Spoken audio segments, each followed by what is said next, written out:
target. Ascending to claim their place amongst the elite. The journey to VCT EMEA has begun.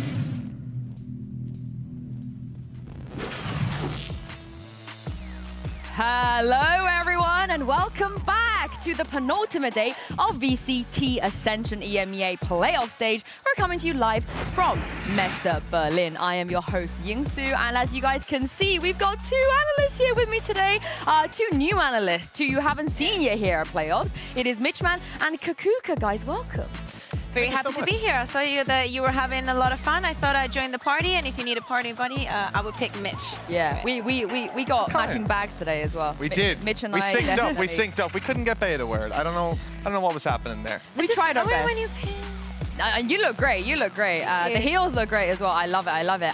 But sales. One thing I really want to talk about, because obviously yesterday the games were really long. We had two best of threes that went 3 maps back to back. Mitch, you were casting one of them as well. But towards the end of that day, we didn't really get to say a proper goodbye to the team that got eliminated. So I thought we could talk about them a little bit, because I feel like they are one of the teams that really surprised everyone. And Mitch, you casted them as well throughout this playoff bracket already. What did you make of SAUL? I was a little bit sad that they got eliminated. Yeah, I think they're going to be upset with how that last game went down. All the things that we praised them about all throughout the season, their macro plays especially, were just blown wide open. I think it speaks of volumes about this series that SAUL walked out with a massive lead when it came to opening duels. Yeah. But it was the other team that were recovering consistently. Gentlemates never seem to lose clutches, and no more than Haven. I mean, that's got to be a devastating way to exit the tournament, especially on the map that SAUL are typically quite good at. Yeah, exactly. Of course, it was devastating, and it's very hard to go home. But I think that the performance that they had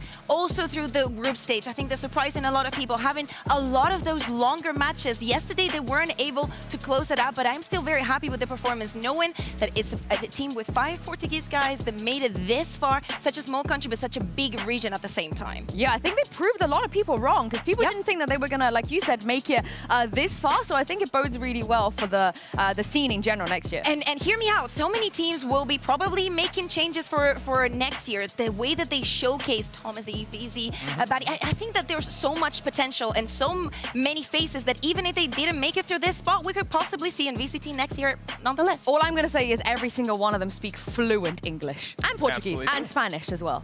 Yeah. So, yeah, they got I a can few vouch options for that one. Yeah. You know, I think it's pretty devastating at the same time, though, for this roster, because like with how well some of their individuals played, it seems unlikely we're going to see this 5-man stick together in the long term. There's too many teams out there that need replacements right now, and there's some prime candidates waiting, and they got nothing to do. We'll see. But as you guys can see at home in just a moment, the studio looks a little bit different. I have this giant whiteboard next to me, and of course, one, because Kakuka really likes whiteboards, and 2 is because I wanted to put you two to the test. You know, we've seen a lot of talent on stage on the server. I want to see how you guys fend outside of the server with a game I like to call a Valo sketch. So the point of this game is that I'm going to give you guys a Valorant phrase or word. You're going to get 30 seconds to draw it, show off your artistic skills, and the other person will also have 30 seconds to guess what you're trying to draw as well. So Mitch, you are up first. Come over here. You have to guess what he's doing. And Mitch, I heard you are a pretty talented artist, so you should have no problem with this one. I'll be on Discord with Jack Igo. We'll be playing these kind of games. The thing is, I'm usually pretty good at drawing. Terrible at guessing what's being drawn. I'm terrible at both. All right, let's see. We got a countdown clock as well, so let's get that queued up. 30 seconds. Mitch, this is what you got to draw. Good luck. And, this one should be easy. Yeah, you guys at home play along as well. See if Mitch's drawing is indeed as good as he says. Mitch, you can't talk. Just draw. No talking. And Kakuka, feel free to guess any point. Is that you got 20 seconds. You got 20. Valorant it's related. A gun? Valorant related. Is it a stinger? Is it a specter? Is it the strafe? What's it? Oh, I get it. Small? Is that a window? Leg? Oh, I guess like this. Oh my days. What do you mean easy? What is that? Oh my days. All right, your time is up, Mitch. You got one more guess, Kakuka. I'll give you one last guess. A choke point? I don't know. Well, you use it on a choke point. Incorrect. Let's have the answer here behind you, Mitch, as well. We've got the answer, so Kakuka can have a look. What Mitch was trying to draw, it is Timmy the turret. Got the front bit, the gun. This wasn't too good. I should have got the circle. Because I thought it was a Spectre or a Stinger. If you would have done this. Yeah. That was a mistake. To be fair, the Nano Swarm. So what's the Nano this? Swarm? The Nano Swarm. Yeah, Nano but they're Swarm. like this. They're like But it's under the ground. It's sat All on right. top. Let's move on to the next one. Let's move on to the next one. Mitch, can you clean the I will board indeed, I will indeed. as well? So maybe you're both just terrible me. at guessing and drawing. But to be fair, I'm sure at home they didn't get it either. I quite like the Nano Swarm. Are you ready, Mitch? This is your second I'm ready. one. Oh, wow. Okay. If you don't get this one, I feel Is like... it more difficult or less? I think Mitch should quit his job if he doesn't get That's this not one. great. Hold on. I don't think he's allowed to step foot in the studio again if he doesn't get this one, and you'll see why. Enzo? Apex Ascent? Not quite. Close. You're really close.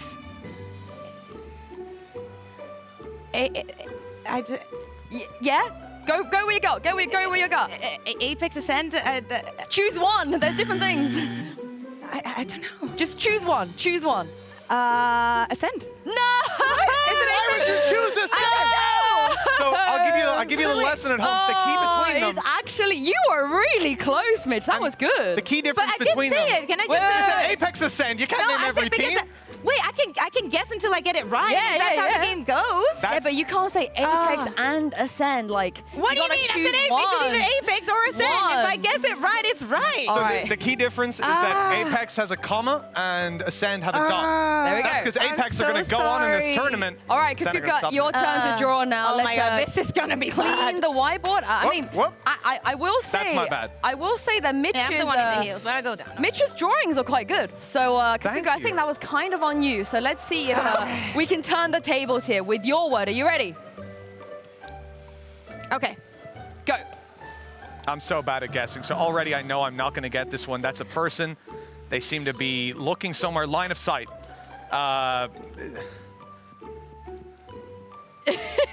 Some sort of utility being thrown. Yes. It's not an aftershock. That's more straight. Maybe it's a fault line, but it's out in a cone like that. I don't know why I can't think of what has a cone as utility. 5 seconds. I'm on the spot here.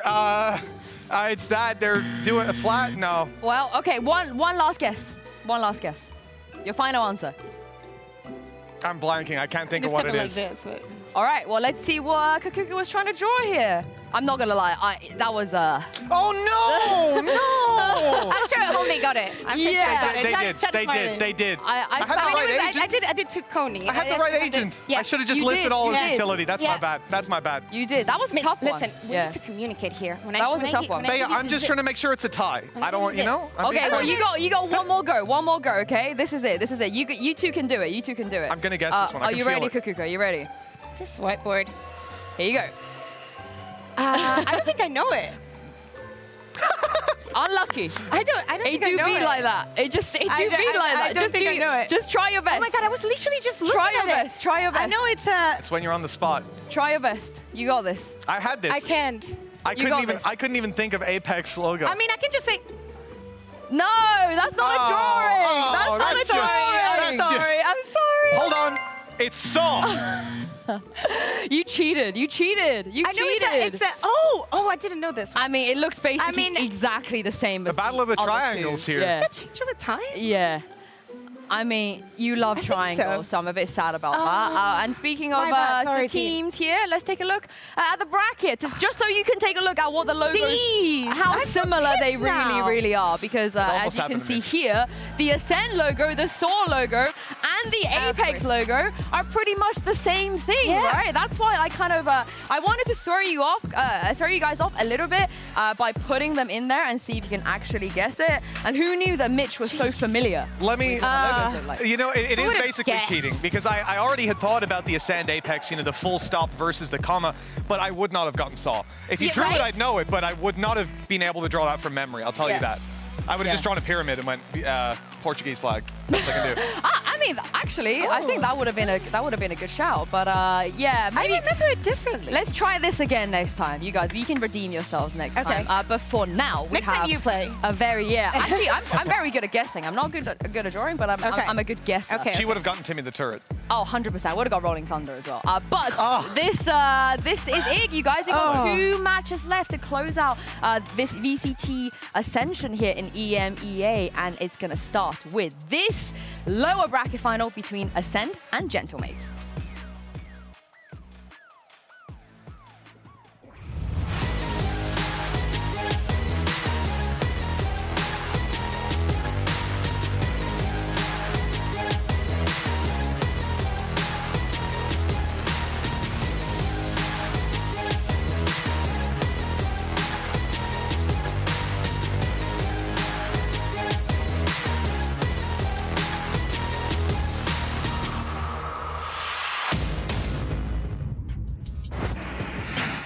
Welcome back, you guys. Hope you enjoyed that little trailer there. As you see from there, Ascent, they're going to be taking on Gentlemates. But this, Kakuka, is a rematch. We've seen them play against each other already. Yeah, exactly. And not that long ago, we know whose side that was on. But now, also thinking about the maps that we saw during that day, where Ascent go both the wins. We saw the first bans. We didn't see many surprises on the sides of the bans, as I was saying, but we never even made it to that third map. Now, today, things are going to be very different because it's not a sprint, it's a marathon.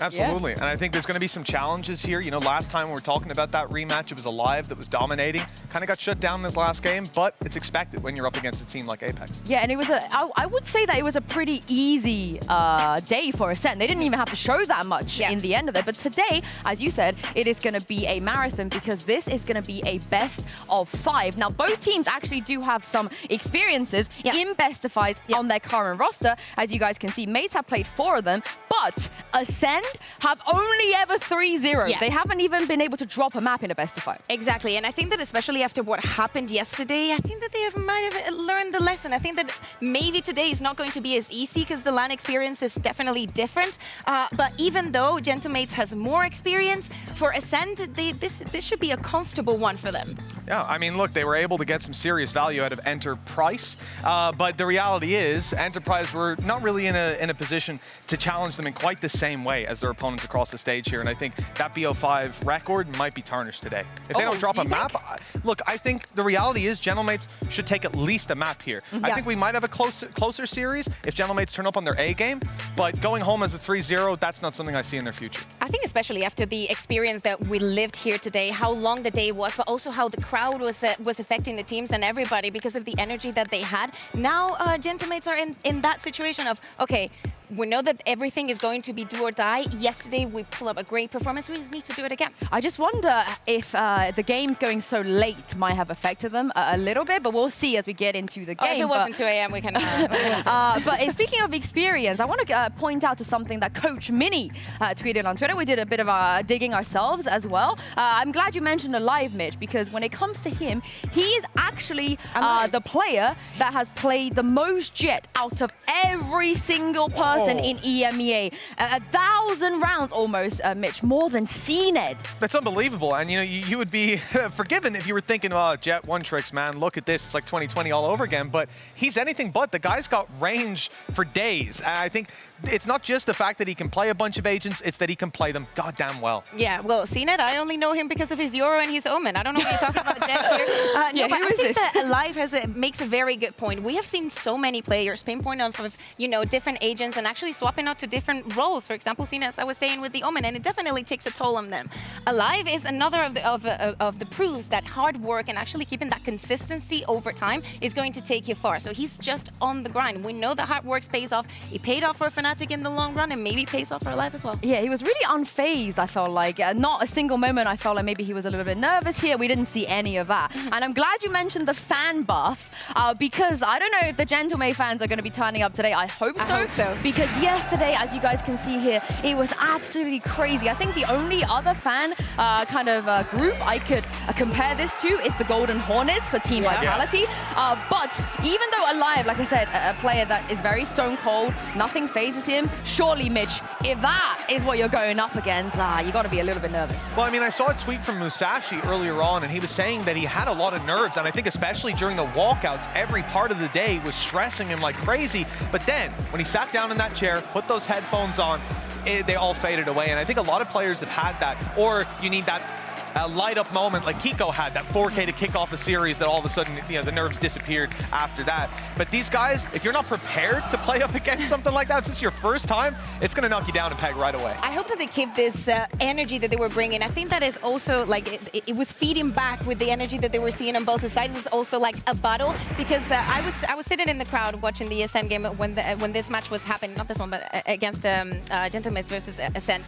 And the energy was mostly coming from the Gentlemen side, and of course it was much bigger than Ascent. I wonder, you know, where they're gonna find that strength today. Yeah, and I think one of the players that got a massive boost from these fans, and also shaking off the land nerves as well, is Whalers.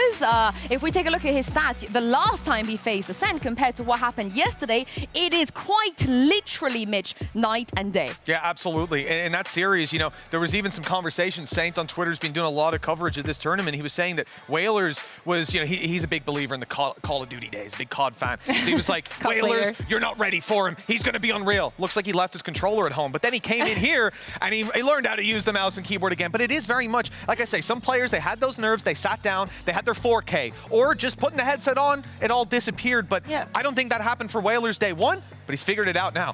Exactly. We're talking about the comparison between day one and now. So, of course, maybe you can be nervous on that first day. There's a lot of things that can be affecting you, but it's actually the chances of you moving away from it. That was all me. I just want to take credit for that. But yeah, having a whale of a time he was. But what a time for you to kind of grow as a player as well. We've seen certain teams in the past on LAN environment where day one, they look very shaky. Day two, they look better. And then day three, Kakuka, they look like a world-class team. Yeah, exactly, because it's not only just on that individual player. It can be just the ambience, the team, how things are working, if the calls are being corrected. You feel like you're doing your part and the rest of the team is doing it as well. Sometimes you need to fall and be like, okay, this is what doesn't work, to actually, you know, grow from that. Yeah, and do you know who else is having a whale of a time? All of us when we had to watch Phoenix versus Phoenix today. Kakuka, so talk us through this Phoenix. I loved it. I don't know if we're going to see Ascent today, but yesterday we had a little bit of this Phoenix versus Phoenix that we not see a lot. And look at what Natank does in this play. The moment that he gets the ult, he's going to use it, first of all, to deny that orb, but also to gather that information, even if there are not players on that part of the map. Unluckily, they ended up losing this round and throwing a 5v2, but you know, things happen. The important thing is that right after that, on the next round, it creates a conditioning. He's going to be creating the same pressure, and even with the Molly, again, going to try and deny that orb that is so important when you're playing with the Phoenix. So it's important that when, you know, you swap comms and try to mimic a little bit of what you have on the other side, you have responses to the bigger strengths. But not only that, we also saw some very cool things, because as you know, you do not have the KO, right? You have the Phoenix, you know that you need to be supportive, but this is a beautiful way to do it when you have the Jet. So he's going to be acting, not only walking in with the flash, that of course has to be close range, but also shooting away. Not only that, before coming into this site, he managed to get that orb. So now that it is a 5v5, he just needs the plant to keep going on aggressive. We also see the Soba ult from Batty, and he's just gonna use this ult to keep pushing, trying to get the kills and trying to get some advantage so that retake cannot happen easily for the side of Gentlemates. Sorry. I was going to say one of the most impressive things is that you come into this and you essentially say, hello, opponent, I like your comp, but I'm going to steal it. And yet they made it look like it was their own. And I love this one. Both of the Phoenixes using their ultimates at the same time. And you can see that Thomas, he knows exactly what he wants to do with it. The support is definitely there. He gets a lot of early information, and then they can go on to rotation very early. Yeah, of course, Natank doesn't just play the Phoenix, so that was more of a surprise pick on Ascent. But Mitch, he also plays the Breach, and he plays it well. I know you wanted to talk about one of the rounds we're going to show you here. Yeah, we have a round clocked up that just, I was casting this series, and it was blowing my mind seeing this guy stood for a good 40 seconds, flash in hand. Look, start of the round. Look where he is. He's got Logan behind him. He's on the map. A site. down there on long. Recon doesn't catch him. There's a pick. Takas goes for aggression, doesn't find anything. It's starting to look like the round's in danger. 20 seconds in, my guy's still got a flash in his hand. Logan's there. I was asking in the cast at this point, what is the trigger? I love our servers. It was like, what's going to happen? When is that flash going to come through as it goes and goes and goes? And you see the SAUL players all start to group up. And watch this. He flashes and he's the first man around the corner. He thinks he's still playing Phoenix, just a few different mechanics. Not only gets the 3, resets, ready for that push-up short. He's hearing the steps right about now. Fizzy was a little late going for the shift walk, but he was spotted anyways, forced out by the drone. Stun comes in, and there he goes. Yeah, in that moment, you can maybe say he was being very selfish with his utility, but he was flashing for Logan as well. The idea being if he swings, they kill him. Logan's trading, and you know damn well he's going to trade you efficiently. I love those ideas. Even going back to Ascent, though, he had some things. So when I see you just pick that comp, I'm like, you're disrespecting them, but do you really have ideas? And he did almost every round, and it maybe got old towards the end of their defense, but almost every round, the tank was throwing over this molly that was landing on the orb. It was doing damage. It was forcing players into the corner. Then he'd flash it, so as they're trying to get out of the molly, they're flash, they go back in, they die to the molly, or they swing out and he kills them anyways. It's so fun to watch them play. There's so many cool ideas. Yeah, I liked his ideas as well, but the reality is there is a man on the other side, his opponent, who might already know some of his ideas, and that guy is Batty G. Of course, Natank and Batty G, they used to team together, and today they have to knock each other out. I actually spoke to Batty G about this, and he gave me an absolutely fantastic quote. He said, here, Natank messaged me this morning saying, are you ready? And I said, Daddy is always ready. He's my Padawan, and Padawans can't beat Jedi. I don't think he's seen Revenge of the Sith, but having said that though, I think the context is, of course, he taught Natank a lot when they were teaming together, and Kakuka, today, Batty is ready to just come and ruthlessly knock him out. I'm not gonna lie, one of my favorite things in Valorant, like content that has come out, was the Batty G, like when all the boys were in Vitality, the Natank song. That was my Natank on the wing? favorite. Yeah, on the wing. But yeah, Mitch, it's getting brutal. I mean, he's got to get sick at this point, Batty G, of playing his ex-teammates. Like I said, he used to be on Alliance, so he was friends with Enzo as well, played the Open Tour France with them back in the day. Now he's coming up against the tank. Like, it's just, he has to slay all of his previous teammates to get that spot in VCT. Thing is, he's more than willing to do it. And sometimes it's crazy because we see it a lot in VCT, you know, in Tier 1, this ex-teammate versus ex-teammate, but the fact that we also see it in Tier 2, can't wait to this one to start. Yeah, I can't wait either, because this is for a shot in the Grand Finals. Give a warm welcome to Ascent and Gentlemates.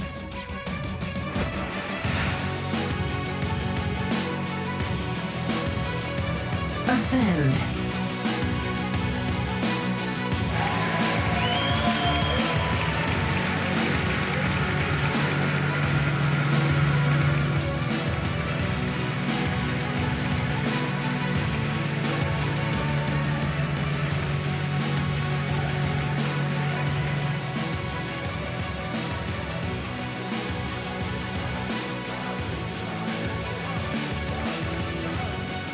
Gentle mates.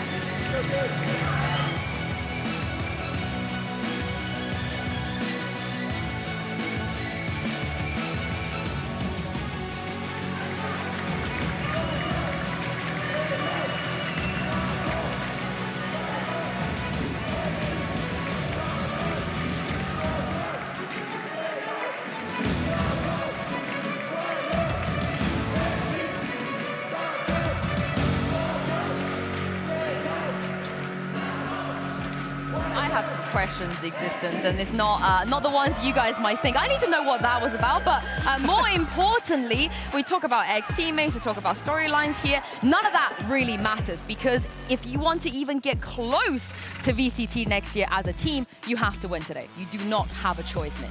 No second chances, and that's going to be a lot of pressure, and playing up against that Gentlemates crowd as well. But I think for Whalers on the stage, he has a crowd of his own, just Batty G, who was hollering, wailing at him, you might say, when it came to the previous series. I was talking to him, and he said, because we couldn't always hear exactly what he was saying.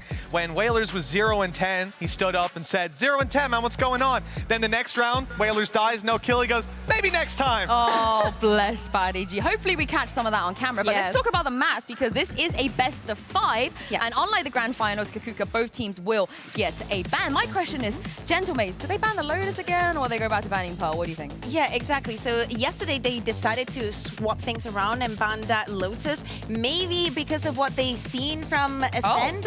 Okay, they're going to go back to the Pearl. So probably Lotus is something that they didn't want to do against SAUL. Now the question is Ascent going to go to that first comfort pick that they had? Okay, yes. It's going to be Fracture. I think that this Fracture is going to look a little bit different from what we saw in the past. Yeah, we got Split coming in a second. Surely Ascent, they lean towards the Lotus here. But Mitch, is this a trap, do you think?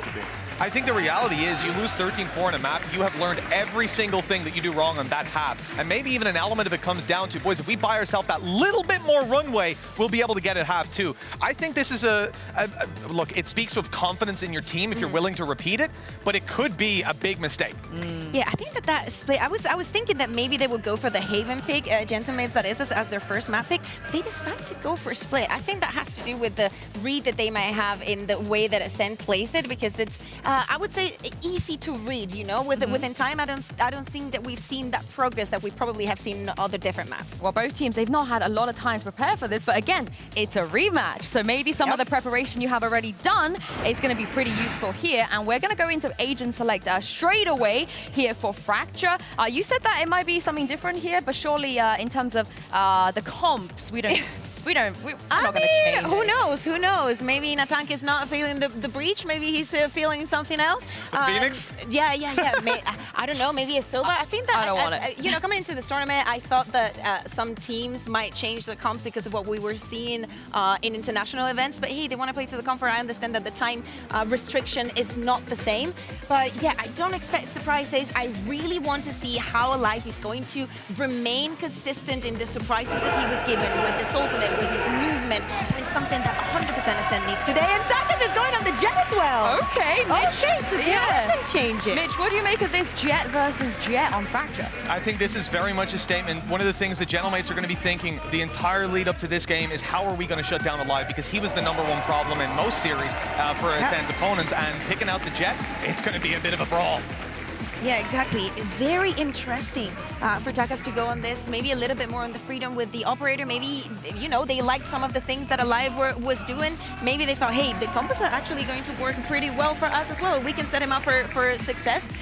It can be a decent one. I'm scared, though, that it happens the same as it happened against SAUL. They picked up the same composition, well, almost the same. And you know, they try and run it, but, you know, is the preparation there? Is the change so big that it requires to swap something else? I look towards MBS here, you know, if you guys remember when he did that brilliant teletrader segment with Lotus, where he said, we knew exactly what they do. We knew exactly where they were going. We know all the telltale signs, and we just tailored our game plan around that. And a lot of that was basically just playing on the north side and ignoring A main Mitch completely. Do you think that this change is big enough for them to throw away that game plan that Ascent already has? MBS stood there and broke down that play, broke down why he did it. I think he's fully aware that his opponents are watching that, and they've been working on changing. If he comes in and runs the same thing again, I don't think that's an MBS move, let's say. Not only that, he was also mentioning and talking about how Gentlemates interprets this map, and there is a lot, I mean, like 80% is going to be 5-man pushes. It's not about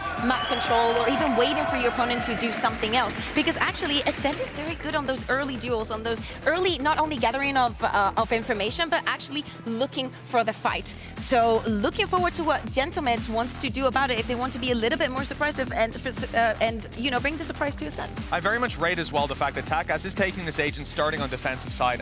You know, this is a reality where for Takas, you are going to be able to post up on angles and try to punish Alive. You're going to be able to take a few more risks than you were on the Raze and still get out of there on time. Maybe even the A main aggression. This is somewhere that I think it's got to be pointed, and within the first half, we'll know exactly whether this comp was worthwhile or not. Yeah, but again, MBS was saying and explaining why Alive on Jet on this map just makes sense. And it's, you know, what are we really losing swapping out the Raze? You don't have the boom bot, you don't have the satchels, the gathering. of that small information now that the Boombot is even nerfed. I think the Jet gives you a little bit more flexibility just because of that trade denial. I think on the other side as well, obviously, they've never played Jet on this map before as a team. This is the first time. But from what Takas was saying in the post-match interview yesterday, when they make changes to these comps, it is not something they do on a whim. You know, the Phoenix on Ascent, he said, we practiced that loads. It's not just something that we thought in the morning of like, hey, let's just change this. Who cares? But the other thing is he did say that existence seemed to be the driving force behind these changes. So we can definitely expect reps on here. It's not, I don't think it's like a Na'Vi situation where maybe they only had 2 or 3 scrims. I think maybe even more than that. Maybe it's even more well prepared than we think. So I like the change, and I don't think it's all kind of in favor of Ascend right now. And honestly, knowing that they're dropping to that lower bracket and they have to keep practicing, I think that a lot comes to the team that is working behind the scenes to actually, you know, go through all the VODs and be like, okay, this is strong, this we can do. If we have practiced this, but we implement this, we can make it work. Yeah, it is getting very, very hot here in Messe Berlin, you guys, and in the studio, but things are about to get even hotter. Turning up the heat in the caster booth, it is Hypoc and Pansy. Take it away, guys. Thank hot you. Hot day here in Berlin, isn't it? It is a hot day, and I think Sue just called us hot. Oh, I mean, I didn't see that angle, but I'll take it. Look, I am desperate for compliments. However, we have a fantastic game in front of us, and a lot of unknowns, at least in my eyes here, coming into that kind of best of 5 environment. The composition certainly... It's another step up once again. It absolutely is. So then I look to what's consistent, right? And I'm looking at the coaches. I'm looking at Legacy here. Yes, Existence certainly has his, but MBS is no stranger to these scenarios. No, absolutely not. And I had a really interesting chat with him, actually. Him feeling as if Ascend are the best prepped for a best of 5 across the 7-map pool here at this event. Big statement. Which is a big statement to make. It sends out kind of the bat signal, but to come back to the veto here, we start on Fracture and Split. I feel like Ascend have won out early here. This feels like... A little front-loaded, exactly, yeah. Okay, well, we have to, again, as Mitch rightly highlighted, proof is in the pudding by the first half. We'll see if the comps look good, if the results are coming in for the... I do like the change as well, though, because this, again, the best 2 things alongside this, to really enable Takas to excel here would to be having the KO and the breach. So I'm interested to see if this is actually going to be a shift in tempo for Gentlemates here to open up on Fracture. Love to see it. I was a big fan of watching Takas play again. It's nice to kind of get a glimpse back at some of these players who've, you know, as I said, shifted out of, let's say, the tier 1, but certainly still incredibly impressive. And it will be Gentlemates on that defending side and on the attack Ascend. So let's see what they can dictate as it goes to the pace. Natank already going to be shifting back a little deeper. Gentlemates and already very proactive. Clearing all the way through A main right now. Ascend have a window of opportunity. They have to isolate the tank, who's actually got a shorty up in tower, by the way. He's got a little safety behind him as well. Actually, he's just going to go straight for it. Isolates one for free. How's he got back out? How has no one traded that or punished it? A second look? What is going on? Ascend, wake up! That is messy from start to finish. Musashi tries the best he can, but what on earth just happened on the site? How did he get out, commit to the first kill, then still get back out and get a second as well? Do they think if they don't look at him, he's not there?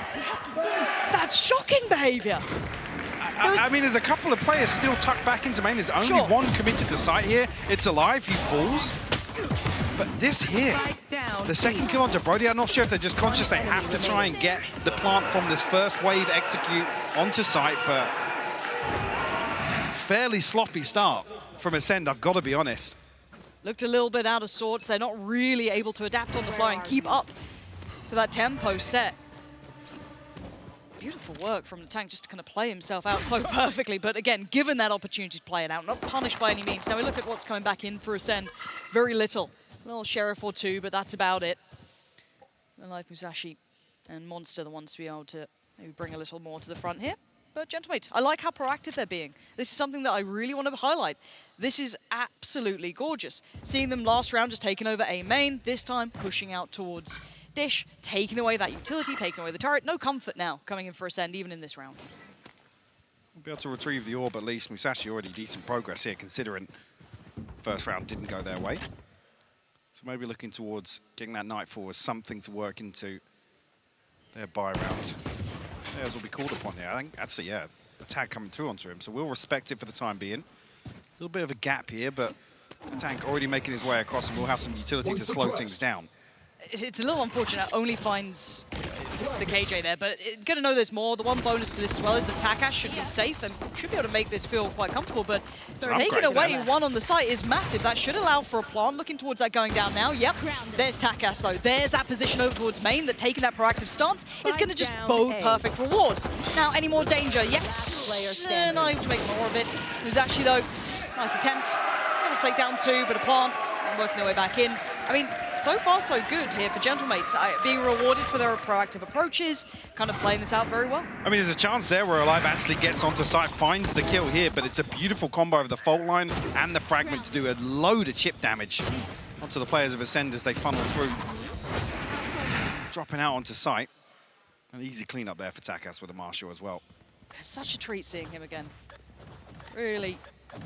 It's a shame when certain players fall out of the cycle, I guess. He was one of the positives as well from the first iteration, well, the first matchup, I guess, this weekend. Absolutely popped off. Remember that Sheriff clutch as well. See how he fares now. This is a little bit trickier. It's still more than up to the challenge. So much pressure put towards Arcade, and he gets away with his life. No pressure on the other side with that smoke being placed down so perfectly. Monster doesn't have that next step now. Can't apply much more than that. Has to respect this here. See a pause for thought after this as well. Ascent trying to explore back in, but already you can see on the minimap here, 3 members of Gentlemates, and they're looking to get curious here outside. They'll find it, Natank, for free. Monster will fall. I don't know if Monster was just simply unexpecting anyone to come walking through Didn't have the smoke timing? Yeah, felt a little off in that. Nice work again. This productive level coming out from Gentlemates is fantastic. Even with an advantage, it's still pushing towards B main. They're still trying to take this space away. And the tank, the immovable object, still here. Takas bails out any further pressure. Brody's got to deliver something miraculous if he wants even a chance at this. Does at least have the spike. 40 seconds, though.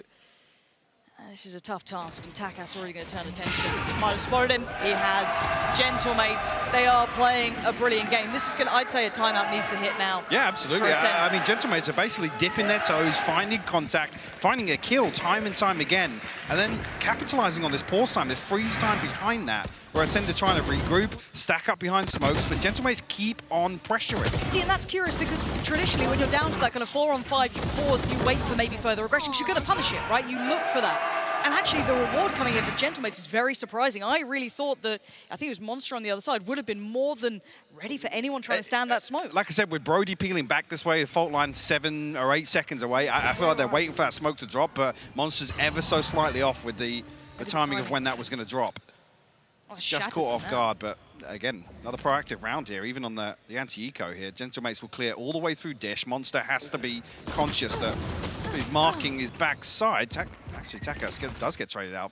A little unnecessary maybe to go for that much on the spray there. Difficult to retrieve the rifle though. Yeah, is one small bonus, especially when you've got 2 players up towards Dish. You've still got the one towards CT.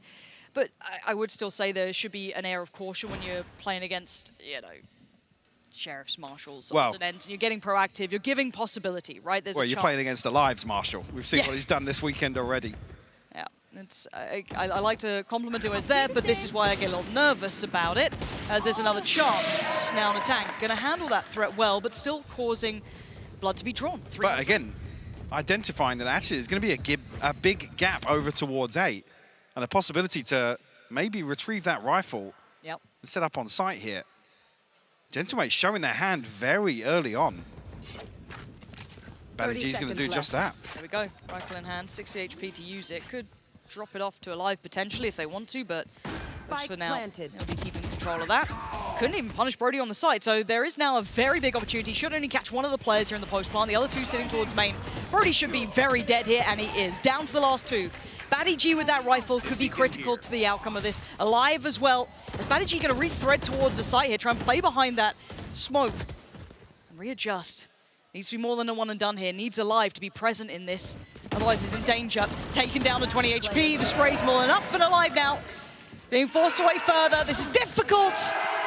Gentlemates recovering what was getting to be a very deadly scenario. You can see the plan there as well to try and establish this crossfire, but the smoke's just a little too deep. Alive can't post up deep enough on that angle where it feels safe. Unfortunately, the triple swing out on Badgie's side. I mean, if he doesn't get that first, it feels almost impossible to try and recover that. Yeah, even here, I mean, Monster nearly gets a second shot at this to find the follow-up kill. And this is confidence, Mike. You got to talk about it. Again, this is something that we don't mention as much when it comes to your kind of the VCT, your Masters, your Champs, that sort of level. Momentum and confidence obviously is present, but for some of these players who are still a little fresher to the stage to an extent, feeling that early start behind them, winning the SAUL, really bodes well. Now, it's also then that kind of counter that you have to keep yourself composed here. Takas going to evade at least that ultimate coming through. Straight through! Baddy, no chance of the life here. Alive makes it to side, but you can already hear those knives coming out. Natank gets the punish towards Brody. They're down to 3. Monster Musashi and Alive are in danger. They have no comfort on this side. Every single angle is a threat. Natank's going to find another, and this is just a slaughter waiting to happen. Gentlemates entertaining none of this. It's 5 on the board. I mean, we were talking about 2 rounds ago, seeing a timeout. They have to stop the bleeding now. Gentlemates are running away with the start of Fracture here. Ascent, that one felt like throw something out, see what sticks. Rolling Thunder off, there was no real utility place. Oh, it was a second. There was like a second he saw it. It looked like it was pure intuition, but... One enemy remaining. Okay. That is a ridiculous shot from Takas. Yeah. Wow. Maybe this is, well, them riding the confidence of Takas being back on something that enables a little bit more pace and further aggression. Ascent don't look like they're slowing down, though. Light investment here. Alive will throw a rifle in because he does have the Blade Storm. Takas actually tagged up this time. LG desperate to try and close it down. Won't find it, though. Takas. Under a ton of pressure. Yeah, he's basically shouldering a lot of this, though. And here comes that pressure, but Takas, they are in the right place at the right time, and even with all that pressure, it makes nothing of it. Alive has to do something almost unthinkable at this point. Look where the spike is as well. Yeah, nice little shoulder peek, though, at least to draw out the shot, give him an opportunity. But Takas is on it today. A Monster a little late to the party. Yeah, not much of a chance here, done for. But this time out already feels too late for me, but it needs to happen. I mean, Ascent, desperate to demonstrate that they're not looking to slow down, not looking to ease up on Gentlemates here, but Gentlemates holding strong. I hear the music cue. Yeah. Feels like the timeout has been called. So let's talk about this. Let's pump the brakes right a little bit here, which, yeah, that was close. But let's talk about what to do against a team like Gentlemates right now, and they're high on that momentum. That confidence is there. You have to tame them, right? You've got to make them respect you a little more. Because right now they're being quite audacious. They're taking a lot of very, not 50-50 fights, but it looks almost like an 80-20 fight when they're taking them. So how do they deal with this? How do they put them back in that box? How do they put Gentlemates off this confident wave here? Well, I think that the biggest thing is last time these teams faced off, Ascend were the ones in the driving seat. They were the ones dictating the pace. So for Gentlemates to come out and start this map now with this level of aggression, this level of proactivity on the defense, and basically herding Ascend into a corner in most of these rounds. That's what it feels like, at least. It's a positive to see Ascend still trying to chip away, but not winning out in some of these gunfights is a bit concerning. Last time around, I mean, Gentlemates felt like they were winning out in the clutches, but it was an absolute brawl back and forth. And what was surprising was to still see Ascend ahead on the scoreline. Me and Lothar noted that last time, where things looked to get a little scrappy, and it felt like Ascend were, you know, broken, battered, bruised by the engagement, but still coming out on top. Here, it's a 6-0 scoreline so far. So this is where I'm going to put full attention. Yes, of course, Gentlemates could switch up coming out of this timeout, which maybe they do. But for now, I look towards Ascend, who are the ones who have to rebuild now. They're in a little bit of a predicament. Yes, they've got plenty of ults, and at least a good buy to come in with that nice Blade Storm here for Alive to kind of levy the loss. Well, that's the thing. Even in that brawl last time, Alive was the savior of Ascend. Time and time again, he was bailing them out. 3Ks, 4Ks. Everything you can ask for from him. Baddy G.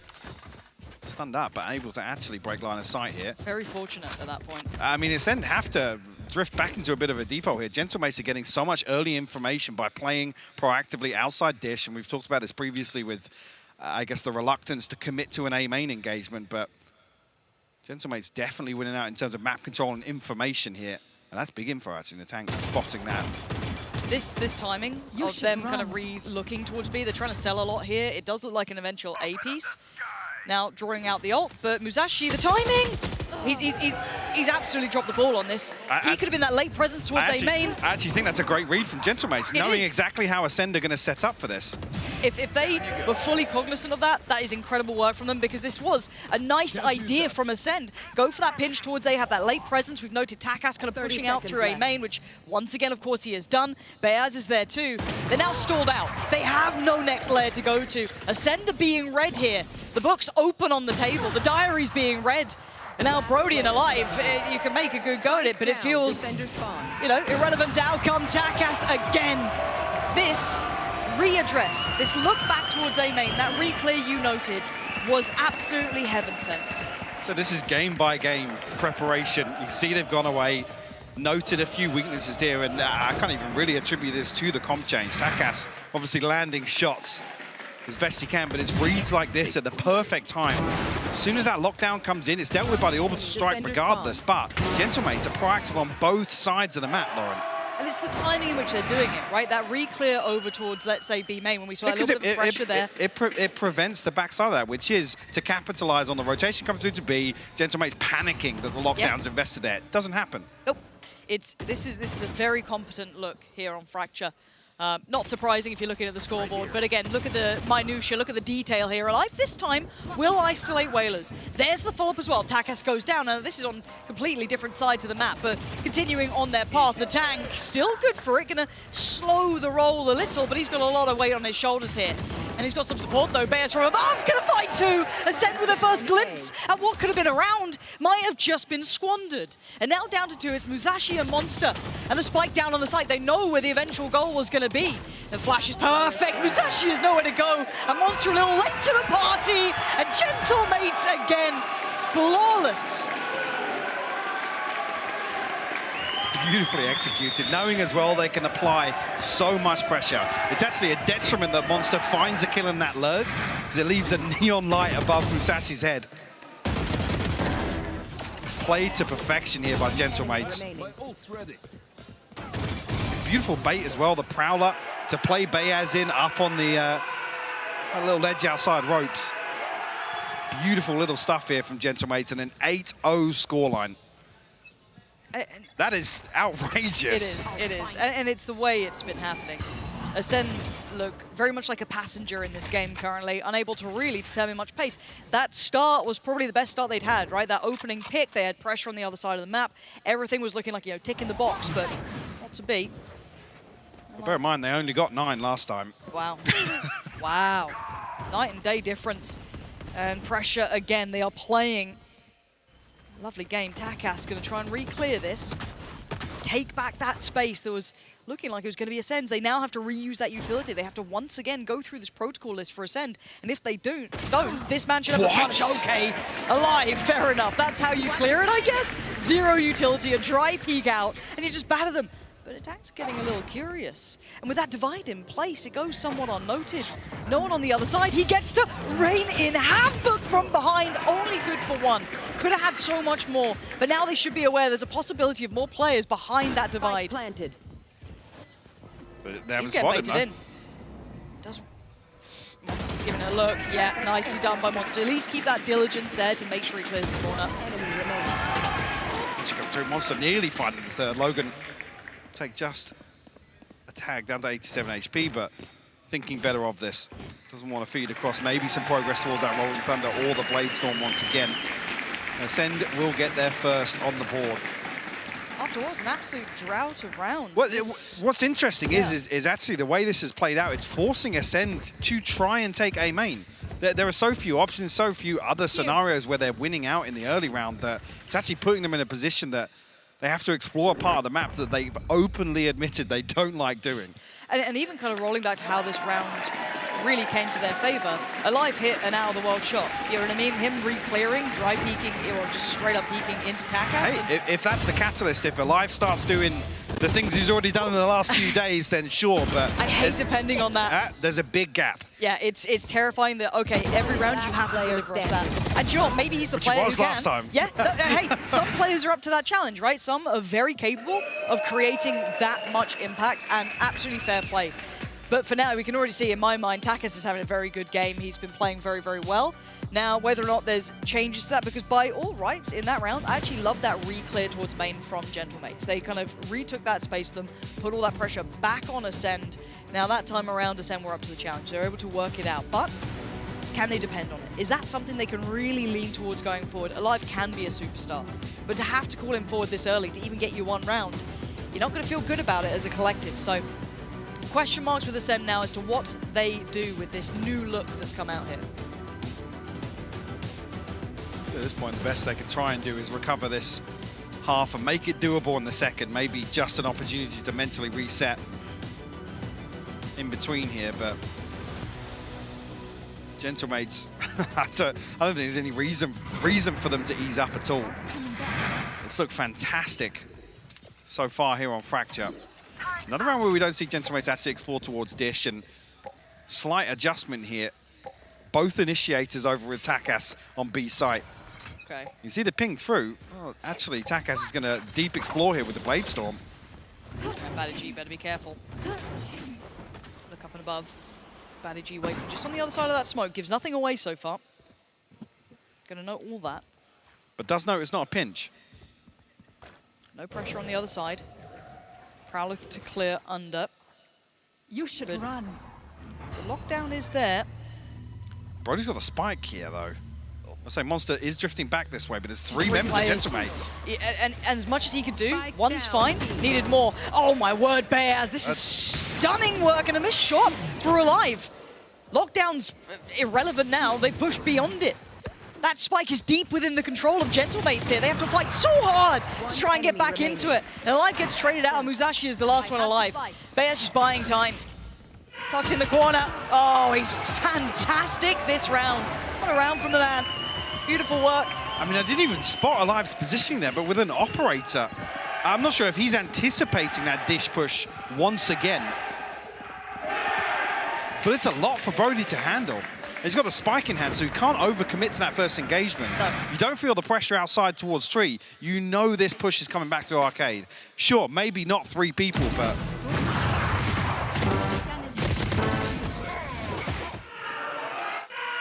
It's a lack of consideration in some areas for Ascend. And unfortunately, round 11, well, I was going to say it's not looking to start things off with the inventory here. A Guardian, a Stinger, and a Rifle, but Monster's down already. Yeah, just gonna, well, I guess icing on the cake, the Bears. Just gonna pop the ult, keep them even further back at bay, allow Takas once again this re-clear, but Alive got the punish before. Does he do it again? Turns the flash, takes the space. You know, he propped up on this angle. A little deeper this time though. No dash out here. Oh, smoke. That's lovely from Musashi. Just get nice and close to the edge of it. We're starting to read Takas' positioning very well here. Do they have the ability to even get that cross, to get that pressure? It looks like a flex through stand, and the timing's atrocious. Whalers going to punish Brody, and now they're starting to dwindle in numbers. Whalers again going to find Alive. Down to just 2, make it just 1. Oh, Musashi is going to need miracles here. They're all in the same place, but it doesn't particularly matter. Double digits already. Gentlemates are playing a brilliant game. And any hope of a recovery in this half out the window now. Yeah. 10-2 the best it will be. Ascend will come back in with a purchase, of course, but absolute disaster considering how this matchup went last time. Again, I'd love to attribute this to just Takas being on the comfort pick here, but Gentlemates aren't even, oh, I'll be honest, yeah, he's popping off, but they don't even have to rely on it. In terms of the control here, in terms of big combo here. Doesn't catch, though. Just a little bit onto Alive. But look who's waiting on the other side of the map. Takas is there. He knows that they haven't completely drawn back in over towards Arcade. Little aware of someone maybe coming underpass, which there is someone there. Monster trying to creep a little closer. And this could be the pinch that they're waiting for. Not going to note Takas, so they still need to be very diligent. Yeah, there's no way they hard clear this. It looks like Alive. Oh, it could have been 2. Needs to get out. How is he alive? How is he alive so often? He's been noted again. Takas, he's got moves. He's made it away. with so much presence there, so many players, and Alive is still trying to hunt him down. Some of these Badiji will find one a positive here, but the tank's still in position to clean things up. Badiji will double down here. He's made some room. That's the first real chance they've had. They still got a little bit of A main control as well with that late presence coming from Monster. He can drift back into this. Your fear. Does that catch Takas? Should think it would fall short. Nope. Just. It was actually Reggie though. There was a gap in the ultimate. Oh, but speaking of red, Alive can double check on the white dish and catches Bears on the way up. Now this would be something spectacular, wouldn't it? A 2v4 or a chance for Ascend. Get 2 rounds.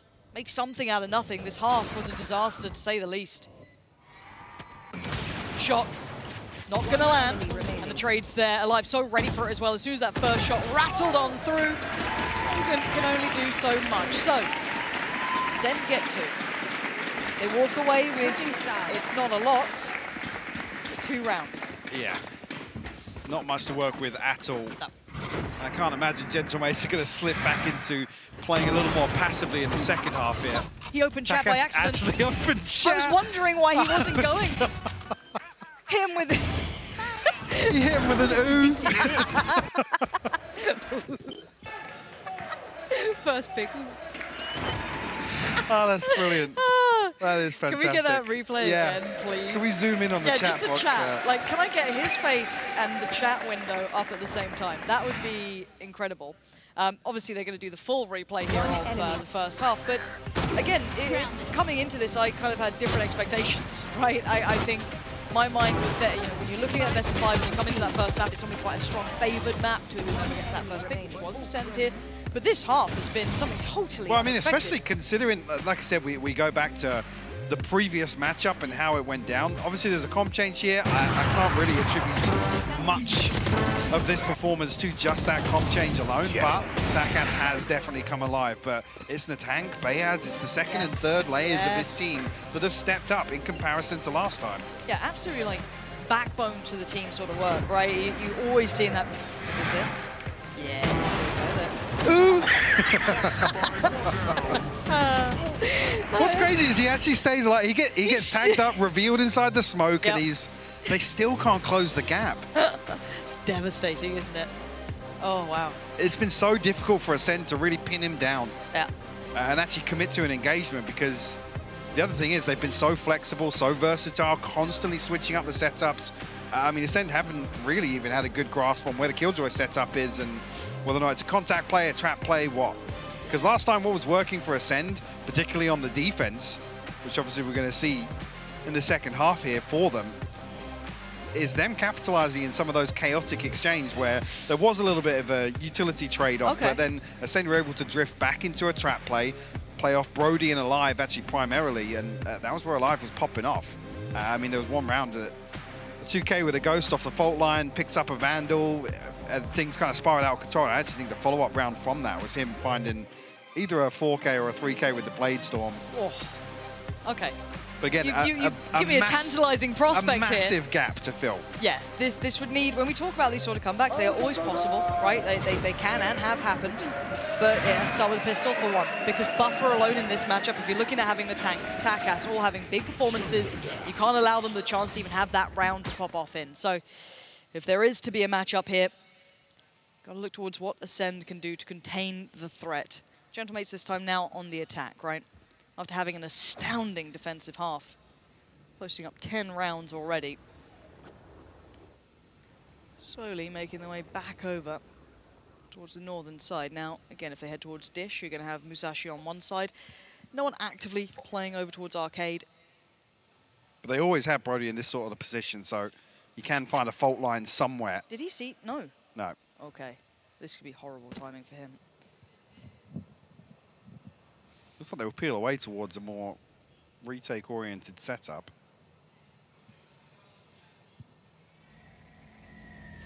The knife should be a big indicator, though. And the smoke's definitely. Yeah, so clean sight. No one's actively playing it. You noted earlier. They're playing fully for retake, but that was a lovely reveal, but couldn't make much of it. A little bit of chip damage, yes. Unfortunate almost to not find something from it, but now look at the pressure coming back in through A main. Takas is surely overwhelmed. Still takes one with him. That's Brody gone. Now, down to 4 apiece on either side. That chip damage earlier could come back into play with Whalers down on 50, and he's gone down. Now the advantage sitting with Ascent, working the way back through. Monster with a lovely connection down the tank. Looking pressured, overwhelmed, and Logan, he's too far behind the curve here. Can't really defend that side, can do a little bit of damage, but Batty G, unrelenting, gonna stick that to Fuse, and that should be the start of things to come. That was a great shot in the end from Logan, a nice attempt, but here's EMEA. Ascent have done exactly as they needed. Decent progress towards the lockdown as well. Have you ever been gnomed? No. All right. Happily. Yeah, it's actually, I mean, the chip damage does kind of amount to something here. Gentleman's just, I guess because so many of them are alive, there's not enough spots to play without having control or solid control towards Sand or towards A main, which is why we see actually a crucial kill coming through onto Takas, even though it is a trade. Gentleman's then, what do? Huddle onto site. Yeah. When Ascend's intention from the get-go is to retain some utility and lean towards a retake, doesn't really suit them. This is nice early clear potentially, but I think Takas is going to be outdone by the timing if there's just even a sidestep from Monster, but he's just playing pretty close here, maybe expecting a little bit more pressure through Arcade. Still got the alarm bot there though, so gotta be cautious on this. Yeah, he's in a little bit of danger, but Alive's done well to find Beaz, so starting the pressure from the back lines, and that's where the spike is. So they're going to have to readdress this. They have to go back, double check, and try and re-clear. Alive's angle looking a little superior, and it is, yeah, lovely for him. Takes down Takas. Headshot on the second as well, Logan down on 10. Down to 10 HP. Yeah, and the other two not finding much play. Yeah, I guess Whalers found some space here, but again, it's that spike that's the problem, unless Logan's going to go absolutely wild with the Sheriff, which is not going to happen. It's all on Whalers. And this is good for Ascent, though. A clean second round here could be quite critical. Yeah, definitely, especially if they retain these 4 weapons. 30 seconds left. Whalers with a classic in hand. Is he given the opportunity to find anything at all? No, Monster will shut it down. Got a 4th on the board here for Ascent, slowly clawing their way back into this half. A couple more buy rounds to get under their belt first, though. Yep. One enemy remaining. Fall off my chair if they can bring this one back. It's a very long and arduous road if they do want to do it, but you said I almost want to see it. I mean, they can't really buy much more than this anyway, I guess. But no, and actually a lot rides on this because if Gentlemaids come out now with a pacey hit in their buy round, it reduces that margin for error even more so. Early flash sent out, no swing off it, so no confirmation of presence behind it. But and nothing off the horn either. So they may not be. Brody, he's backed up as if he has seen something, but there's no ping on the minimap. But with the smoke being popped up, you've got to assume as if Brody spotted something, yeah. But at most, it's surely one player, but they're pulling 2 over, which... They're stacking up on it. Yeah, they're going to try and flash through this? 3 players dedicated there. Knife's gone past, so how do you clear close? This is... Actually, Logan's done very well, but that was Brody. Wow, heads up work from Takas. The only unexpected element was Batty G. And the shot just ain't hitting. Sheriff not going to find what he wants. Musashi and Alive. Alive really the only key factor to this. Actually, to be fair, Musashi does have full kit. If you can get past Takas, which easier said than done presently, could maybe find a little bit more work. Not going to have the chance. Takas takes him out. And where this round's not coming too much here. Alive down very low. Right, so 4 alive, 4 rifles taken through, and that's 11 already. I mean, the saving grace being that's not flawless, but it's as close to as possible. I noted Takas and I believe Logan with decent progress towards their ultimate, so Gentlemaids find their 11th, and we've got to argue, feels like they have the upper hand. And early on, I'm curious of what would be the... That was a hell of a snap, actually. Yeah, it was. Didn't look like it at the time. But yeah. What do they have? Anything, I guess? I mean, the knives and close to the lockdown as well on the other side, but it's not available, and that's the key factor. Speaking of available, oh dear. Well, Alive just got absolutely melted, didn't he? Tried to get proactive. 5 members of Gentlemaids just staring him down on Dish. Hello. 2 knives did connect, so Takas down to 75, Whalers down to 75, but beyond that, this now all falls into the hands of Monster. He's in a lot of danger here. Gonna hear and they have the lockdown, they can clear this out. Yep. So, there it is. And and this is where the problems begin. They have to evacuate the site. They don't have anything to deal with it. Now the one bonus, yes, they have a little bit of a pinch on the other side. Taking over that space quickly from A main actually could be a big benefit here. The awareness is there that nobody from Gentlemates actually drifts back out towards Treat. Give this all up. Some Nano Swarms on site here. And they haven't crossed the spike yet. Through. Yeah, nobody looks aware of the possibility one person could be this close, but it's two here for Ascent. This could still have a little bit of something to it. The tank has been good for it, though. That's what scares me. Oh, the timing. He's just won the fight. Musashi couldn't do much about it. The second player's the surprise. Now, they do now note that Brody was here as well. Can they clear the site cleanly? Already going to take down Whalers, it's something. Now down to just two, Beaz and Takas. Flash, and then Nade's still there. Beaz on the first swing takes a second glimpse and does get a little bit of chip damage. Flash comes through, Batty G on the defuse. Gonna start digging this one, gets denied! Oh, Takas strides on in, kicks down the door. Gets Gentlemates to 12. Now again, yes, close, but close ain't enough when they've had that sort of first half.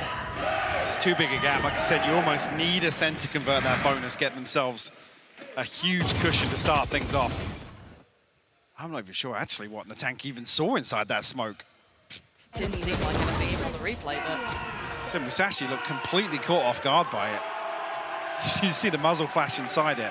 And that was the one thing that actually looks like a positive for Ascent coming back onto site there.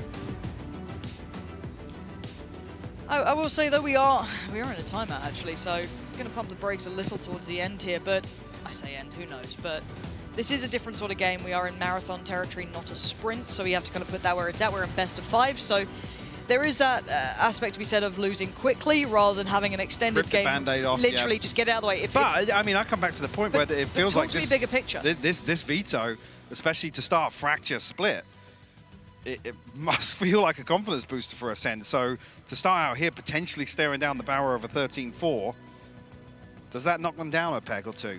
It might do. It might be a rude awakening. It's going to be interesting to see how they bounce back, because I think we're going to be realists about this. The odds of a turnaround here are very slim. So then you look bigger picture, right? What does this do for the knock-on effect going forward? They do have somewhat of a buy, but it's still not pretty for Ascent. Lockdown, yes, it's there this time. Very close to the Rolling Thunder as well for Brody, so a potential, obviously.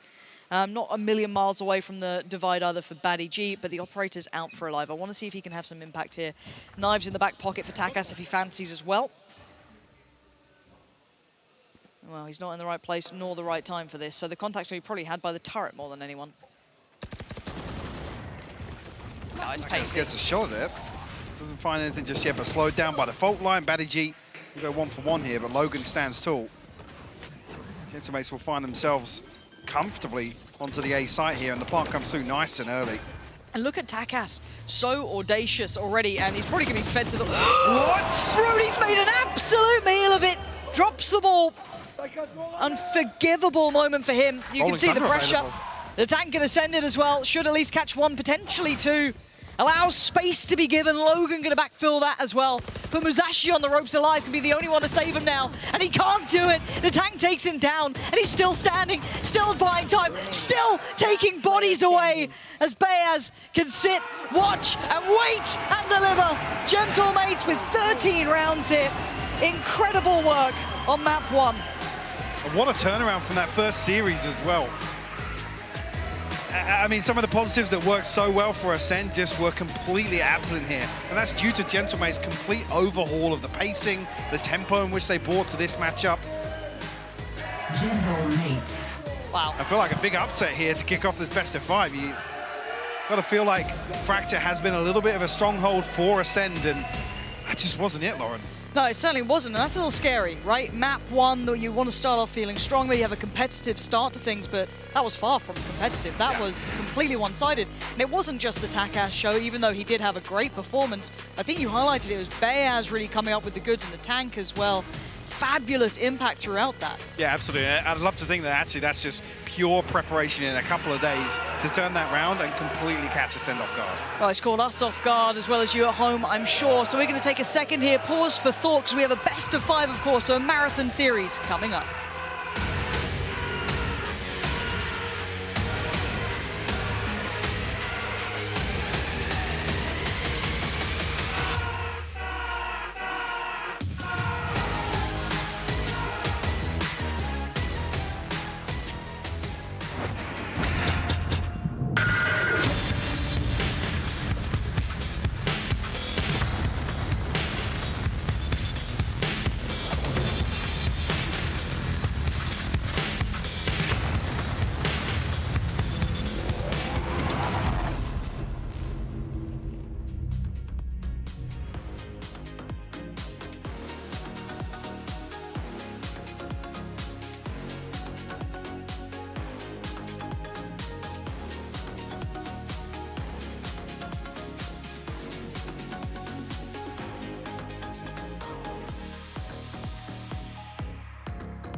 Welcome back, everybody. Before we jump into the analyst desk, I wanted to take a look at a round that we just saw here in Fracture. My analysts are having a lot of fun there on the desk, but you know, that was a pretty decisive map coming from the French side of Gentamates. But I wanted to take a look at this round number 7 right after Ascent asks for a timeout. Gentamates know that they need to be surprising on this round, that they need to do the unexpected a little bit and be very quick, because Ascent is going to come with a very studied plan. So I'm going to play the round, and what you're going to see on the right side is the Takas is going to be playing passive with the operator from A side. They pay no attention to what is going on A main, and they just go with the push. While Whalers has his ultimate to gather the ore from here, so Bejas is 1 away from his ult. I'm going to back a little bit. So you can see how Natank on the wing helps them out with the stun to try and go for that pick. They know that Ascent is not going to be that eager to go onto A main, so they try and run this, right? The moment that they achieve nothing, they get a little bit of information, they back out. They need to be extremely reactive, so, you know, they just don't care about that side. Ascent needs to find the response, and everybody just backs off. So very quickly, the response from Ascent is going to be to try and fake that B side with the ult. Again, the moment the aggression moves from this side of the map, they put it onto B.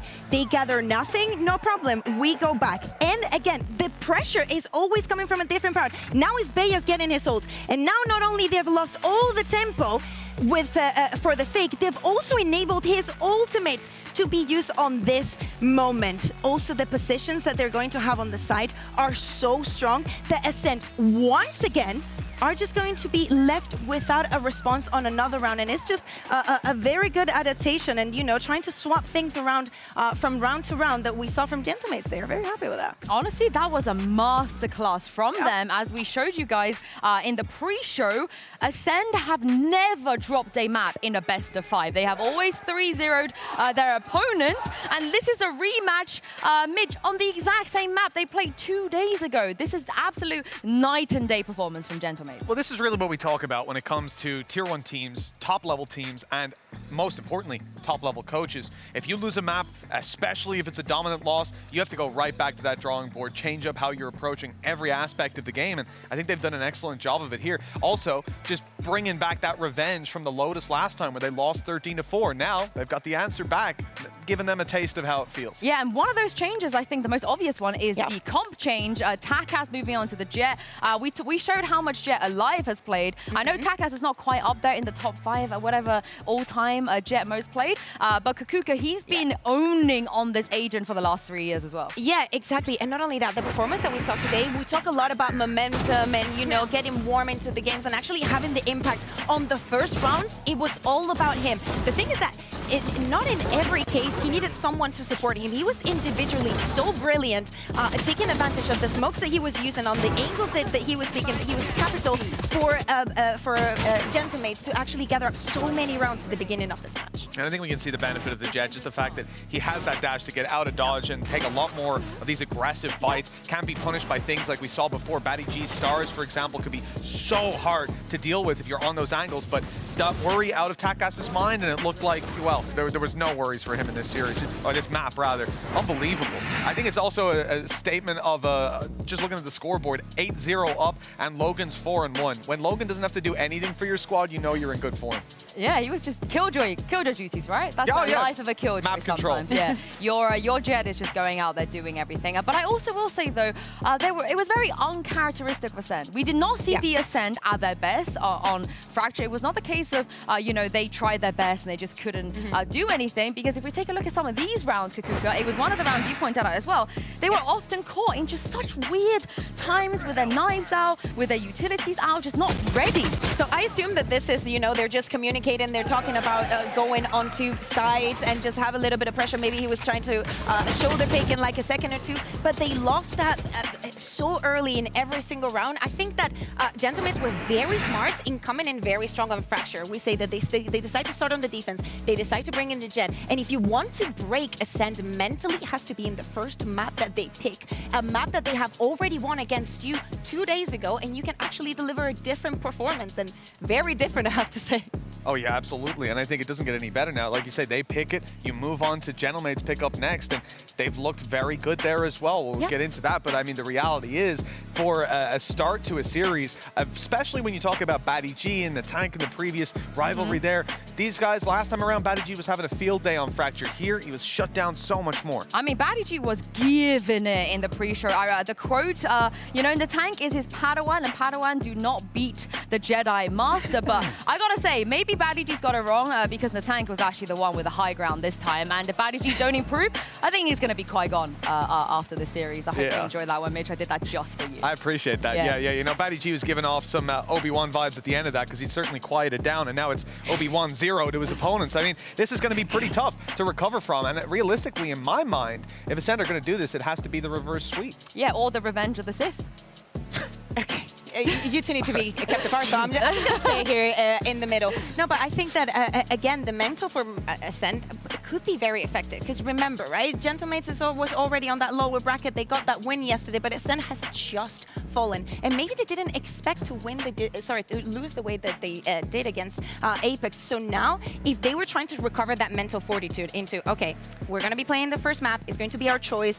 We have played it against them already. We know exactly what to do. Now this happens. Who is it going to be? Is Batty G going to be that stone, that hard rock that everybody can just cling on to? Yeah, I mean, Split, we're coming on to Gentlemate's pick here. It was also picked in the last time they faced each other, but Gentlemates, they were 2-0'd. We didn't actually get to see Split. We get to see it here. And if you are them, you got to feel so good, Mitch, after what just happened on Fracture. And also, they get to start an attack this time as well. Yeah, I actually think that could be something for Ascend, though. Being on the defensive side, maybe they're going to be able to hold steady and hold strong on a map like Split. They've got a chance, but the reality is Lotus is what they're thinking about. That was the map they dominated last time. For Split, both teams are on a win streak. Ascend, you know, they've been stomping teams like CGN, like Digital Athletics, but they're a tier below what we're seeing here, if we're honest. Gentlemates, on the other hand, 2 out of 5 of their last series have had this map in it. It's been SAUL and Focus that they beat, and Focus especially. I mean, this is a team that they even took that map off Apex when Apex picked it. Focus are a good team on Split,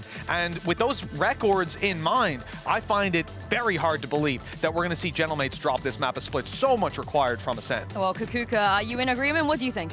I think that Split's definitely going to be an interesting one because we have seen this composition so many times and Ascent is actually so good at it. I just wanted to take a look because to me, it falls flat. Sorry, it falls flat in so many instances just because of how the attack is designed. I wanted to showcase just, I would say like 3 or 4 rounds so you guys understand and see the movement that Ascent is going to have on this map. So be mindful that most of the utility that they have is not recoverable, is not going to be coming back, not the one that really creates that impact, right? For example, like the flashes that you see on the other side. I want you to take a look, and it's highlighted how Musashi and Alive are gathering and going up against the sides. So I want you to see how Musashi is always the one being the tip of the spear, being extra aggressive, and actually leading the rest of the team.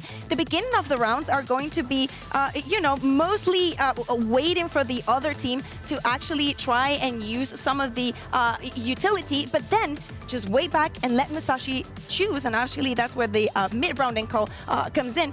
Where are we going to end? Also, in all of these rounds, let me pause this. In all of these rounds, okay, that's bad. We're going to see Monster just playing on the right side of the map. I'm gonna leave this away, but what I want to see is that even though this is a composition that definitely has its ceiling, to me, Ascent has already reached it. And they need to find something that makes this composition new and that can actually be a surprise for their opponents. Because otherwise, to me, they're pretty easy to read. Yeah, no, usually we get the double dive into double dive, 2 completely different philosophies behind it as well. Mitch, you have a preference? You think the Astra Sky Viper trumps the Cypher Omen Sage? It's a hard one for me. I don't want to vote against the Viper. At the same time, I think Cypher brings a ton of value. Even just on shock value alone, getting into sites can be so difficult, so much more paranoia with that comp, so to speak. But I don't know. I think it really depends on the teams. Well, let's take a look at Agent Select here and see if they're going to stick. Whoa! No! What? I can get behind the Viper now, at least. Okay, so this is a comp that they have played before. This is not super new to them, but it was something that they didn't play here at group stage or playoffs. It was their old comp. They've gone back to it. So Reina, everything wow. that I said, just forget about it, right? Just get rid I'm of it. still going to be looking at Musashi all the time. Definitely more utility to play with. You know, even some of the clips that you had there, Bea, that I'd seen before, you know, Musashi was, although going in first, he was finding a lot of success. Maybe the Reina pick is genuinely seeing that I actually win a lot of opening duels here, and I can get a ton of value by being by dismissing out of there. Sorry. Yeah, but also think about Gentlemates, right? They have the Astra, the Viper, even the Sky. So many things are going to slow you down that I'm just going to be looking if Musashi can pick up the pace that Alive, you know, can use to their advantage. In a way, I don't want Musashi to do well because I know Marcus is just going to go on about this for weeks to come, and I think Lothar will end up bald by the end. But the reality is, you know, this comp, it's got to be a bit of a surprise for Gentlemates. At the same time, like we say, it's been there before, but I wonder if this is going to affect their prep. That's basically the only hope I have. We were talking about on Fracture how that change from Gentlemates was so effective onto Ascent. They both knew that these two maps, I would say 95, 100% chance of happening today. So both of them preparing a surprise for the other team on their pick. This is so, you can tell that this is MBS. This is MBS Kadej all is over. already laughing. He put CNET on this Reina on split before, and to be fair, CNET looked pretty good here playing that Reina, and now Musashi alive as well. On the other side, though, I do want to say, because Natank had a really good series fragging out on Fracture, and there's no better time to move over to Raze when you're doing well today, but it's time for us to get into the second map, and I cannot wait to see this and see how both of these comps are going to be able to deal with each other. Pansy and Hyper, that's enough from us. Over to you guys.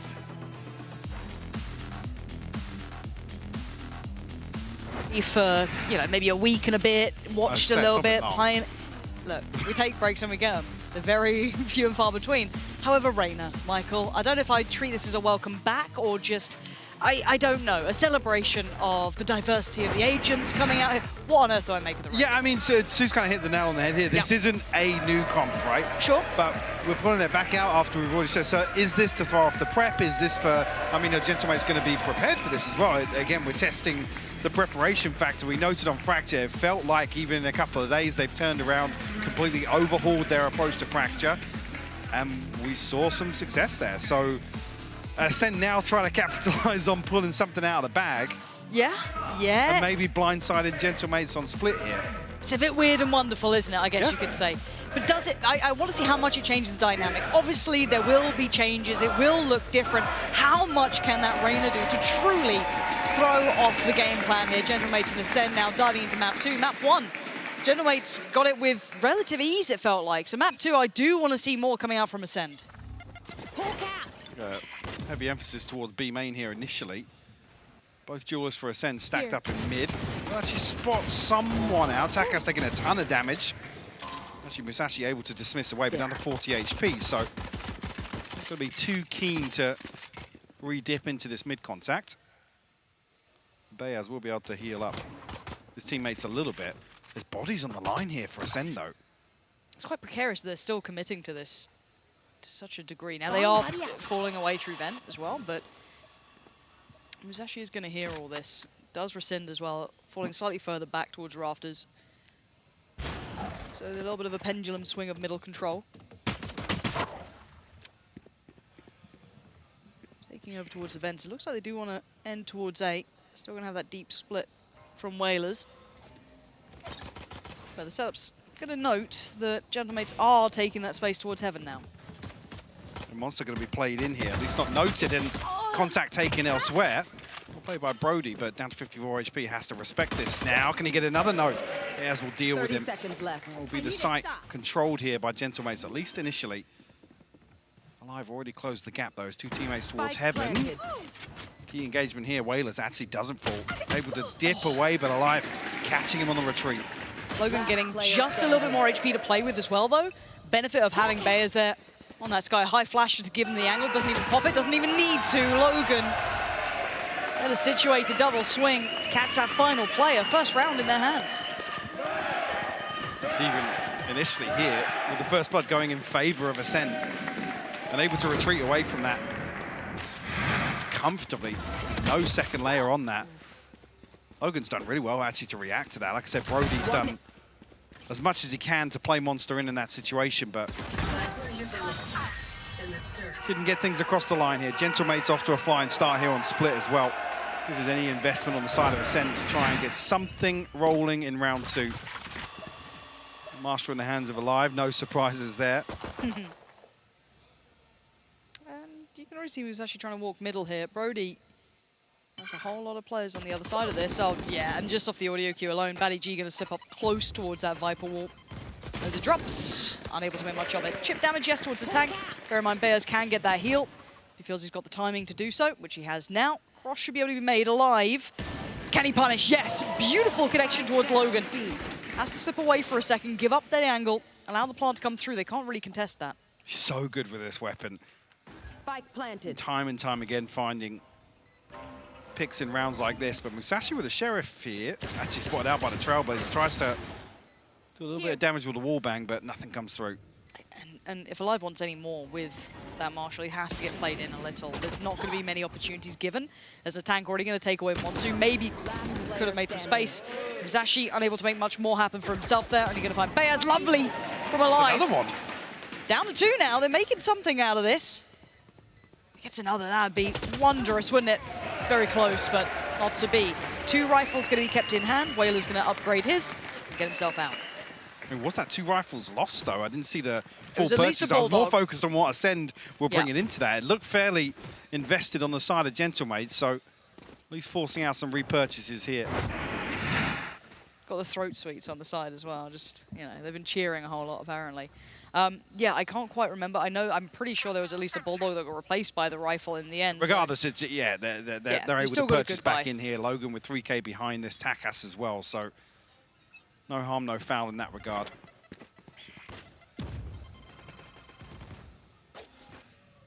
Early investment of the paint shell and the flash. Not going to find any connection, but shows presence. Keeps those 2 players very dedicated towards B. So G, almost a little too committed towards that. Gets punished by Natank, and that's a freebie for a beginning. No damage done on the other side. They're sitting perfectly still. Whaler's going to note the aggression as well. Very heads-up work to try and keep at least an eye towards B main. So going to post up Musashi.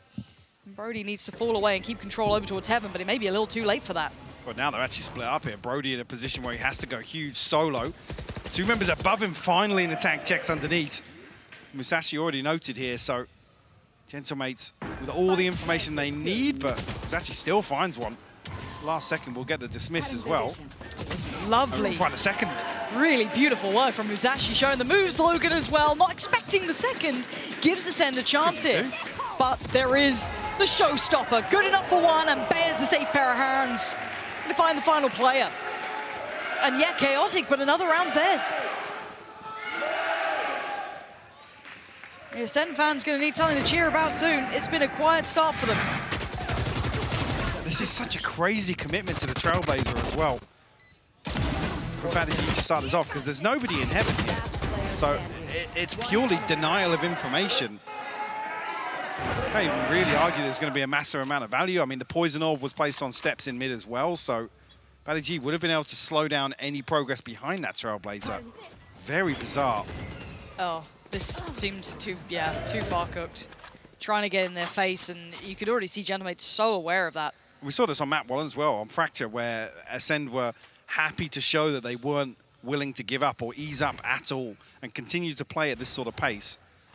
Even here, it feels a little more tempered from Gentlemates, to be honest with you. Maybe a little more traditional. And the patience pays off for Logan, sitting back passively towards A, but I'm pretty sure Batty G's going to hear these steps. Yeah, trying to fall away as best he can, try and buy a couple of seconds for himself, but this is still a tall task. Considering the weaponry that Ascend have, this round doesn't look likely. Looking up towards Heaven, going to have to respect the utility and play for now from Batty G. As the wall drops, they can start making that progress. And on the other side, you can note it. Brody is there, going to be spotted. Look for that secondary player. Takas doesn't need it. Takes the opportunity himself, removes Brody, leaving just the 2 here. They made a damn good go of it. Something out of nothing. Musashi now. A 1v2. Bears down to 68. Flash comes in, going to note him on pillar. And now the position gets lost. Get back into hand, a little bit dangerous towards the end, but still weathering the storm just fine. Too much damage done early on in this round. I mean, the Sting is nearly making things work for Ascend, but Gentlemates once again off to a flawless start to map 2. The look like they're in total control. I'm curious if actually Ascent drift back into a deeper hold here or look to get a little more proactive. Really see that penny drop on Fracture, particularly in the first half. They have to be conscious. They can't let another first half spiral out of control so early on. Operator in hand here for Alive. I like that space, kind of, you're putting into question. Now, fortunately, I guess, for the other side, they do have that alarm bot up towards the ramp entrance. So, again, even with that presence kind of noted, it's not going to be adding too much paranoia. But now pressure on the other side as well. This is just painting such a vast image, right? It's very hard to get a bead on where Gentlemates are actually going. For now, just mid-control, a little bit of, not pressure necessarily, but a little bit of presence on the extremities. What's crazy is here that actually there's 2 lanes that both duelists show presence for Gentlemates. So it does leave a big question mark for Ascend.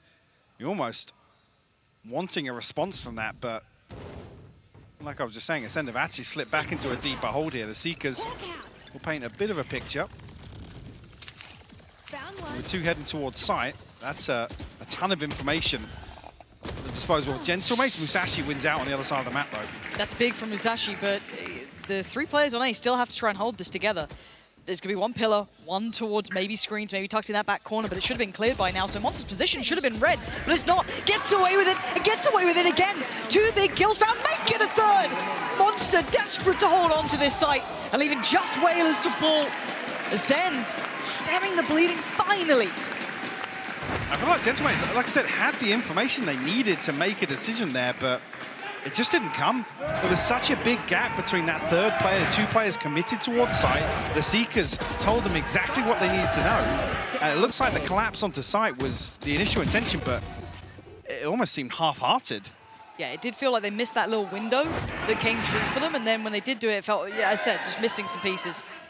Questionable choice on that free cam melt. Operator out for Alive. And it looks simplistic, but sometimes the best kind. Let's see if Alive can control this. Beautiful shot towards Takas. Instantly stops the roll, takes away the biggest threat from this round. Natank 2 away from his showstopper, but it's not in hand this time. Rifle available for Logan, though. Can they make something work? Still 3 members to deal with technically towards B site. Gentlemates cut noise behind this, but again, with the numbers advantage, haven't forced a rotation out of Ascend. You're not going to be feeling any pressure over towards A. That KJ setup's doing very diligently at holding that space. There hasn't been much of a look towards middle yet. Maybe with a Trailblazer or a Flash now coming in, it could draw the eyes back there. But because of that lack of pressure towards A, they can at least pull that 1 away, right? They can pull Brody away, sticking towards events. And, well, you get a bit of timing like that. Batty G. Beautiful from him. He'll be happy with that. Nice little switch up as well. You can see Badiji in a couple of rounds now, just putting a snakebite behind where the Trailblazer is clearing. So there's no possibility of anybody bursting on the back of that, particularly in an anti-eco round here. Trying to make use of potentially one of these Spectres. Now, hoping Badiji can stand his ground still. We'll get the spot and the information on Logan. 1 enemy remaining. Okay, there we go. Right, Natank got dealt with, leaving Badiji fully focused on towards Heaven. Starting to get a little more lively now.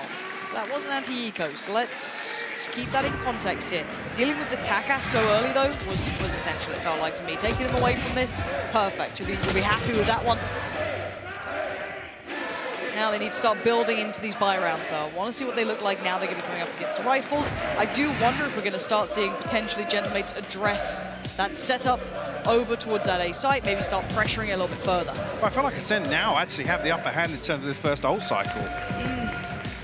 We will have Musashi, Monster, and Baddy G's available. Obviously, Bladestorm would have used up previously, but Gentlemates 1 off the showstopper, Viper's Pit available, 1 away from the divide. So, not necessarily got the ultimates at their, to hand to start things off. So, you have to work for some of these orbs if they do want to build some sort of game plan around them. But at least initially here, the pacing feels much slower from Gentlemates. It does. And that was what really worked for them on Fracture. You could argue that even here with the Reyna, if you give him 1v1s, that's where Reyna can really thrive and the ability to reset comfortably after them. But I don't know if really we're going to see Gentlemates commit to that sort of play style 2 maps in a row. Now, bear in mind, it's still 2-4. Gentlemates very much in the lead here. The 2 rounds back-to-back, 1 being an anti-eco.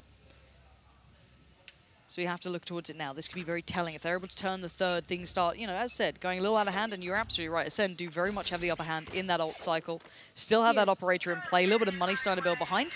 And middle's suddenly been shut down, right? So this then puts it in the hands of Monster, who's on the switch up here as well, over towards B this time. With the lockdown in hand as well.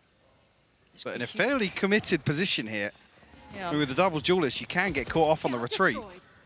We'll see if he does decide to slip away from this. Okay, Takas just has to speed up the pace here. Natank trying to do so as well, but Takas takes down Monster. There is a second on the side. That's going to be Brody playing towards the back of it, but Natank deals so well with Musashi, putting it all in the hands of Brody, who can only do so much against the rocket in the pocket from Natank. But now it's down to 2. Alive and Batty G, and we noted earlier, Alive was pushed up all the way over towards A. A deep position and a long rotation, but caught on adjustment, they take Natank down to a little lower.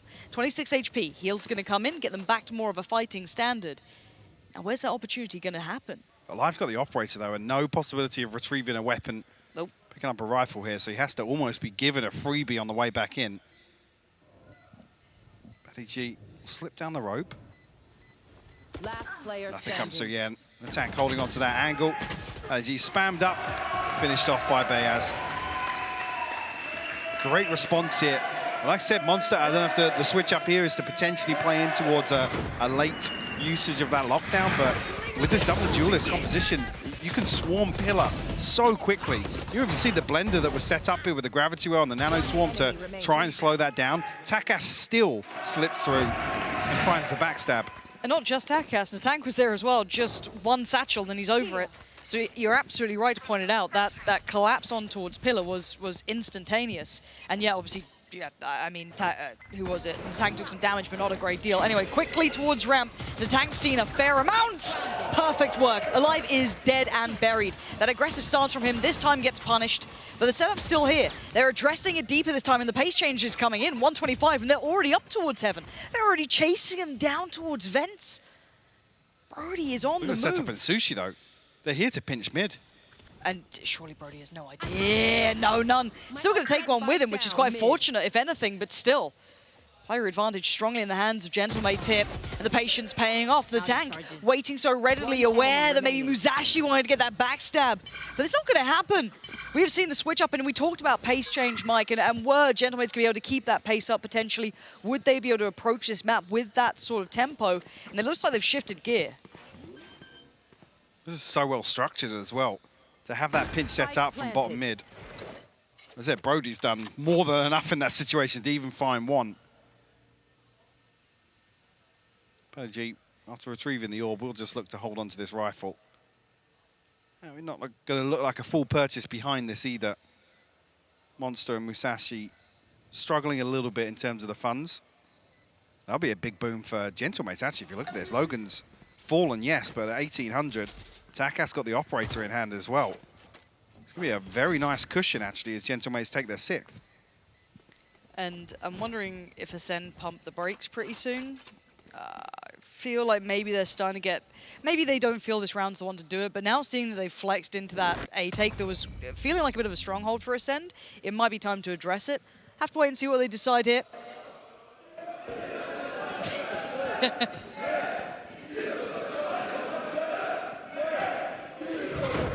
Shout out to the audience as well. The audience has been on form the last few days. I was noting there, if I'm not alive, actually took the tag of the vulnerability from the gravity well there. So look, it looks like he's down to just one headshot through the wall. Health bar's gone in an instant. Yeah, certainly here from the defensive side, again, with some of these duelist switch-ups and maybe a little an off-meta composition, you do want to see the value coming from this side for Ascent to make things as easy as possible, where you expect to actually have, I don't want to say guaranteed value, but a higher expectation in terms of what they can do with the Reyna on the attack. I'm a bit worried, because now if you okay, in my mind I'm going to put it quite simplistically as well. Map 1 is fine if you bound back on map 2 and you get even just like a little bit of a competitive start in the first half. If this goes out of control, that's now 2 maps back to back that you do not have that presence. You've tried to switch up into map 2, right? Let's say map 1 you came in as expected and you get blown out of the water. Hey, it happens. They're really well prepared for us. Cool. That's when we talk about ripping the band-aid off, get things out of the way. Not a problem. It can happen. No sweat on that. Map 2, if it continues to trend, then you start feeling that oppressive weight of, okay, this best of 5 suddenly isn't a marathon. Suddenly it's a problem because map 3 becomes a decider, right? It's like, it changes perspective completely, especially if it goes this way. Now with the money where it's at, they're gonna have to somewhat step away from this round's potential as they're not competitive in the buy. Yes, still a rifle on 1. Yeah, it's just Brody and Batty G. So, okay, a little more competitive, but far from ideal. Early pressure to say the least as well. Seek's going to come in, and Bayaz going to double down on that too. Wants further information, but Ascent do well to at least keep them at arm's length, but don't expect Takas so close, but Brody deals with it perfectly. 5 HP, he's lucky to be alive, can't withstand it much longer. Gentlemates have the site. Lockdown coming through, they're going to force a couple of members back out, and they have to fall away. Yeah, They've got nothing to Spike break not it. being committed to just yet, and a snake bite placed in the corner, but they're ready and waiting alive. With a shot at this, but Batty G isolated. That's rifle gone. And you can see Musashi wants to try and maybe get back towards it.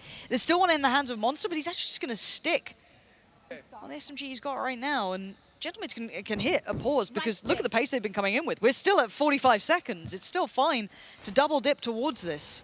They draw the lockdown out so early as well. It's almost like Monster's hit the panic button there. Brody's committed towards elbow. There's no chance of him getting out. Big info there. Musashi's 30 jump seconds peek. left. Gentlemates finally now feeling confident to progress towards site. Uh-oh. Well, Alive? to say that. Yeah, would have had to have done his best Kang impression there, but not going to happen. 14 seconds, they've got complete freedom towards the site. They should be getting a fairly safe plant here. Don't think either players can get there anywhere in time. So nice work overall from Gentlemates to be able to get there that quickly. Now we do look at this retake though, because there's still a little bit of chance to it. 2 rifles now recovered. Musashi's got 1, and then that chance gets depleted. Whalers connects well. As Musashi drifting out from heaven, and it's just Spotted Monster. him. Yeah, Whalers just seen the tip of the hat. Done. The tank that wants to clean it up. A little beanie. And now you're very concerned, actually, because you come back into this next buy round, and that feels like, if Gentlemates take it, we're going to have a repeat of the first half of Fracture. A massive gap in terms of the scoreline for Ascent to once again try and recover in the second half. And Reyna's good and well if you had a buffer. 2 rounds isn't enough to play in a Reyna. He has to thrive on the attack. It's going to have to be like out of this world level of performance. And maybe he does, right? Maybe he does, but then... I'm here for it. Absolutely, but then tell me Natank's not going to have a round, or Takas won't have a round, or someone won't have impact 1 round. It's very hard to see that differential to be made, and you've got to make me a believer if you want to see it come through here. Well, similarly to the first map, we were asking Ascent to have to convert the bonus as close to flawless as possible. Yes. It just didn't happen. And it may be the same sort of scenario here. Mid-control tested once again.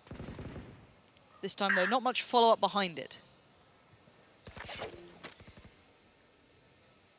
You see Alive posted up on a deep angle here. The orb will deny it. He's looking to drift through it. Will be rewarded, but Logan actually finds Brody on the other side of this.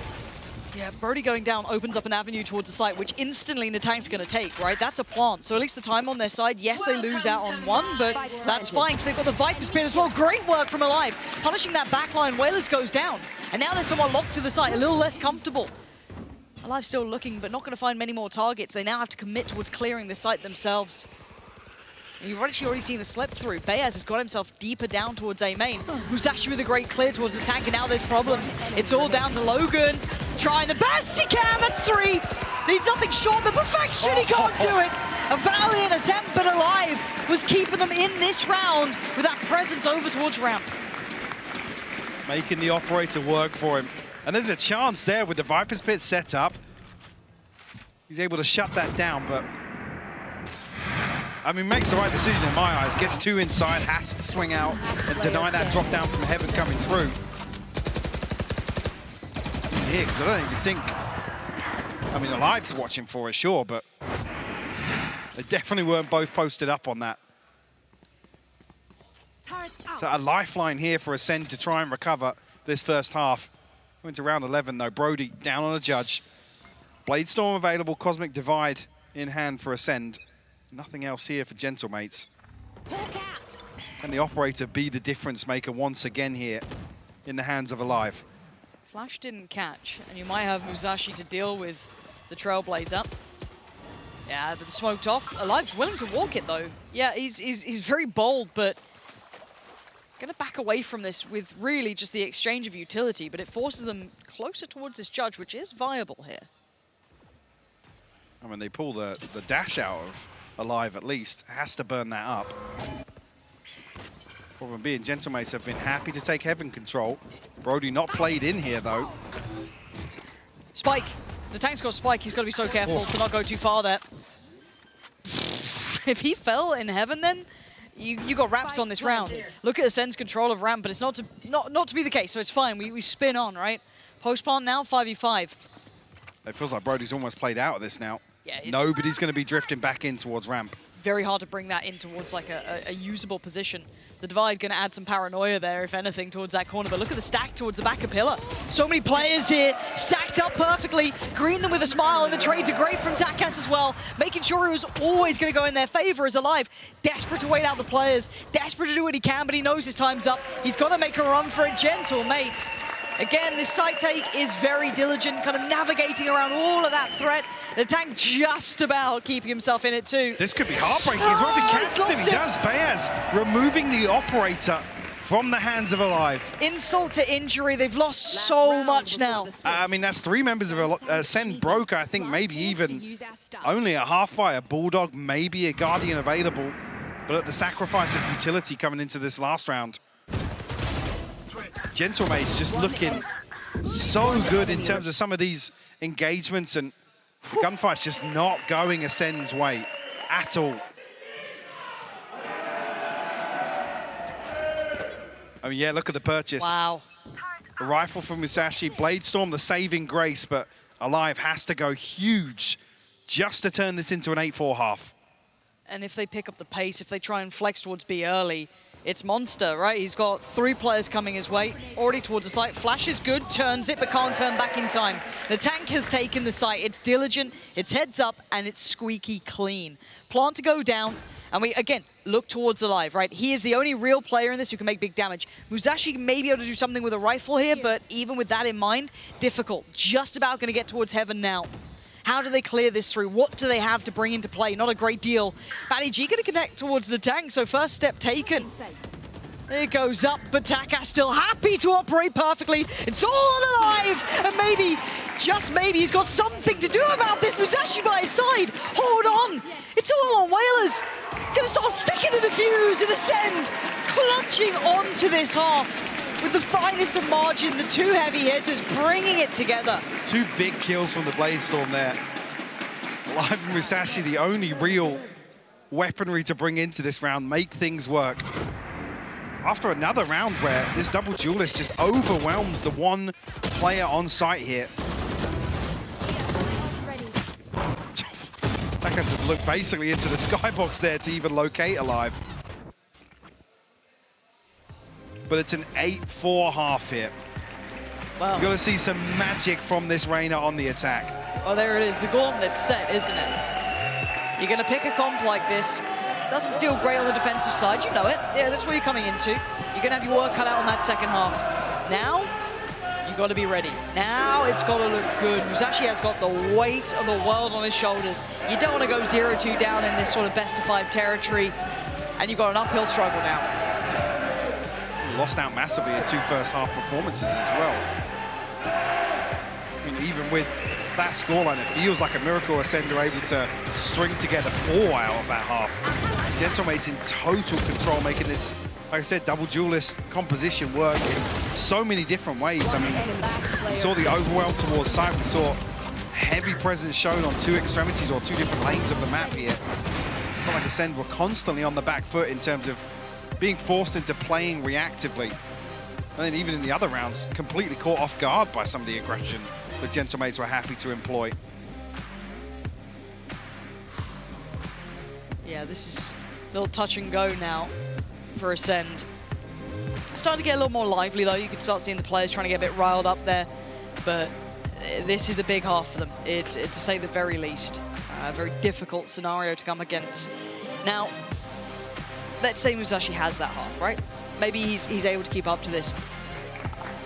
it still needs everyone else there as well. As much as I'm putting a lot on his shoulders, it isn't just him. And unfortunately, it comes onto the man just on your screen there as well, alive. They need to basically replicate what Gentlemates were doing here with their double duelist. Yeah. They need to come out swinging here at the start of the second half. And in my eyes, tie things up because, like I said, we talked about the very, very small margin for error in the first map. Needed Ascent to convert the bonus to get themselves even into a possibility of getting back into that half.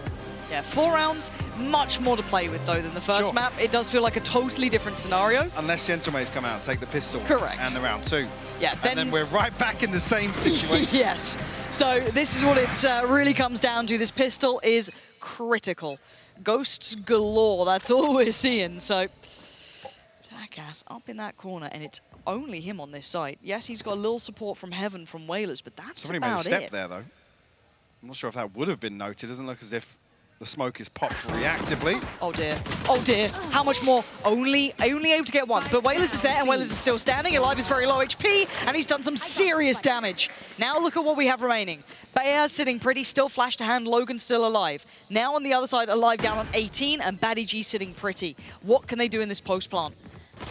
Try and sit pretty, sit safe, sit deeper. I like this kind of hold towards CT that Alive is doing, trying to play to his HP. He doesn't have a lot of it. It has to be almost a safe kill here. And Logan's slipped a little deeper, getting towards the site, maybe paranoid about the back of site, or maybe towards main. Alive's gotten away with this. They have no idea. And Baddy G, gift from the gods, going to be given a frag towards Bayaz. And there's the timing for Alive. That is exactly what the doctor ordered. Beautifully played. I mean, Baddy G getting a freebie there on the fadeaway through the smoke. You're absolutely laughing if you're an Ascent fan. That's tough attack as well. Just can't pin down the second. Whalers, great decision there to actually try and reinforce that hold towards the choke point because he slows things down even further before Ascent buying a bit more time for some support to come through. Unfortunately, I think with one flanking and another one coming around the other side of the map, Ascent made the right decision, like you said, with Alive playing towards his HP level. In towards CT. Oh, wow. Logan's always good for it with that gun. Do it again. Do it again. One more time. One more time. Oh, he wanted to. Yeah, he was real close. To. Yeah, he's always been an absolute fiend with the Sheriff, hasn't he? It's been him and Takass on this map historically. Yeah, it is a treat to watch. There's a couple of players you give them a Sheriff, you're like, ooh.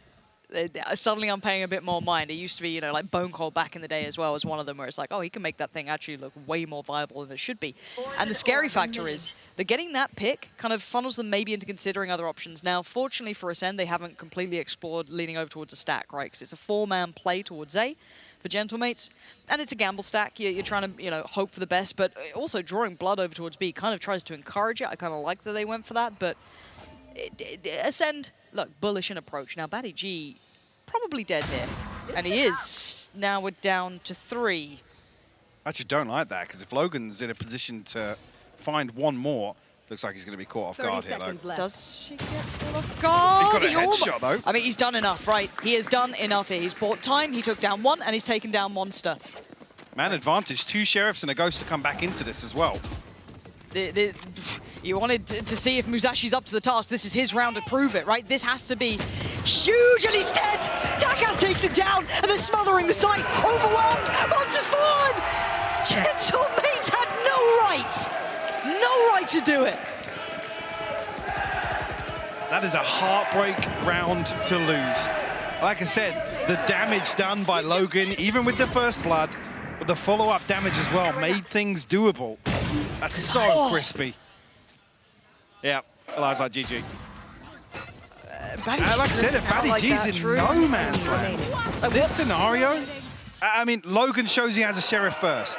You have to assume there's another one at least in the hands of Takass. Somewhere, yeah. I mean, you see Takass in the server. He's going to have a Sheriff. We're going to have a Sheriff, right. And just drifting through sight like that, I don't know what the goal was for Baddy G there, really. So, I mean, he got shut. He's found so much value in the lurks previously. Didn't see that on map 1. So naturally smoking themselves off to avoid detection here from the flash, but I was going to say Bayaz going to drift onto the angle. LG will punish. Oh, Takas, this is not pretty. Oh, and Alive hits a so good with that shot. gun, man. Just pick it up all the time. Just, hey, just stick on the Marshall. It'll be fine. The other three, though, very, very far behind the curve of this round. It'll take a long time for them to get back into a position they can actually do something to dissuade the outcome. Badaji happy to be first man to make any sort of contact to players. Probably considering saving here. Yeah, I'm seeing a retreat There back through spawn as well. I mean, we're flipping round 2. Natank and Logan obviously buying down to 400 and 500. Bayaz and Takas. A big boom to the economy here. I think Ascend, the penny will drop that nobody's going to be re-challenging Sai here. And don't necessarily want to give away any upgrades with a purchase like this either. No. No freebies afforded for Ascend. So we'll find their 6th, so at least here, keeping things in check at the start of the second half. Take those sort of rounds when you get them. You get the nice first blood. Cool. Sights ours. Spin in. I mean, Takas was probably dead either way, it felt like, at that point. Food pasta good today. Yeah, hold on. What pasta did you go for? That looked like the carbonara. That looked like the carbonara? Yeah. Oh, I am quite hungry. No, I don't want sushi right now. But pasta. How much is that? I've forgotten the translation of this one. Michael, please, help me. I mean... I know how much it is like on the screen, Mel, thank you, but, you know, I'm looking for conversion rate here. But back to task. Let's have a little look at what they're still coming in with. Yeah, Ascend still down on that quite light purchase. They do have that benefit of the rifle there with Mozashi. They do have Alive, obviously, on his main weapon, but Takas going to show off a little punishing monster. But Badaji slipping closer, and they have no idea, but he couldn't make the most of it. Only going to get one, which is still pretty valuable, to be honest. Trying to keep this one back even, but it's still going to be a favorable situation for Gentlemates. So diligent, though, to have 2 people posted up to deal with that lurk. Oh, Takas. Oh, he actually adjusts for that. That looked on to me, but Logan now going to be tested as well. Tries to fall away. He's got so many problems. Musashi instantly going to go around him, though. I kind of like that. Get straight to CT, get back to business, isolating the tank. And the last 2, so cut off from this. Logan is just living on borrowed time, it feels like. Has to go huge again. But that is the spike in main. So if he was cleaner, it could have been something. It's not. Borrow's get taken down, overwhelming. These are the upgrades they were looking for now. And Whalers might just want to slip away at this point. There's not much more to be done here. Left. Sure about the progress for Takas, because they can string something together, at least in terms of a purchase for the next. Ascend will be given their 7th. Actually, a possibility here for the operator to be retrieved for Alive as well. How deep does Whalers go exploring now? He's going to tuck himself into sewers here. Yeah, down in the depths. And let's see what upgrade Alive gets. Yeah, there it is. So, if you're looking at outcomes, couldn't have gone better, no, right? Big 3 win standing, for Ascent, big upgrades. They're almost back to level pegging at this point as well. Going to be 7 to 9. Getting the operator out as well. You're going to love that. Now, this could be timeout time for Gentlemates soon. I want to see what they go for here, just to maybe get a readdress the game a little. Because now there's opportunity. Now, and I don't also think this is purely off the back of that Reina coming in. I think it's a lot of good things that Ascend are doing. I was just about to say, actually, we haven't really seen them lean into anything that really feels like Reina is the proponent of anything from the strat book, to be honest with you. It's fairly cut and dry from Ascend. You almost expect them to look for both duelists to kind of farm on the front line, to be honest, but haven't seen that just yet. 2 judges coming in with Gentlemates here. Takas definitely looking to try and get that Blade Storm online with the orb retrieval, but denied here. Yeah, sent away. And he can't really back from that corner. Maybe he has an opportunity to, but he's going to try and stick around on this. And it's a patient round, right? They've done what they needed to Ascend here.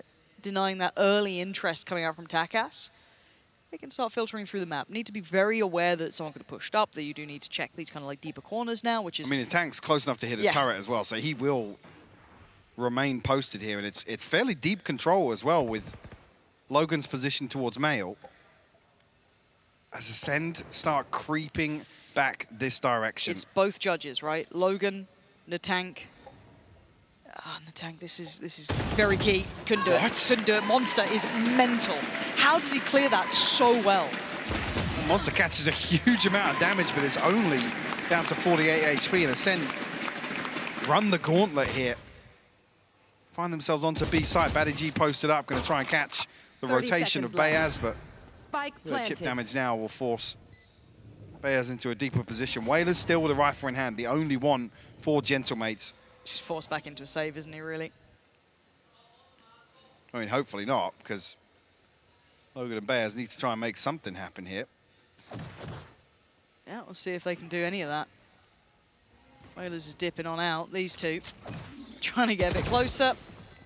I mean, you don't want to give away an ult AWP here. If you look at the left side of the screen, actually, yeah, bloody it hell. potentially puts many an ultimate on the board for Ascend in the next round. Stealing sight. Rightfully so, going to deny and give up to the spike here.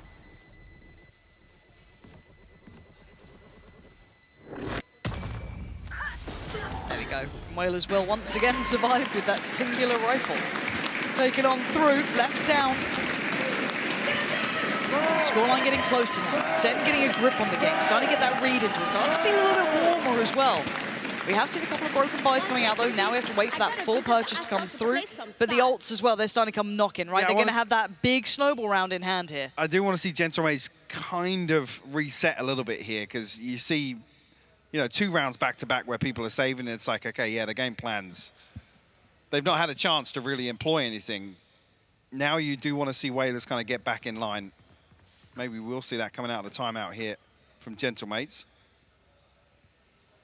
Yeah, timeout, there it is. Waiting for the music to hit. So yeah, curious of actually if there's going to be any shift here for Ascend. Now, at least when they've got a couple of rounds to play with, some funds in the back pocket, can maybe loosen up just a little bit. Especially, like you said, with a couple of players actually looking like they're warming up into the series a little more so here in map 2. Yeah, it was a cold start. Map 1, it was a stark contrast to what I expected. And Gentlemates quelled a little bit in terms of the proactivity we saw on map 1 and how eager they were to commit to engagements. Maybe this is just a composition difference. We were talking about maybe if Takas really was such a factor to enable that sort of play style. Certainly not evident here on Split. Which I find quite a shame. I love this kind of proactive look. And yes, it is hard to bring it in across the board. Yes, we've seen, you know, Natank trying to take some space, etc. But still, it was something that was really, really working well for them. I'd love to see them maybe have a little look towards that. Hard to do it, though, when you have been on the back foot a little in this half. But Ascend, let's keep our eyes on this as well. Look at the money, though. It's ridiculous for Ascend right now. Oh, yeah, they're sitting so pretty. There's 3 above 8K. And they're on the brink of, I mean, they have the Cosmic Divide. They're basically on the brink of a full house. with 8K plus in the bank. Okay, Musashi, singular job to try and take that mid-control. Keep this map very much divided.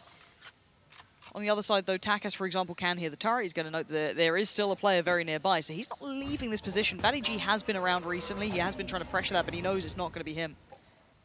Going to hear a couple of these steps. That shot does rattle through. Oh, posted. It's going to find one. Takes down Badiji, but trades his life for it. But there's the follow-up from Takas on the other side of the map. His patience pays off.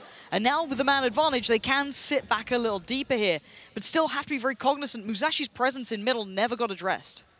Question marks on both sides, though, because they basically found both lurkers for this Ascend team. Logan tucked in to the close side of pillar here. The 2 members of Ascend. And Musashi looking to just contact out here. Oh my Still word. wins out. That's a shocker for Logan as well. And now back aside, Whaler's got to find another if he wants to keep this looking favourable. He's done it! Exceptional work taking down Brody. And alive, outnumbered, but certainly not outgunned, but the time, 10 seconds. A valiant attempt, but Gentlemates changing things up. Proactive on extremities, taking these challenges. It took an ult from the tank, yes, but then keep in mind, Takas was there as well. This now swings and roundabouts right back into Ascend's camp, saying, all right, match us again. A big win as well. With this difference in the economy, you almost want to see a flawless round from Gentlemates. So to keep 3 rifles at least here, or 3 weapons carried across, Yep. It's a big positive. See how things look for, I mean, still not happy with that one, apparently. Never happy. At least here, they need to chip away. So now we'll start. Tempo. Look Look at this gear shift, Mike. Yeah, investing in some of these ultimates. The Blade Storm not greeted just yet, but Logan able to reset a little deeper here. But I do like the response. B main, they're going to push up Natank and send him a little deeper. Maybe they has some support there in the form of Whalers. Viper's pick going to come through here. Certainly going to slow down rotation if they need it. I guess it gives Batty G a lot of information mid-map, but... Cuts all the way onto rafters, actually. It's kind of wild how far that goes. Still, I mean, what are you planning to do with this? They've kind of paused here, right? Spike's still down by Sewer. Yeah, Batty G can clear this. But a drift out from Brody this time. These extremities are being held in a vice-like grip. You can take middle shore, but you are not taking the rest of the map, apparently. Batty G gonna let that slip. Fall away here, caught. Gonna be heard and noted. Alive, and Batty G gonna have to work out something miraculous. There's 3 players here on the other side. This is an uphill struggle. Batty G, as soon as you cross that corner, dead to rights, it's all on alive. Tag, no frag. And up and down we go. Not going to find much more on the tank. Doing very well now. One of the previous to be flawless, yes, but this one comes through now. Another chunk ripped away and a couple of ultimates invested as well for Ascend. A big win out here for Gentlemates. Get themselves onto 11 as well. Repurchase going to be comfortable, of course, for Ascend, but able to chip away. And noting once again, I mean, great control of the extremities, yes, but neither lurker finding value here for Ascend. Even when they throw an extra body behind one of those lurkers, it doesn't amount to anything. And you've got to consider now, if you're Ascend, what do you do with this, right? Do you try and put another body behind it? Do you just try and go singularly towards side? Do you stop trying to pressure towards middle? What options do you have here? Because this is the conundrum and quandary that they're in, that there isn't an easy answer anymore. There isn't like an easy solution, right? Because the change-up's been one Takas finding value over towards, one side, the tank on the other. Well, hold that thought for a second, because Takas has been given free ramp control, right? Sure. So when mid is available for Ascend, you almost want to see that pinch coming through. The only other time we've seen it, Monster gets picked off outside A main, completely removes that possibility. There's no option for it at all. So that's when you're then left scratching your head in mid, because, I mean, the previous round, Batty G falls in B main, Monster falls in A main. So there's no pinch viable anywhere on the map. So you almost want to see them slow it down a little bit on the extremity if they do want to explore mid and wait for that pinch to come through. Doesn't look like it's going to be here, though. Spread thin once again. 3 on one side, 2 on the other for Ascend. But it's a different look, though, because you got Takas in the tank this time over towards that B side. So it looks like maybe the tank going to go first, take the control, look towards the ult. Takas going to be forced away from this, though. Can't back him up just yet. Has to respect the utility. Do they try and challenge on the retake of the space? Yeah. Oh, Monster. Big shot, but audacious for Takas to kind of re-go to that angle. The tank was already out. Maybe just wanted to find something on the retreat. First overcommitment we've seen, really. Logan is the awareness there. The flash is there, so it caught Logan. Logan was drifting blind into the open. First round in a while we've seen Ascend actually picking up on these freebies. Gentlemates had offered up on a platter. These are mistakes. Yeah. This is kind of, I feel once again, if we're talking compared to usual, compared to what we're traditionally seeing, we're still going to see more mistakes from these players. Gentlemates haven't had to go exploring, though. That's why it's curious to see these sort of things play out here. That composure, though. We're talking about players who aren't used to playing on the stage, who aren't used to playing in best of fives, who aren't, when we talk about expectations and their capabilities, even Existence saying it, this team isn't anywhere near as experienced as people expect. Yes, obviously Gentlemates are more familiar to us, right? We're very familiar with their names. We've seen them a lot. But in comparison to what you talk about, big stage experience, never making these errors, forced and unforced errors are going to happen, but Gentlemates just suffered that at a terrible time for them. I don't know if that's just a read coming out from the timeout, that they're hoping that, Ascend are going to slip a little deeper, play a little slower, but like I said, they haven't needed to. That's not what's been working for Gentlemates so far. Ascend will find their 9th, bring it within 2. Still some key ultimates available here. The lockdown and the cosmic divide, the ones really that lean towards a comfortable site execute, if they wish to lean that way.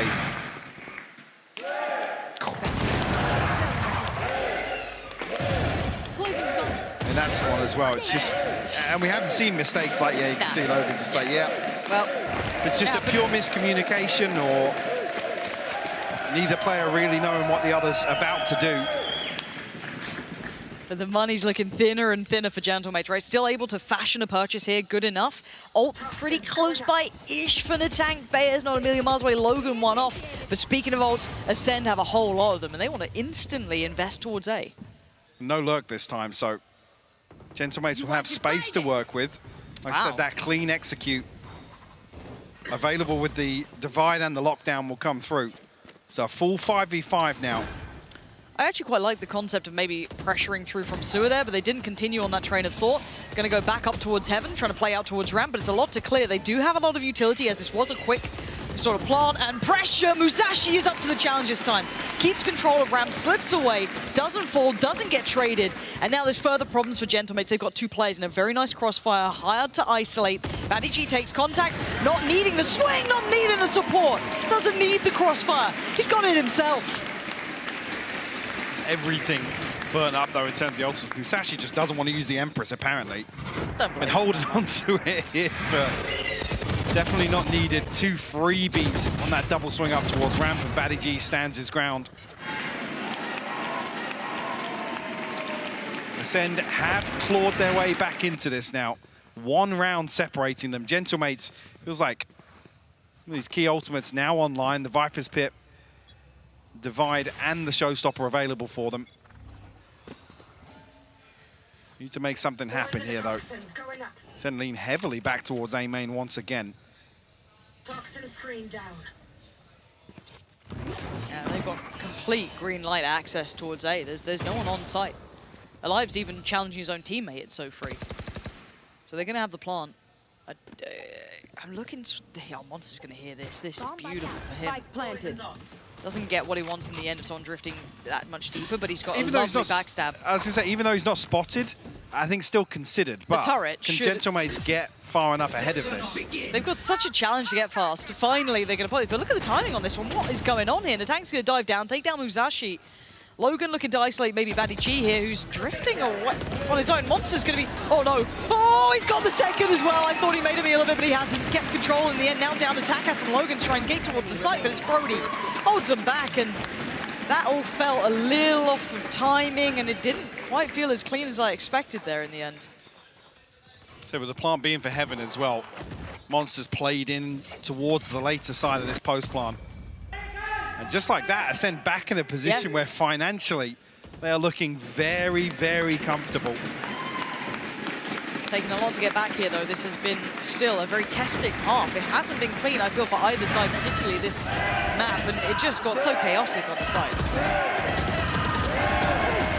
Second here as well, Wade slipping into Astral form to try and employ some support for his teammates. I think my GCSE level French really dipped out there. Not committing to the translation there. But Viper's Pit could be something that takes away this comfortable A main control that Ascend have been given the last few rounds. I like that. Another player stacked up inside it as well will be noted, but Bayaz will get the Seekers off the back of the orb being retrieved. So good start here for Gentlemates, a big win. Okay, let's see what Ascend looks like when they have to go somewhere else, right? We're back towards mid here. Yep. And you can already see the, I guess, the consideration, right? You've already got Whalers here. You've already got Natank watching this actively. You have B main controlled. So this map is being checked on, so they do need to be very diligent. And the adjustment, oh wow, just on the drop of the smoke with the Lear coming in as well. It was almost impossible for Natank to be holding an active angle. The crunch towards B could be coming in now. Already slipping back deeper. Whaler's going to sit towards Pillar, but this is leaving Takas second guessing. And now he's lost the angle. Heartbreak going to be coming in soon. Baddy does very well, but Whalers does his best attempt to hold them back. It's too much. Ascend, flood the site. It's perfectly timed. And the other two players looking like they can't make much of a difference to this now. Just half a second either way. And what's won out previously, or what's worked previously for Gentlemates, is removing that second layer of some of these splits. But finally, Ascend able to pull one off. It will put them on map point as well. Logan and Bayer is going to try and hold on to the rifles. Takas is 2,700, Natank 1,300, but Whaler's going to be struggling. Maybe just a judge to bring into the next. And already, actually, Ascend working back onto some of these ultimates. I'm not sure if Monster's progress here. I think maybe 3 or 4. See why he used the lockdown at A not long ago, Yeah, for but yeah. the divide execute, yeah, but at least here, Brody and Alive potential to get them online. Maybe even actually, I'm surprised they'll see Ascend hunting even more eagerly here, because even if they die, they get the progress, they can repurchase anyway, buy out for the rest of this. Yeah, this is 1 round left in regulation. GG Monster, OT. yeah, it's only 3 towards the lockdown, but some options available at least. God, it was beautiful here as well on the recalled smoke. The Lear goes inside it. It's impossible. The smoke drops and... So if you're actively holding that, you have 0 chance. That's nasty. And considering that was like a readjust, right? That wasn't their initial plan. They've just kind of been able to execute that on the fly very, very well. Really nicely done. Right, Brody with the operator. And Takas as well. That's a little interesting. But hey, let's tuck into it here. Implies maybe there's going to be a pace change here. Alive going to be leading the way for Ascend this time around. But Takas has kind of cleared this pretty deep. I'm surprised they're... Wait, are they walking mid though? How far do they explore this? Logan's already down quite far mid. Does Brody double check? It looks like they are getting a little bit paranoid as to what the hell they're up to here. It's 3 members of Ascend though. Surely they clear these angles. Surely, right? You wouldn't... Oh, I'm getting nervous now. I'm getting nervous now. This is all about timing and a little bit of fortune on their side. They turn away at the wrong time, and Logan gets all 3! A corner not checked, and tragedy strikes. Monster goes down. It's OT. A flawless round to take us there as well. Switching sides. Just completely caught off guard with Gentlemates in such deep holds time and time again. Prioritizing both extremities here. Ascend feel as if they have the freedom in mid. Logan capitalizes. That's dreamy work from him. Yeah, that's got to mean a whole lot. That was a very... I don't even want to say 50-50 play. You're banking on them being distracted. Well considered. Very it well worked considered. so well. First time they tried it out, they'd taken... Oh, what a time to pull that off. Bloody hell. And that was 4 on the trot from the other side too. From Ascend, they'd strung together 4 really clean rounds. Okay, 12-12. This is going to be a wild one, isn't it? Alive on the operator. Gentlemates on that attacking side, though. And it looks like first priority is this mid control. Still going to have 2 players posted towards the extremities, watching over very, very deep on this. Musashi is noted early on. Again. Force back pretty deep here. as well. Yeah, Moving actually all the way into away. ropes here, yeah. The flash just to secure this mid control. Killjoy set up towards heaven, though. Also, I see a star there. It's a little bit of a blender setup. Bomb grenade out. Yeah, but it's not going to find what it wants. Takas can back from this and keep safe. I'm a little worried about Monster's position. It feels a little singular in existence, but he's done very well, and now he's hoping for the support system to kick in. Brody goes down, but he's held them back. Monster doing exceptionally well, but still sticking around on that angle. He needs to back off from this, and he does. Readjust towards the site, where he's got support. Alive, looking towards main, but eyes drawn back in. Oh, the timing on the trap! They pull the trigger at just the right time and they swarm the site. Now Badiji and Musashi trying to work back through an extended fight. Not clean by any means, but the follow-up is Badiji sweeping through here. The pressure towards CT. You can already see Beaz trying to get proactive. Musashi had no idea. Slowly trying to creep out, and Gentlemates. What an adjustment there. It almost looks really concerning, like Whalers has completely fluffed the timing here. With the double swing on, a player set up towards box outside B main, you're thinking, Whalers, you have to do something, draw the attention somehow, but then it's beautifully done here to backstab Pillar. You see it live, actually flicking back and forth, trying to prioritize what you can see as well, the frustration, yeah, because he's just turned away. He's watching main that whole time. And the pressure just as they start coming through on Heaven, you've got 1, 2, 3 players. Of course, you're going to let you try and back up your friend who's calling for assistance, but that pinch, so well timed, hard almost to ignore someone when they call in for their help. Even in bigger picture, you might have had to turn away. Now, timeout hits for the second half here of OT, and it's from Ascend, and I'm not seeing much talking from the players, so it might be coach having a conversation more than anything. Oh, wow.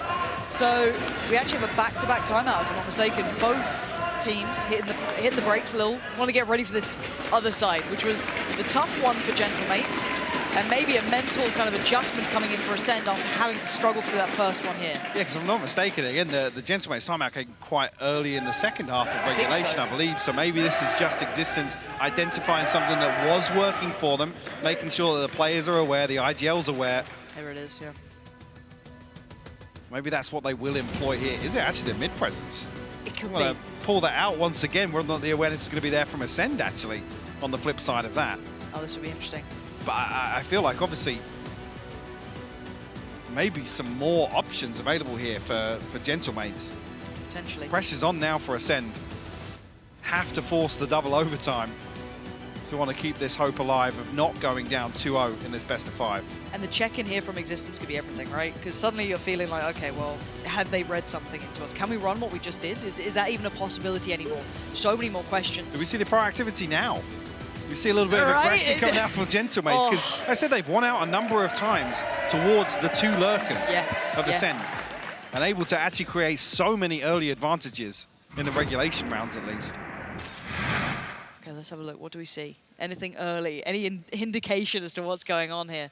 Well, Takas on the operator, so it's looking, well, feeling like it might be a deep hold, him to maybe anchor one side. He's been great towards ramp, hasn't he? He's been playing very well there, but... And that's been the opportunity for Ascend, is to leave that lurker even later on A main and have the pinch come through from mid. Yep. Okay, let's let's wait and see. Gentlemates do have the upper hand here, but Ascend have the opportunity. This half suited them much better. Still in sight. Musashi starting to indicate that presence towards middle again. We try the same thing here with the pullback smoke. There's a star already in male, but they're way too aware now. Gentlemates are like, yeah, Nah. don't go there. Ooh, Batty G showing presence. So kind of maybe testing the waters a little, see if there is that response here. Gonna get it from Bayaz, but not from Takas. Planting a seed, yes, but I don't think it's going to amount to much, because Takas is on a pretty safe angle here. Yep. Especially with the dash still available. May even be deep enough that, I mean, Musashi and Monster got to be conscious of the steps here in spawn. Did he? I wonder if he heard much of that. There's no ping on the minimap, so I don't think he has heard it. But he's still on this angle. He's still here, right? And there was an earlier flash just put down. There's the second to come through, still finds nothing, so they haven't progressed in front of the wall just yet, but now they burst. Now this is where the presence gets tested on the side, but they get caught in the cross. That's the spike down. Takas with a second opportunity, can't land it that time, the smoke in play. But now we look towards, how does this plant come through? Is it safe? Is there any pressure? No, but they're taking space. They're getting way deeper in towards CT. Natank and Whaler's going to be the first to be challenged. Musashi and Alive, waiting patiently on the other side to it. Even have Monster pulled this direction. This is much heavier lean towards CT. Logan, coming back through here, does have some snake bites to set this up, but Tank going to be the one to swing onto it. He finds it, Alive will fall. Oh, and they've even taken the time to be able to clear Musashi properly. They know his position, and he falls! It's like a house of cards, just toppling on top of each other. Now Monster and Batty G forced out of position. Batty G digging in his heels, though, making it into a 2v3. It ain't over yet! It's all on Monster, though, in a 1v1. Can he save his side? He's trying to play the time. And he might have just done that. Perfect work from Monster and Batty G. Taking us there again. Comes right down to the wire. And somehow, what, a 2v4, a 2v5? That Batty G and Monster are able to flip back in their favor. With some early wins from Gentlemates in that retake. I want to see this Beautifully from done. Batty G's side as well. Yeah, okay, so he's literally just playing screens, isolates the fight so perfectly. Wow. Yeah, Batty G just became the hero that round for them, really. So I thought the main kind of strength of that was the pressure towards CT, right? They had put all their eggs in that The basket. screen hold just folded. Oh, wait, hold on. Pace from this. The tank's just on a rip here. Got to be careful, though. Taking a little bit of chip damage. And there's a walk in middle. Musashi going walkabouts here. And look where that spike is. Just on the other side.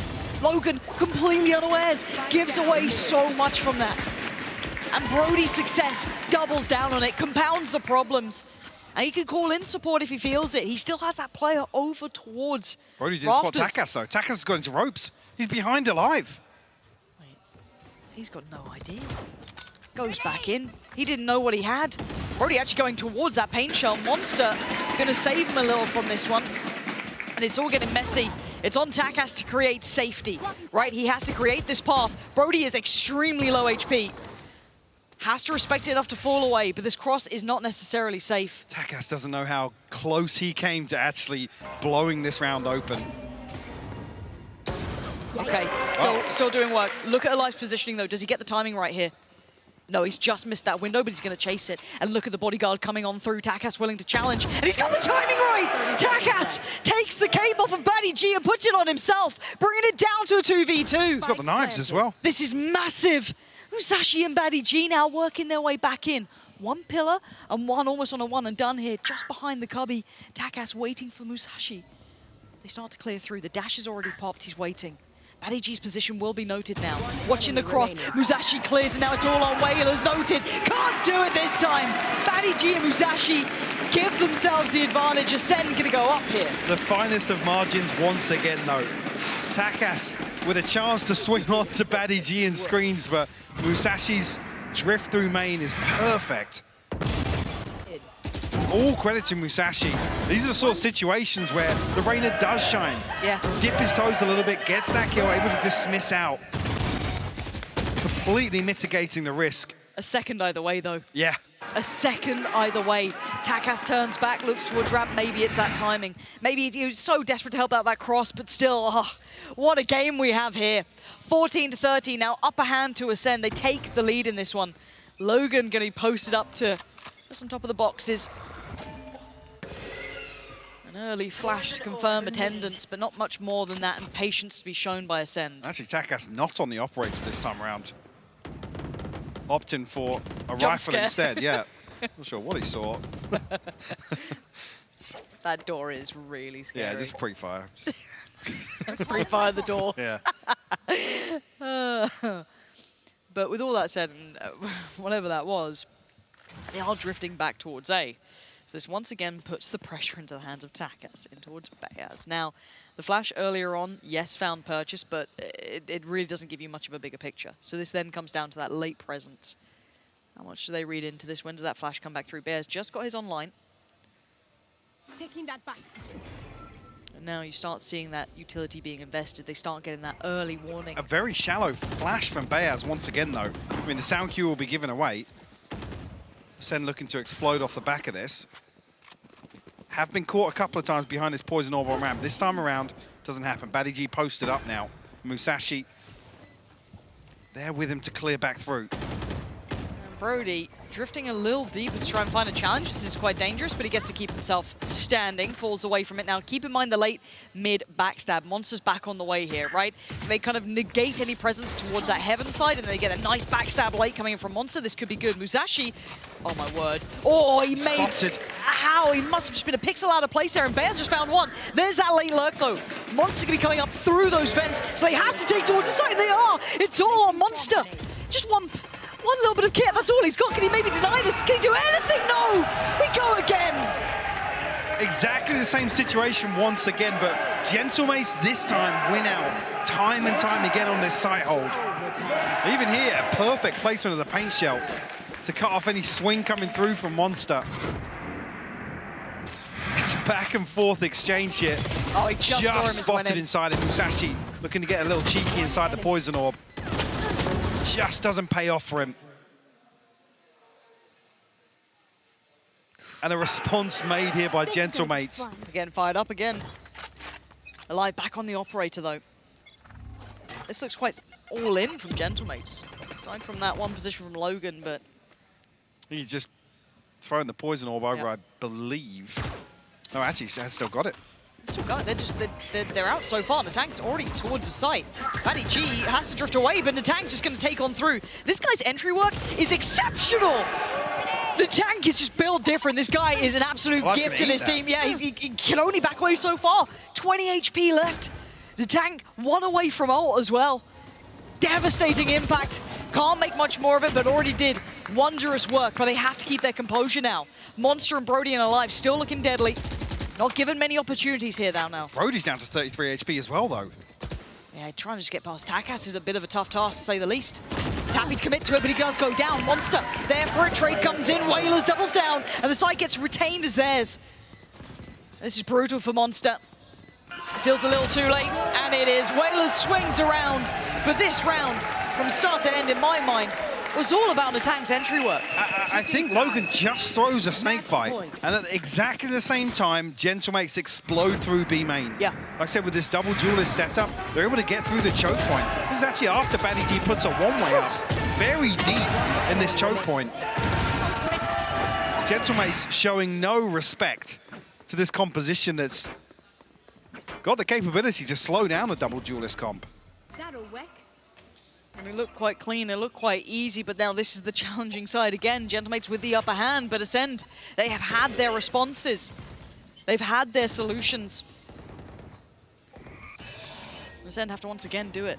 Exhausting, I'm sure, but who's actually going through those same steps towards middle. No full adjustments yet, but no challenges on the extremities either. Deep progress made just yet either. 3 members now positioned up towards mid. Bayaz will spot just Baddy G on the other side of this, but able to slip back. But key information. Big difference being there's one more member of Gentlemates over towards this A side hold. Natank has to go huge, he gets to first, but will be traded out. Can't do much more than that. Logan's in trouble now as well. He just has to pick his poison. Which side does he go to? Actually gets a fair fight on the first. Does fall to Brody, but does good damage. It's 3v3. Can't ask for more than that. Monster's No. down to 47 HP. Baddy G looking for the backstab once again. The Gentlemates look to flood sight here and make their numbers work for It them. looks like Bears wants to, but timing is everything. Takasuri takes down Brody, and now it's on one on the side. It's all on Baddy G's timing. Can he get there in time? Can he still do the damage? Monster holds them back, holds them as they are. Baddy G slowly creeping closer. The inevitable death, the inevitable end. Baddy G is there in time! Oh, it feels like it takes an eternity for Baddy G to get there, but finally, Yeah, he's with the feeling backstab, that. yeah. But Monster holding on with just 50 HP, I believe. Like I said, you can't ask for much more from No. Logan to get another before falling here, but there's a moment where Gentlemates just hesitate a little bit. You can see the smile on the face of existence. But we go again, 15-15 now. The scoreline here. What have either of these teams got left in the tank? They're just unwilling to let it go, aren't they? It's best of 5, guys. We've got a lot more maps to come, maybe. We'll see how this one goes. As it stands, operator there for Alive. And we have, once again, that kind of penchant towards that A side, that want towards getting towards A. Little different look here, though. Challenge comes out, and oh my word, Monster! Just about saving this round early on, at least, for Ascend there, be able to find 2. Natank gonna make the most of it, though, and get towards the site. Oh, Baddy G! What a time! Comfortable on the high ground, shows him who's boss. Takes down both and leaving Bayaz a mile behind. They noted him early on as well. Looking to plant the seed that there's a lurk towards B main. We'll slip through, but 52 HP to work with. A 1v3. First challenge. Maybe Brody towards CT, but again, if he gets past Baddy G, right? Got the timing on that. Pops a flash just to keep his interest there. 13 more seconds till the secondary flash comes here. 30 Spots seconds one. left. That's a freebie. Doesn't expect to play. Oh, the shoulder peek gives him a chance. 25, hold on. This is every other 1v1 you've ever fought, Bayaz, but can you do it now? Oh my word, he can! He's got his second flash back now. 17 seconds. Notes it. He knows where Baddy G is. He knows he's still on the side, but 10 seconds, it's all he's got. He's got barely any HP. 10 13. seconds left. Is it lucky for Bayaz today? 7 seconds. He has to swing the corner. And Baddy G coming alive here in overtime. Keeping this one very much contested. Yeah, Baddy G delivering for Ascend here in a couple of these. Bayaz with a fair shot at things. Nearly gets things done. But a crucial kill to catch the spike just before slipping onto sight. Ascend back in a position to convert map 2 here. Will we see another response from Gentlemates? Both had a chance of closing things out and taking the advantage here in overtime. Oh, yeah. These two seem inseparable here, don't they? And Takas back on the operator now. We saw a couple of rounds where he was actually opting for the rifle on the defensive round. for Gentlemates. And look how much pressure is on just Takas here. Yes, he's got Logan posted in towards Mailroom, but still, this is a lot on these two players. A double stack towards events. This is wild. Takas, if he falls, the gate's open. If Logan falls, Takas is probably dead. And Logan almost turned his eyes away. Given a chance, given an opportunity, does the best he can. 1 for 1 in the end. 16 HP though. And Takas given a second to readjust. He won't fall to this kind of committed approach, but do they continue on this path? Musashi, the timing to turn. Takes down the tank, trying to get that backstab, but do they expect Bayaz as well? Well, do they expect Whalers to still be in a site-committed position here as a third member of Ascend will drift over towards A main? It's looking to play Monster in They've cleared to this 30 late round left. once again. Not going to be able to hear this, but the awareness is still there from Takas on the minimap. I just saw it. What can Whalers do, though? Whalers, that's one, that's two, the third. Is it beckoning his name? Yes, it is, Whalers! Exceptional work from him. But there's still one alive, I promise you. There we go, Monster. Yeah, the look so late, we didn't see it. It's all back even, but it was really said and done by Whalers. Finding those three on the site. Bloody hell. In such a deep position there as well. Whalers makes it work for Gentlemates. Ripping this one away from Ascent. It felt like they should have converted this one, honestly. One enemy. Finds all three. And we reset once again. The never-ending series, eh?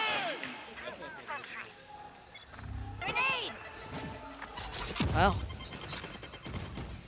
let's get back into it. Buddy G this time. He's the one who's got to deal with a whole lot. But look at the support system, though. 3 towards middle. And they're walking it, too. They want to take this space. I mean, if they're walking this deep, though, Batty G needs to get away from Pillar. We've talked about how easy it is for them to explode onto this position. And Natank has been a specialist at this, right? Does Batty G do better this time? Already taken down to 43, but that pressure towards the backlines is coming in alive. Bails him out, but Natank is there. It's his site. It's his entry work that has been out of this world. And now with the plant coming down, they have no big backstab. They have a nice post plant. They have presence in B main. This is a tough retake now coming in from Ascend. Alive actually still stunned up here, slowed down by the Trailblazer. Monster will drop out here, but solid control here from Gentlemates. Not giving away a peek just yet. Brody's actually slipped into the smoke here, trying to get closer and closer to Pillar. He's actually found a kill. Bayaz will fall, but Whalers in the tank will respond. Alive! What a shot! What a flick from him, but he's got to do so much more. 2 more players. He's just going to sit this as best he can, draws him in closer, tries to get away, gives him the second shot alive, but it ain't going to be enough. The tank is absolutely monstrous here. Response back from Gentlemates, another chance to close this out. Neither team able to string it together. Like I said, there was a point there where you think the 3-man walk towards mid, they're going to look to pinch back into B main. Doesn't happen, and Batty G is isolated once again in that position. Not him specifically, no, but a member of Ascend. Yeah. It's a horrible lesson to learn. You simply have to just get away from the site at that point, play somewhere else, because they are taking that. Natank's at 37 kills, by the way. I saw him at 29. That was the last time I checked, but he is going huge for Gentlemates on this raise right now. They've adjusted to player early as well, and Whalers towards screens did very nicely last time, trying to isolate a fight, and he's going to maybe get that chance. Doesn't do too much this time. It is now Whalers to kick into gear, takes down alive. Bayaz is there. The additional body makes all the difference. Still, Batty G still going to hold down that pressure. Gets towards the side. His heroics have been on this side. Musashi down to 72. Batty G on 87. Oh, the ult as well. Bit thrown out. Wow. A chance to reinforce this site hold now. Takas and Logan have to work together in tandem. The timing on this too. Musashi could go walkabouts if he fancies it. So, Takas, the timing, Takas. Oh my God, the timing on this one. Batty G.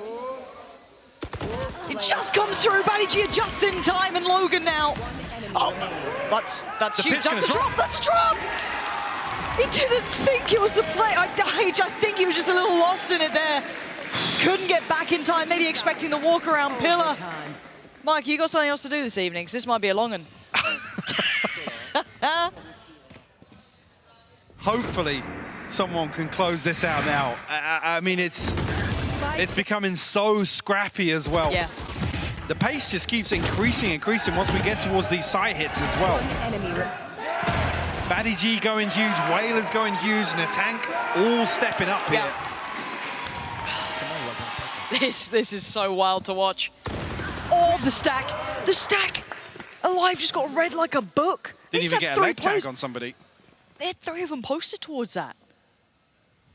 We haven't been seeing Alive doing that all that often. Maybe Baddy G taking... Speaking of, on the other side of the map, though, they've won out as well. Bayer's going to fall down. So Great way to equalize this round, actually, so good quickly. Trade.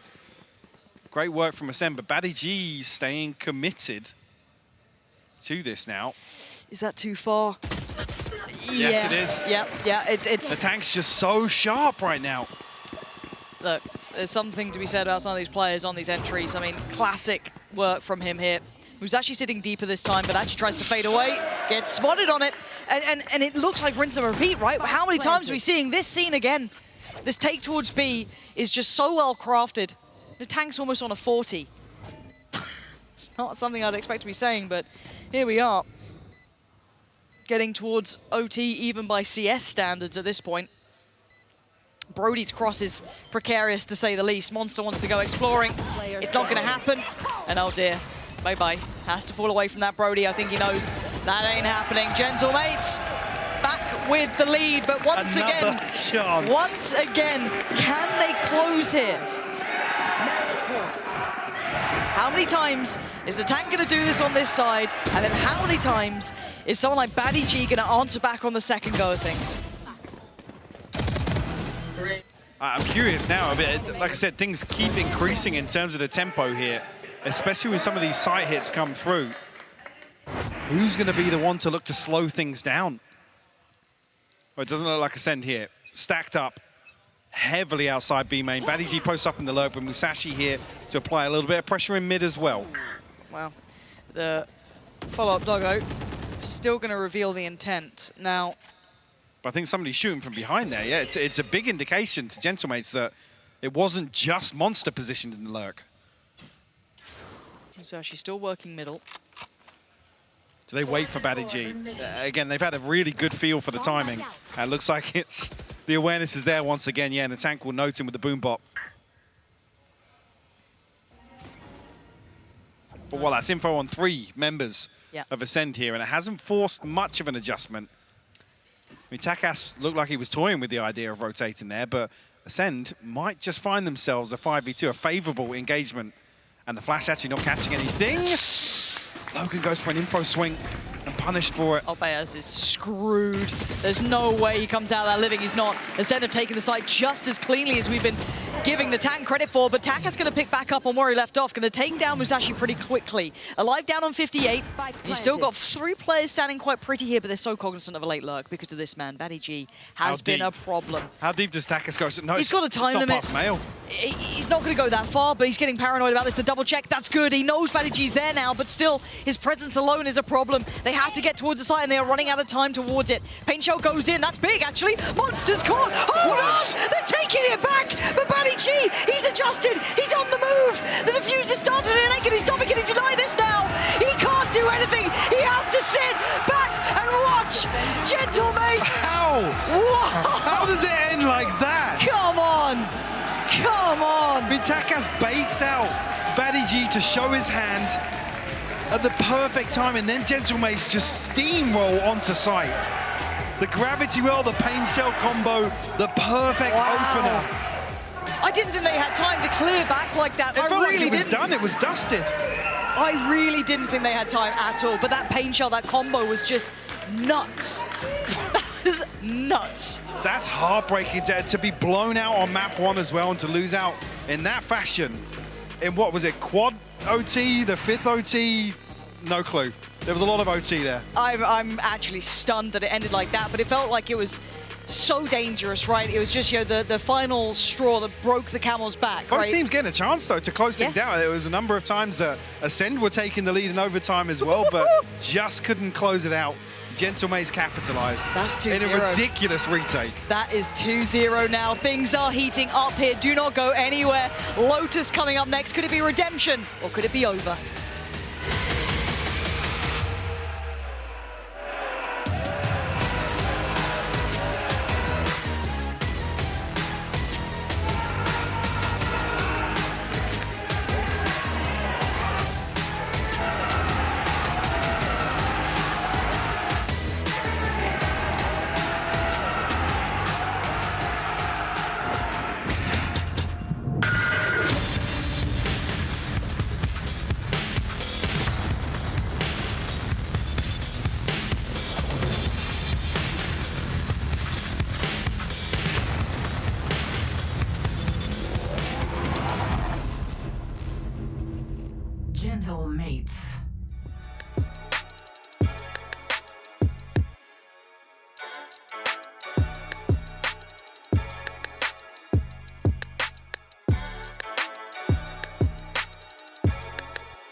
Welcome back, everybody. I hope that break was long enough for you guys because that map was absolutely crazy on Split. I'm your host, Youngsun. I'm back here with Kukuka and Mitch. Of course, Mitch, you're very familiar with long overtimes on Split, so what was that like?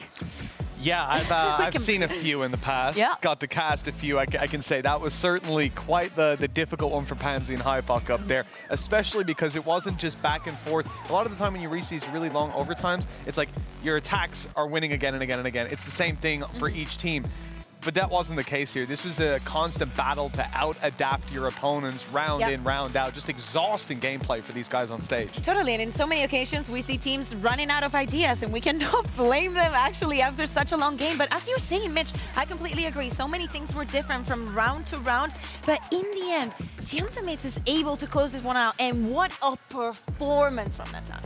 40 kills, you guys. Just casually, you know, why not? Do you know, I'm very surprised in his performance, but also in the 36 rounds that we saw, Whalers didn't take a single initial duel. I love that. He didn't die first. You know, a very Leo performance in that sense. He was never on the hunt. It was always somebody else, you know, looking for that fight. And I think that sums up so well the difference between these two teams, but besides the compositions, and it actually the roles that each player takes. Natank, Takas, the way that they have to go hunting for those duels and actually creating those situations. On the other side, on the side of Ascent, that was a little bit more absent. And you saw that there in the stats. It was Natank with 10 opening duels won. He participated in 14.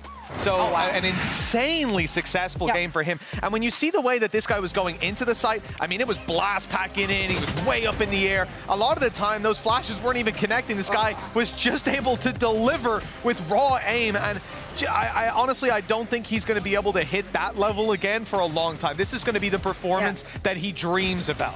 Yeah, exactly. And it's so good to do it in such an important moment. The fact that they were able to keep up this performance also throughout the overtime, knowing that, you know, obviously this was their map pick, and obviously they really want to win this map, but also being able to adapt and not letting Ascent being comfortable in what they were doing, being so constant into wanting to get in those engagements. Yeah, and it's so poetic that him and Batty G, the two ex-teammates, are the ones on top there, pulling rounds out in OT as well, trying to save their teams from losing this map. Yeah, and not only that, to me, Batty G and also Monster, when the OT came, so many rounds were won by the clutches, by the position, but actually those multi-kills that were able to keep Ascent on that game, they weren't able to close it. But I think that the idea is there, the execution, a little bit, there were some mistakes that definitely cost them some. Yeah, I think Gentlemates did a great job when punching back into a site, when taking those fights. At the same time, though, Ascend's game plan, I mean, you can tell this is a Champions-winning coach that's backing them up.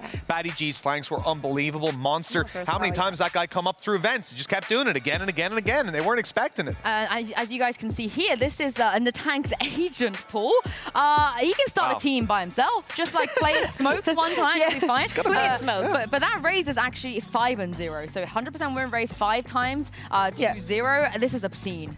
Yeah, and also, you know, the flexibility that he implies. You can definitely tell that he can be that supportive player because of the KO, because of the breach, even because of the Phoenix that we were seeing yesterday. But then you give him the race, and he's also going to be performing. He also understands. We saw it on the last round. That combo with the nade and the pull is everything that you need. That knowing your utility and how to use it is going to make the difference. Yeah, won them the map in the end there. Yeah. No, it absolutely did. And what a way it closed out as well. I mean, you're already down 2-0 in the series, but the way that last round goes out, you got a player scrambling to run back to the site after a quick Seize nade goes through. It's gotta suck. Yeah, I think we got to talk about the elephant in the room, the Ascent composition, particularly that Reyna. It is a comp they played before, Musashi going back to it. We have some clips here. We're going to talk about a particular round in just a moment, but looking over the highlights, I think the first half was a little bit underwhelming, but what did you guys think of this Reyna pick in general? I didn't hate it. I expected to hate it coming in. I'm not really a fan of Reyna on any map. I just think you can do something better instead. But I don't think it cost them. I just think what else could have been brought to the table. Hate is a strong word. I agree. I think that the idea was there, the execution maybe not that far. I feel like in many rounds it was not clear to what extent. To me, it reminded me, you know, the first week that we had Gecko and we saw players like Xiao not being really aware of all the situations and all the outcomes that you can provide with your utility. And your character, to me, it looked a little bit like that, even though, as you're saying, Musashi's no stranger to this. I think it's, you know, the going back to it and, you know, having some mistakes into baiting a little bit. We understand that on the defense you expect your Jet to be more proactive and getting those duels and you not to be some on their faces, but maybe having some flexibility on that would have given them some edge. I think my issue is what it was sacrificing. You pick the Reyna, you can't play a lot of other options, and to me, Mitch, it didn't really make too much sense. I know you said you didn't hate the Reyna, but if we take a look at this round again, I'm going to ask you if you enjoy the Reyna pick, I guess, over here. I think you were molding a little bit, I'm not going to lie. Yeah, I mean, this round was great for Gentlemates. First of all, the adaptation to play retake on site to stack up on B. Then they move into retaking. It's where Alive is. Like, this guy's taking the fight, no dash online, no escape. Probably a one and done, but the hope is Musashi can trade out afterwards. He even peeks a little bit, gets spotted, which is the big mistake, but it's just an element of, like, it makes a bit more sense if Musashi's the one taking the first fight. I understand this is sort of something you fall into in the round, but the reality is, for me at least, that shows a lack of comfort and also just a lack of synergy with the comp you're running. Yeah, exactly. And we understand that in the moment it's very easy to make that mistake. But the reason why you're picking Reyna over something and you're comboing with the Jet is because they are two of the few characters in this game that can actually give you a trade denial. It's very easy for you to go on that Reyna, get the pick and get out. But for Jet, you have to activate that dash. You know, it's not going to be so instant as the Reyna would be. So being aware of all of those factors is what makes Reyna in certain compositions strong. Well, yeah. Where's Lotus? Anyone got eyes on Lotus? He's in the green room. Wheel him out. Please don't come out. Yeah, wheel him out. But I think I heard him shout Saul earlier on. Saul! Reyna, we've seen it now. But as we move on to the next map, we might be seeing the Phoenix. But now this is the map where we saw Gentlemates actually ban out in this playoff stage already, but they've left it in the pool here. It kind of makes you feel like maybe they don't play the Phoenix today. What do you think? Maybe they go back to their old composition. Maybe they even try and go for the double controller that we know it's so popular and they, you know, still haven't been testing with. But definitely something that they might have learned, not only from yesterday, maybe they didn't feel comfortable and they felt like they showed too much weakness. But hey, just by the preparation that I saw on Fracture, I am very confident about this Lotus because of the retakes and the way that Apex won against Ascent yesterday. I think they probably, if they took some notes, this could be a 3-0. I think so. And one of the key factors for me is thinking back to the last time that they played on this map up against each other, Natank was having a tough game on Phoenix. Now, considering the performance he's put up so far today, and now we see him probably, in my mind, shift back to the Phoenix, I don't think we're going to see him slow down, and that's a whole nother kettle of fish. That perplexes me too, because why don't you just put him on the Raze? He's 5 out of 500% win rate. He just dropped 40 kills. Why is there even a need, do you guys feel like, to play Phoenix on Lotus? What is the game plan here?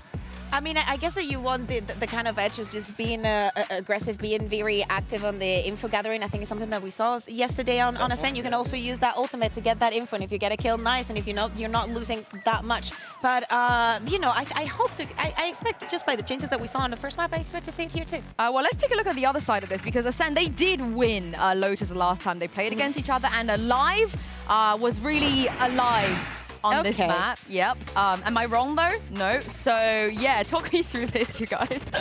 I think that he was very important. Of course, a Raze sometimes only shines just because of the support that he gets from the rest of his teammates, but Alive plays so well onto this. We were highlighting at the beginning of the day how much Jet he has played, but definitely this Raze that he shows also shows a lot of preparation coming onto it and a lot of comfort for the player. This plays, I believe this is the ace. He had also some very important multi-kills and clutches here that definitely were the edge and got the win for Ascent. Yeah, and I think, you know, looking at even just to quickly throw back, you said about the clutches last map, that was a big factor for them as well. We need to see that pop back up as we move into Lotus. When like Alive was having great success, and I think the thing is not just on that defensive side or locking players out, it's also his space taking has been huge. Well, the Phoenix is back, and they brought a couple of other changes here as well. Breach and Omen. I like Whalers a lot. I think him moving onto the Omen is a great change. Kind of like a mix, isn't it? Yeah, he hasn't been having a great time when it came down to the Astra. Like, he really struggled in the last series. That's where he was putting up next to no numbers. I really think that this could be a change that benefits them massively. Bayaz then, supporting on the breach. I can only imagine how terrifying Natank is about to be on this map. I mean, the thing is, Natank is an incredible breach player. We know this already, but Yes. Bayaz has only ever played it once. They're kind of sacrificing comfort picks for the sake of this Phoenix. And not only that, if you take a look at this composition, Omen, Phoenix, Breach, Killjoy, Jet, how do you gather up active information with this? You do not have the Sky to give you even that sound code. You definitely do not have the Fade. So if we wanted Natank to be even more aggressive, he's gonna have to definitely do it, or maybe play extra passive and literally just go for the retakes. Well, this could be a 3-0 here if Ascent unable to pull this back. Pansy and Hypok, we want to see more from them. I'm not ready, certainly, for them to go home just yet. Well, ready or not, we'll see if it actually happens in the end, if there is going to be a match here. But this composition, Mike, okay, I've seen it in their previous games. I've seen this Phoenix coming out. What do we make of it here? This composition is very curious to me. I mean, the change is great, but we're doubling down on something that I don't feel like worked against Ascent. Okay. You could see already, I mean, Lothar did a fantastic telestrator the other day to identify how Ascend were looking to prepare and deny that value from Phoenix, and they executed perfectly on it. Okay. Pretty much it was a carbon copy from what Gentlemates have looked to achieve previously, and it was completely shut down. So I'm surprised to see the changes come through, but the Phoenix to remain consistent here in this composition. Now, whether or not the change to the Omen, the breach in this comp now feels a little more committed, a little more all in. If that's going to be the answer for Gentlemates, then there's a chance that they can throw a send off. But I'm not sold. I wasn't sold before. I'm not necessarily sold now that an Omen and a breach is going to fix it. No, and I think the only way to truly tell is obviously in the server, if it actually looks good in his hands. Now, Natank has had a fantastic run today so far, so his confidence should be pretty high individually, feeling out the game a lot. I do want to see how that affects the actual matchup, if that can be an instigator, maybe a propellant to them doing well here with it. But again, it's how do you utilize it? How do you bring value to it? Bigger picture. Now, the other bonus to this is they are currently sitting with 2 maps in hand. So really... Sure, they've got a map to play with. They absolutely do. Yeah, so now we see. Now it's on, does Ascend really have what it takes here? Because they've been given a curious composition to play against. It's something that's very much off-kilter with my expectations, but it's all about the execution. And with the Ascend on the attack, we'll have to see how they fare. Where are you? Up against that Phoenix. Potentially, how does Bayaz look on this breach? Early aftershock here to buy time for a couple more members of Gentlemates to regroup outside the site. Plant will come through, though, comfortably for Brody. Musashi very deep. It doesn't catch anything ahead of that smoke dropping, though. Oh, but Natank just caught a whole lot of damage. I was a little worried how isolated Musashi could have been if they were just going to stick towards that tree sort of presence, but they've all fallen off the site here. They have to fight their way back in. That paint shot could have been huge, but it's Logan with the overwhelm. Going to find 2. Natank success adds insult to injury. The boy's got moves here, leaving just Monster with it all to do, and even the observers ain't believing in it. He's down on the knees. Logan's going to take him the first round. They completely back away from side there. I noticed a snake bite coming through from deep on rubble if they're just looking to use the paint shell as the first post-plant utility, but Gentlemates flood back into tree, and Logan finds 2. Right off the rip with barely any resistance, actually. He saw Natank tagged up heavily, but still has a flash to swing out from the doorway there. Yeah, you see completely catches Brody off guard. Cool. And still gets the second. Confident start there. But alive, Marshall. Feel like a broken record with that, but I mean, it's a fair assessment. Anything is possible, yeah. No early chip damage. Thought maybe one of those players could have copped a little bit of chip damage off it, but wasn't to be. Takas on the other side, playing very alone here. If he gets isolated or if he goes down too quickly, that could be an issue. Needs to be very careful. As already, you can see how close they're getting, and he has no information on this. He seems aware of the possibility. This should be the information. Yeah, the timing's fantastic for him. Even going to spot a couple. Pop the dash at the perfect time as well. Man's playing like he's got a wall hack. It's actually mad. That internal clock is so well timed. And now they're going to lose out on Batty G. So that makes a bit of an issue of getting towards these sites, finding maybe that plant that they'd want here. Alive spotted as well. Marshall revealed. Logan, rightfully so, will respect this. Concede a little bit of space here. Taka still semi-committed, but does have the updraft to get back out of drop if necessary. And they're just giving Alive no work, which I think is probably the best idea here. Sure, yeah. Sit super deep, make you have to really clear these corners. I actually like the way they haven't over-rotated towards A because of this new kind of... Well, not I say new, but a lot of teams like this adjustment through towards B. Lovely catch on the cross for Logan here. Yeah, Whalers as well. There's not a problem in sight here. Alive, the last one standing. And Marshall or not, no fear really matters. As I say, you almost want Logan to throw his life on the line here. Get an extra orb towards that lockdown. I believe 2 away now, which is great early progress for him. A very comfortable round 2 as well for Gentlemates to prop themselves up nice and early in terms of the finances. Yeah, this is still a pretty scary position for Ascent to come in against. You've still got, what, 3 Bulldogs and that rifle with Natank. And Natank, 2 away from ult. That ult is still so nasty to play with, especially if he's having a very hot hand in the game. Well, they were missing value last time massively. Particularly on the defense here, where it is, you could argue, a little easier to play for some of these orbs. Almost baiting in here. Yeah. There's the flash and there's the punish. Perfection from Natank. Second to follow up, doesn't catch the second, but he's maybe curious if anyone got further ahead.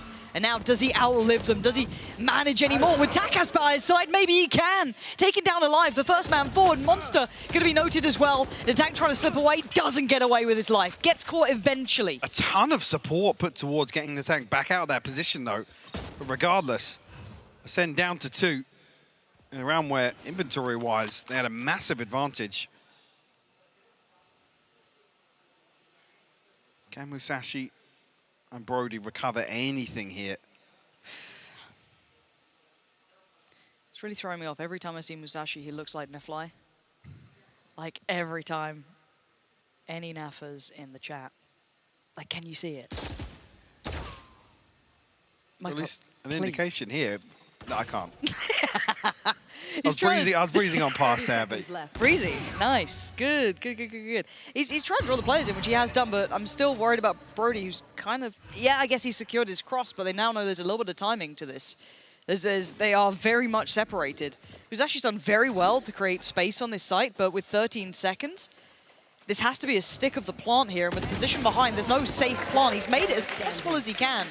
Does Brody get a safe plant? He does. Paranoia is there, and the gap gets shut. So... bonus converted for Gentlemates. Yep. That's an early blow to Ascend here to kick off the 3rd map where we need to see a response to keep this series going. Beautiful from the tank, though. Like I said, where we really saw a lack of value was on the defense from the Phoenix.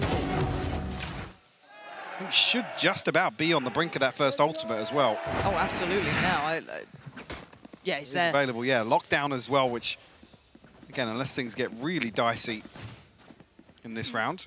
Bit of a buy behind it. Certainly packing a punch here. 3 Sheriffs, a Guardian, and Alive's signature Marshal in hand. I'll find you. And you can see the expectation of this B hit. Look at the amount of utility invested towards B. They even have the additional body kind of being drawn over from Bayaz. A little earlier, they've gone for the stack out towards C, quick rotations there, and once again leaving Takas on this kind of solo mission. He's got to be very cautious, though. Alive is no slouch with this. A miss happens, so it does give a little bit of a second lease of life. Contact is made on C. But the commitment towards A is continuing, so this does put Takas in a little bit of a corner here. Down to 24 now. You can see that pressure mounting, trying to do as much damage as he can before he will eventually fall. Overwhelmed on the site's theirs, and we saw that lean, that heavier presence towards B, towards C. Now this allows room for Ascent to get that spike down. G able to slip away from the aftershock as well, but tagged up as well as Monster. 4v5 here. A couple of ultimates available for Gentlemates. Actually, we'll see the lockdown invested to clear out sight, and actually deep clearance towards tree as well. Unless Natank falls here, Monster's in so much trouble. Oh my god, this could be huge. That's massive for Monster! Gives him a second lease of life, and Musashi with the punishes. This is out of this world sort of work. Logan and Bears now outnumbered and in so much trouble. Monster with a double dip, and now it's Bears with not much more to do. He's got to try and just flee the scene. He's on the run. Gonna keep a couple with him, but still barely breathing, but still standing. Ascend will post one on the board. Clinging to life and able to convert something off 3 Sheriffs and a Guardian. And actually drawing out 2 ultimates from Gentlemates as well. The big one being the lockdown. A massive investment on the side of Gentlemates. Still not too happy with themselves, to be honest, but that's a big win. Tank, again, a slight misconsideration here in my eyes, popping the runner back here in a solo position. No safety net behind it, I guess, probably assuming because of the lockdown, everyone's peeling away from his position.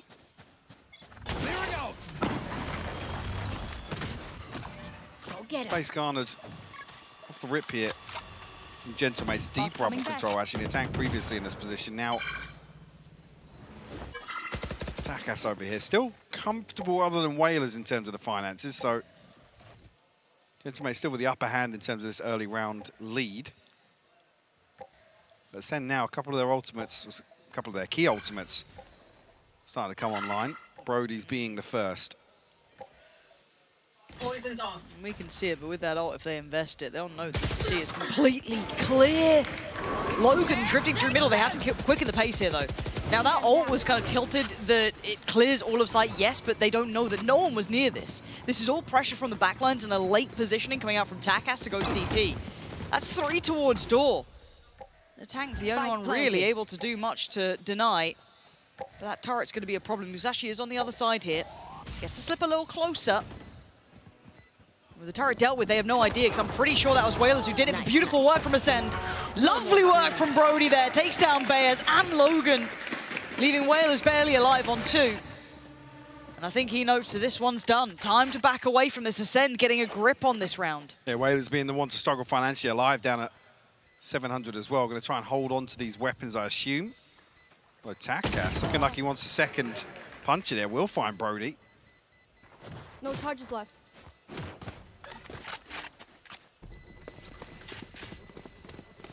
Don't find anything else though. So Ascend string together a second.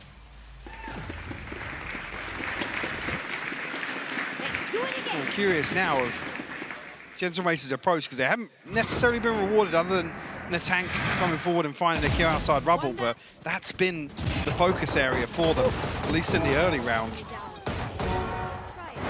Beautiful setup here as well from Baddy G. Let's put Brody in a position to apply some pressure. Still able to string together a light shield purchase though on the side of Gentlemates. Same thing again, rinse and repeat, will take rubble control. But a big investment of utility though. I can see just how Gentlemates set up on this, because they've had some very all-in looks. Just quickly though, the big difference being immediately they drift away from this. 3 members on B site, and Logan finds a kill over towards C. Look at this presence on B. Bears waiting. And nice work from the tank, but no chance of a follow-up trade. We're just trying to fake out the TP a little bit, but there's no question marks on the side of Gentlemates. Logan shutting down Musashi as well. A bit of an individual round it felt here, not as choreographed as the previous, but then again also that C-site was completely absence of presence when we saw it just that round prior. So Logan's positioning working very well here. But previously, like I said, Bears actually stuck around. Say Logan, good for the first couple, but that one evades him. Yeah. We'll get the Viper's Pit off this plant as well. He's so close! Well, second Whalers got that there with the second shot. But yeah, what's key here is they post Takas up and immediately Bears is there to actually support another swing out of B. It just so happens they win out with that and the engagement on C site. So if Gentlemates do actually, and now it falls towards Ascent to try and address this, because Gentlemates are getting so much control. Okay, well, it wasn't even a fight. Didn't spot that. Just blind through smoke. Yeah. Finds that kill. Spike planted. One enemy.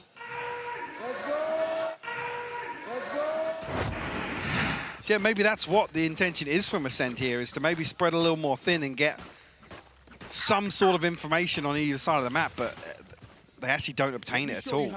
An early round just feels like a favorable fight for Gentlemates with the amount of utility they're putting behind this presence, but it is a brawl, right? So you got the Paranoia Ascent down, you're gonna have all that presence coming in from Takas as well. You can see the deep exploration from Natank, but gonna fall away just in time before there was any sort of counter to it. Smoke goes a little deeper too, but they're almost ahead of that. The Prowler's gonna clear through that.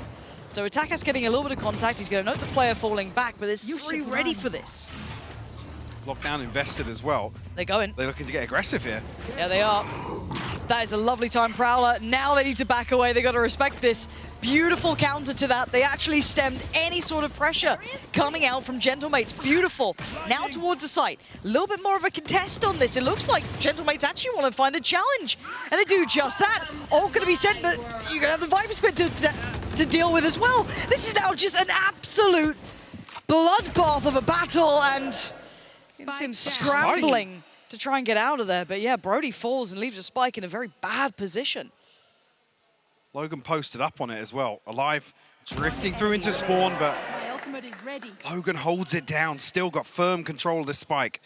Now, do they consider Alive's reposition? Yes, Logan's already posted up for it. Left. Logan's on a heater this game 12 as well. and 3 already. Yeah, absolute belting game. But the timing is atrocious. Just as he became aware of the possibility, but look at this. There's no way he expects Bayaz to have shadowed him. Nah, that's lovely from Bayaz. Now, clearing this deep might give him an idea, but even then... Oh, you thought you saw him consider that for a second? Bayaz closing in. It's inevitable. Bayaz gets there, and you're absolutely right. Shadowing him, trailing him like that. Oh. Even letting them know. Yep. Fans again, well into it.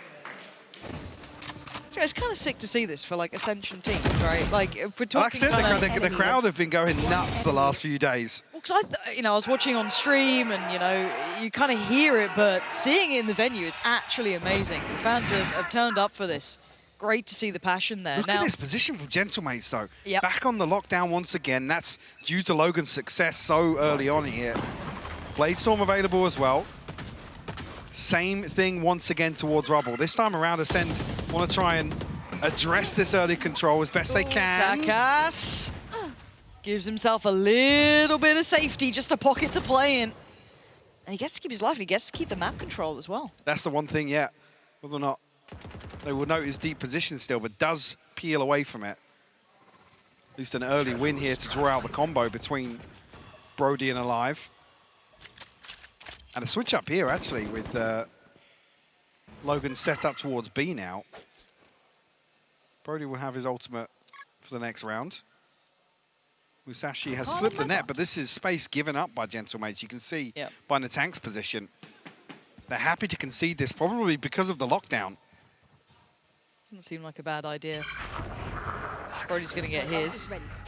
Hello, information. There is still that luck, right? You're still going to have Monster. May be able to cause problems for the backline, but Plant's coming in. 4 on the site. You do have an Natank quite close by towards CT, but his Tack has to find Monster, so that's the lurk now removed. They can focus on the task at hand, and the flash is stunning from Natank. 2 big kills, and they just fall like flies. Brody can't do enough. No more to be done. 4 standing, retake tick in the box. Looking like a different team on Lotus this time around. Way more value found from Natank. Like I said, not necessarily on the back of the composition shift, but certainly individually now, Natank proving his worth on this Phoenix. And Ascent, I gotta say, it looks as if they're struggling for answers now, when the preparation looked so good last time.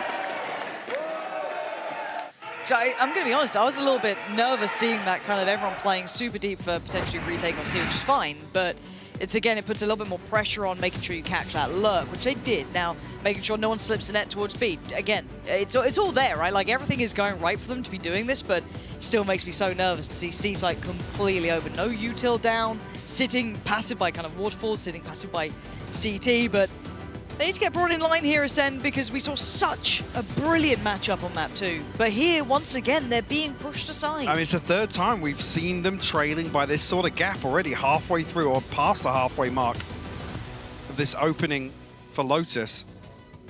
We've got to see a switch up here. And I'll be honest, I'm not sure what the response is or how many different looks the Gentlemates have now. Because it's not as if they have tangibles to work from if you're Ascend. They have to now readdress Rubble. I feel like that's the only part of the map left now that they're going to be forced into, and that's been given for free time and time again. Yeah, and they're not actually. They're prioritizing C once again. Again, just having the fact that, yeah, Whalers can send down that paranoia, they're going to be able to push up Takas. It gets there, and then they completely rotate away, right? Then they sit towards B, they get all the freedom they need. Natank could actually spot this out with the ultimate off the rip here. The molly coming through, actually doing a little bit of damage. Nice. From the tank. Was that to deal with the turret? I think it... Yeah, it was, yeah. It was actually got it off cooldown. Oh, no, it's a little bit deeper, sorry, yeah. But they've got the control. This, swings it back into Takas's hands, but he's not had to use anything to get to this position. He was set up earlier on, so he should have a shot here, just dipping away, respecting the wall going up. There's got to be so much paranoia, though, to address this area. Takas. Wow. Find the pick. Ascend looking to still follow up behind this. I like the split towards B here, but the utility's been dealt with. That should draw the eyes back through a little, but the plant's coming in regardless. These two players are very absent here. If Gentlemates pick up the pace, which it looks like they're doing, that paranoia is great, but Natank tries to stay alive for a second. That paint shot looks to try and deny. Takas gets away, and now finally the cavalry are here. They've made it there in time, and Ascend dig their heels in. A 3v2, finally a favorable situation. Batty G trying to look to cause more problems. Bayer's not going to have as much freedom as he'd like here. Plays towards tree, sees very little in this. Whalers, good damage, but no frag. And that's perfect. Ascend finally trying to build back in here. As even on the re-clearance towards Rubble here, Takas actually wins out on the opener. At that point, you look at the minimap and you think, yeah, actually, if Gentlemates do step up the pace, they have a very, very favorable fight towards site. Got to say as well, just working off the back of that one paranoia from Batty G was huge, right? He sends out at the perfect time, completely denies the tank, and I think there was like 2 other players up towards heaven. Same time, they get that pressure through stairs, they start pushing up, they get everything they need. Like, they worked very well just off that sort of small piece of kit from Batty G, but I'd still say across the board, I need to see that earlier round working out well for them here, because by all means, the tempo's been set by Gentlemates. Now, Tank's first big challenge here. Timing on this flash, does he do it off the tap of the ult? But they're closer. Batty G. Steps potentially to be made. The tank pops the flash. Can't do enough. Spammed out, yeah, fully close. blind. Nothing more to be done about that. I'm pretty sure they would have caught on here. Yes, they have. Logan has been noted, so he falls away. Lockdown going to come in. They're yet to deal with that, and I don't think they have much to deal with it. Paint shell maybe, but hoping for the best with that one. I think it's caught. Well, just about, but the rest of Ascend already retreating away from site, so not able to get the plant through. Have to hit this a second time around. Nobody from Gentlemates ahead of these smokes. Takas. The awareness is there, but... How's he alive? How the hell is Takas standing? He almost gets a second shot there with the operator, but licking his wounds will be able to retreat away from this, but a 4v5 retake here for Gentlemates.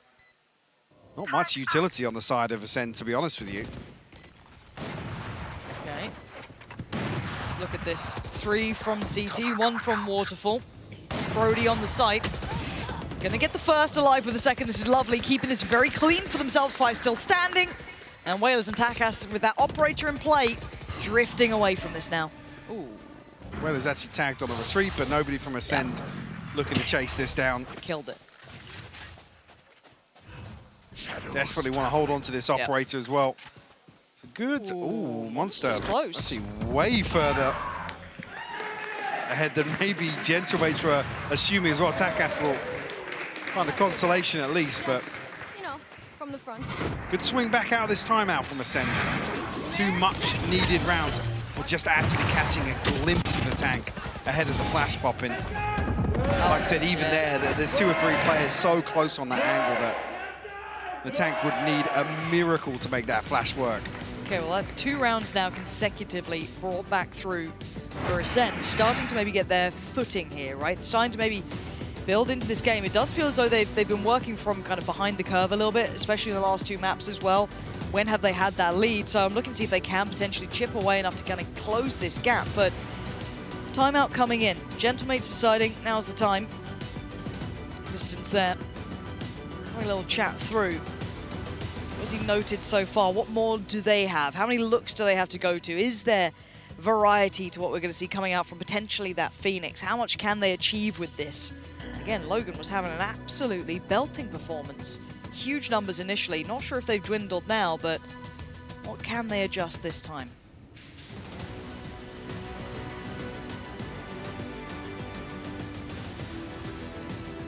Yeah, I think the onus really shifts towards Gentlemates now to respond. Ascent striking back out of that timeout, like I said. Still got the operator saved across, but feels like the fun's starting to dwindle now. No ultimates available either, nothing really in touching distance. You can see Logan, but the crosshair just stops. Does he get off the angle? Yeah, thank God. But I still like that they send that paranoia, just still setting the precedent that they may be investing someone like Takas, but they've actually taken space on the other side of the map. Very deep space, actually. Musashi not noted, at least considered here. And actually, the big switch up here is Logan's set up towards A site now. RSN going to be expecting this. See how it fares. Now, they're going to get contact on the turret pretty soon, but that's about it. So he's still on the site, still has a little to play with here. Prowler's going to find him, Paranoia's going to connect, he's in trouble. He's been caught up and deleted. Gorgeous take from Ascent. He was completely nullified this round. Yeah, Logan very committed there, but even with the Prowler coming through, deals with the Prowler first. Now Swarm actually cutting off that choke point coming out of trees, so they're able to just run him down. Caught even by the Seas, I believe, as well. So in the blink of an eye, it's a save round for Gentlemates. Ascend will bring it to just 1 round separating them. A massive advantage coming into the final. A live wonderful showstopper Monster within touching distance of the Viper's pit as well. Much better from Ascent. I'm glad we're starting to see them stabilize here. Feels like they've been trailing the pace some way. This is much better from them. The tank gonna find Musashi though. Gotta be a little careful in this one. Looks like everyone will be keeping hold of what they had. So, can they come into a half with a tied up scoreline? Beautiful take here from Ascent. There's zero hesitation on the way through. And this is a part of the map that Gentlemates actually have got for free a number of, well, I say for free. It's on the back of some fairly crucial utility, but with little resistance. It's actually in a round where Gentlemates are just elsewhere. Logan unable to really find anything. You know, given this information once again that there's some presence towards Mound. This is so much pressure on... No mollies here for Logan. He's obviously opted for a rifle here over the utility.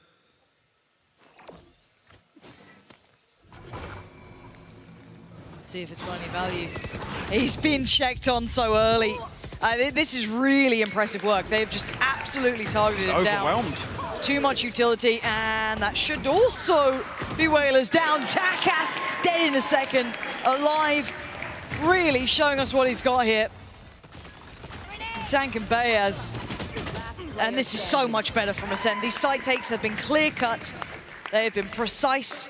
They haven't fallen foul to that early aggression coming out from the tank and the boys over towards that Mound side. And the trades there. We're tied up all even, 6 apiece. It's night and day for Ascent here in the home stretch of that first half. I believe last time a 9-3 actually for Ascent on their attack. It's a notable improvement here from Gentlemates as well. Take nothing away from that. See if here there's any success they can find on the back of the tank, having a much better performance here on the Phoenix this time around. This is where you expect them to make it work in the attacking half here.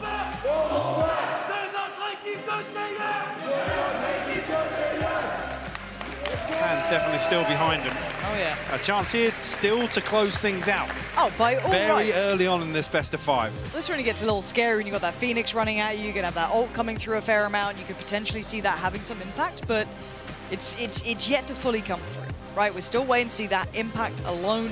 It was okay here. It kind of served its purpose on the defending side.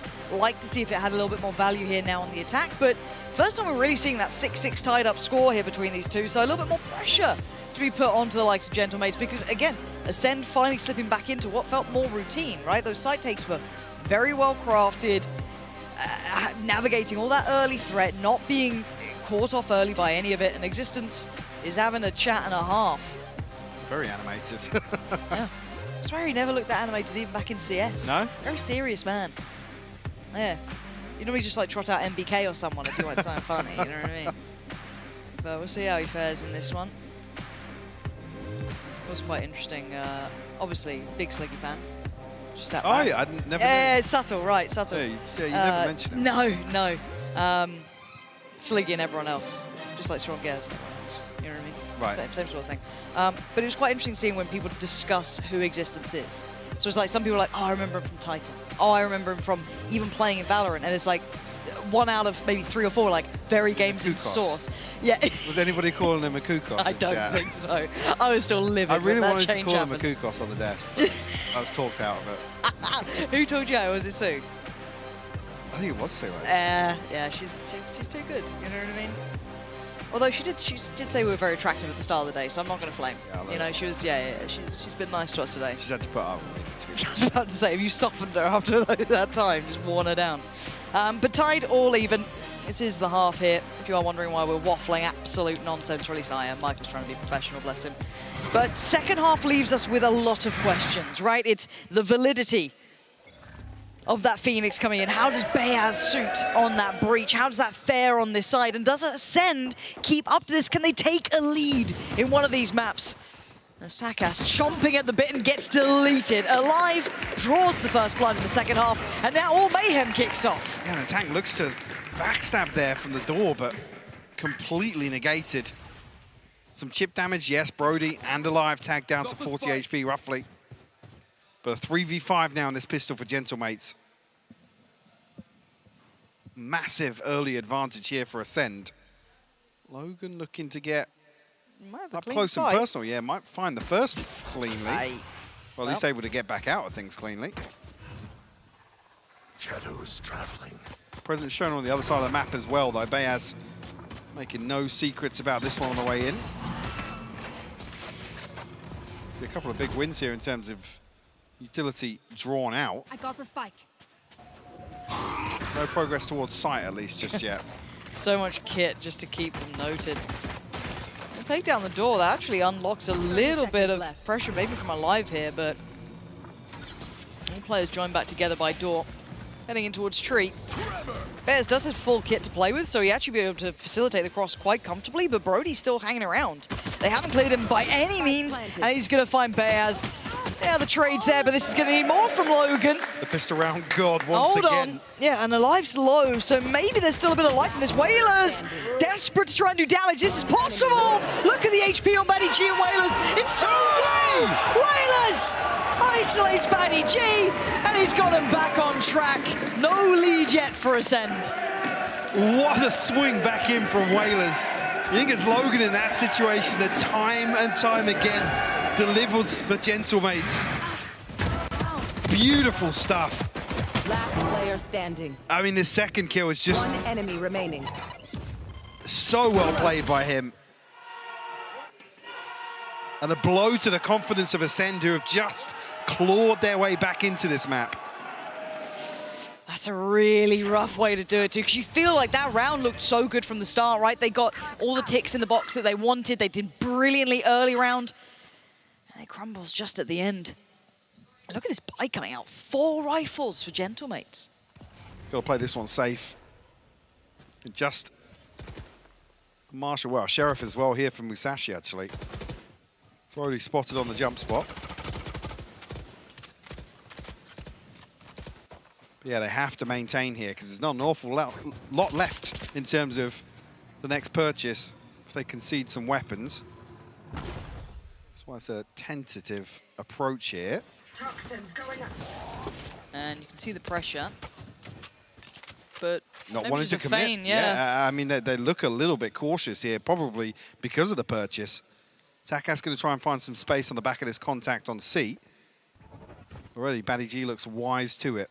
I don't like him leaving it this late, though. By the time they all get towards site, it's going to be about 30 seconds. And there's maybe some stones unturned, right? So they should be able to overwhelm them. But it just gives small opportunities for mistakes. Brody's screwed here. Yeah, the flash, so diligent from the tank to check on that. Great pinch. Yeah, that worked out very well. So again, even with that fine amount of time coming in, no Sheriff in play, not much more to be said there. But maybe Alive and Musashi can make it a little bit more interesting, but a tough situation by any means. Natank looking to build that ult, one off already. There it is. He'll be happy with that. Coming to round 3, but any more damage is when it gets worrying, right? These are the rifles. For Gentlemates, they want to keep all 4 up. For Monster, he'd love to take 1 or 2 away. I don't think he will be given a shot, though, with Gentlemates already peeling away from sight and the time ticking away. Spectre now almost at this range. Feels very unlikely in the stun, just to make sure the Monster knows that he's noted. Gentlemates 2 up now. Rifles maintained. The tank giving his life up there with the Spectre to make sure he's got that ultimate available. It's actually key here as you come into round 3. A big tool at Gentlemate's disposal. Even with the gap potentially of a shield or something like that, it's not going to matter too much to the tank.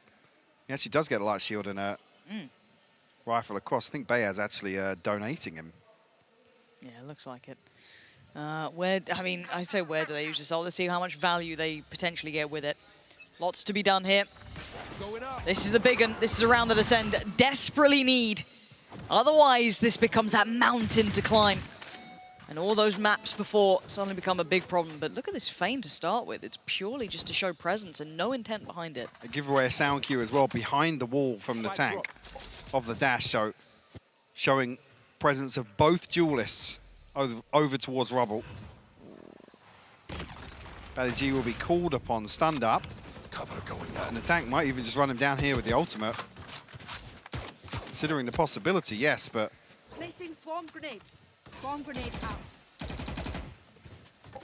It's the double pump. They've drawn the rotation once again, though. Alive has peeled back away from A side. Brody still here. Now actually forcing Monster in towards that anchor position in tree. And he's got a lot to deal with here. He does. There it is. You can hear it. Actually, that instant pivot towards the B side. So clearing on through in the tank. How much space can he take? Not going to be able to check deep enough to find Musashi, but going to note the one towards CT. So that's going to be Alive spotted. No harm, no foul, but it does give him the plant. But 5v5 here.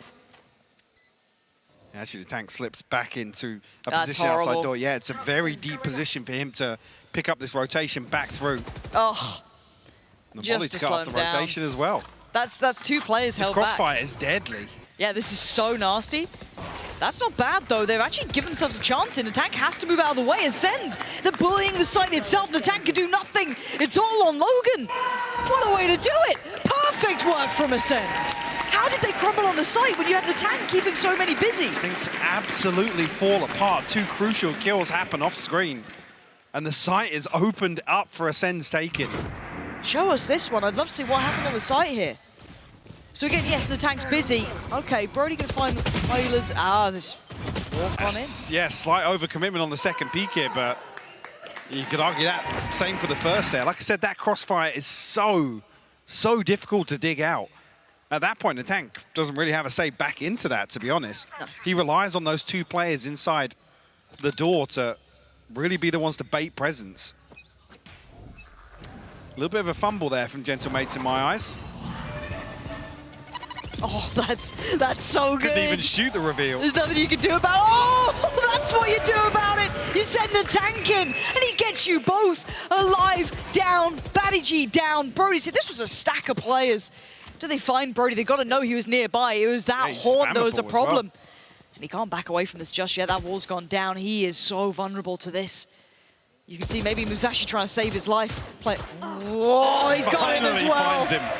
The tank opening this site. His entry is wild, and you're absolutely right. 1 off and 2 more targets. And yeah, he's got it back online. This boy is absolutely on a heater this round. And just 1 more player to fall, and it felt like a formality. That was just sheer and utter brilliance from Natank. I'd love to see that, because obviously the wall is down. I think there's an initial flash coming through from Natank. The reveal, they can't shoot it, but there's a follow-up flash, and you see it just pop. Then the wall goes up. That's so well constructed, but I'm not sure what the indicator is to drop the wall. Existence starting to look even a little more animated now. Yeah, look at these ults. Lockdown and Phoenix's ult to play with. Oof. Able to clear so much space on the back of those 2 ultimates. Yeah, on the other side, where we've got Badiji2, I mean, yeah, Brody's 1 off. Musashi's a mile away. Alive's got his, but... He's over on C site right now. He can't even deny the plant coming through with it. Oh, they're creeping so close. A Monster's on a Sheriff. Sorry, a Marshal. Oh, damn. They've got the setup here, but again, his ult can draw a lot of this. He's going to be slowed down. Really nicely done. Does draw a little bit of the attention. Actually draws the player out. Takas so ready for the counter swing. Takes down Monster and now opens up chances. They've got to know that Musashi was nearby, but where is he? Find him, take him out, and see what you can do, but it's not the plan for now. Maybe that pivot back towards B. Brody's there. Flash could be sent, doesn't catch, they're playing deeper. The tank going to take that space, but 2 players, he should be overwhelmed. Suddenly we get the play-in coming out from Alive, but Logan takes him down, and Logan attack us, eviscerating Ascent. This is now troubling Mike. There's double digits for Gentlemates. This is falling to pieces for Ascent. Have to ask for a response as well. And with the Marshall purchase, I feel like Ascent might be in a bit of a sticky situation here in terms of the finances. The tank does so well here, because actually the swing back into B side almost plays Alive in with that showstopper. It does, it does. But it amounts to nothing. Or at least no advantage gained off the back of it. No surprises to hear that music and see the timeout of Ascend here. Because, yeah, the next purchase looks rough. They almost have to concede the 11th. Oh. And Gentlemates have a buy or 2 in hand. What are the ults looking like for Gentlemates? Lockdown available, Natank already 3 out of 6 again on the run it back. So a chance here in an anti-eco to potentially farm a couple of orbs. 1 off the Blade Storm, 1 off the TP for Whalers. So lots of options. Ascend staring down the barrel right now as we enter round 18. Nervy times here. Need to see a response here. Once again from Ascend. I mean, look at the timeline for the second half here. Oh, God, you're so right about the money, too. It is tragic, isn't it, Sheriffs? Because I feel like even here with that 1 round 15, the loss bonus isn't even there. They get 1 buy after this. If Gentlemates could convert here. Yeah, Natank, rightfully so. Anti-eco, farm up these orbs. Yeah, perfect opportunity. Found way more value this time around with this Phoenix. Causing a lot of problems for Ascend. He's a massive nuisance. I mean, if he's able to get this many orbs this often, he just gets a free life, doesn't he? Musashi wants to walk that wall. He absolutely does! The temptation calls him in. Does get 1 and a bit of chip damage to boot, but still. Look how deep the lockdown is. That's horrific for Baddy G too. He's got his ult, but do you really want to be using it? What are you meant to do? Hit a shot like that will certainly help. That's all he's got. Oh. Hello. That's the old back from the tank. Jesus. He's had it every buy round, it feels like. Every time there's actually guns against him, he's got it back. Monster, yes, he gets himself a rifle, but we need Alive to find value too. If there's any legs to this sort of retake, Alive needs to land a shot here. And he does do just that! It's game on now. Logan, can you hold on? He's got 1. Oh, he's been forced away, down to 69. Hits the reload. Tap on the spike, he knows it was a fake, and he goes in! He's up off the chair! He's got him to 11. Bloody hell, this game is looking almost done. Another heartbreaking round for Ascend. And we've had so many in just 3 maps in this series.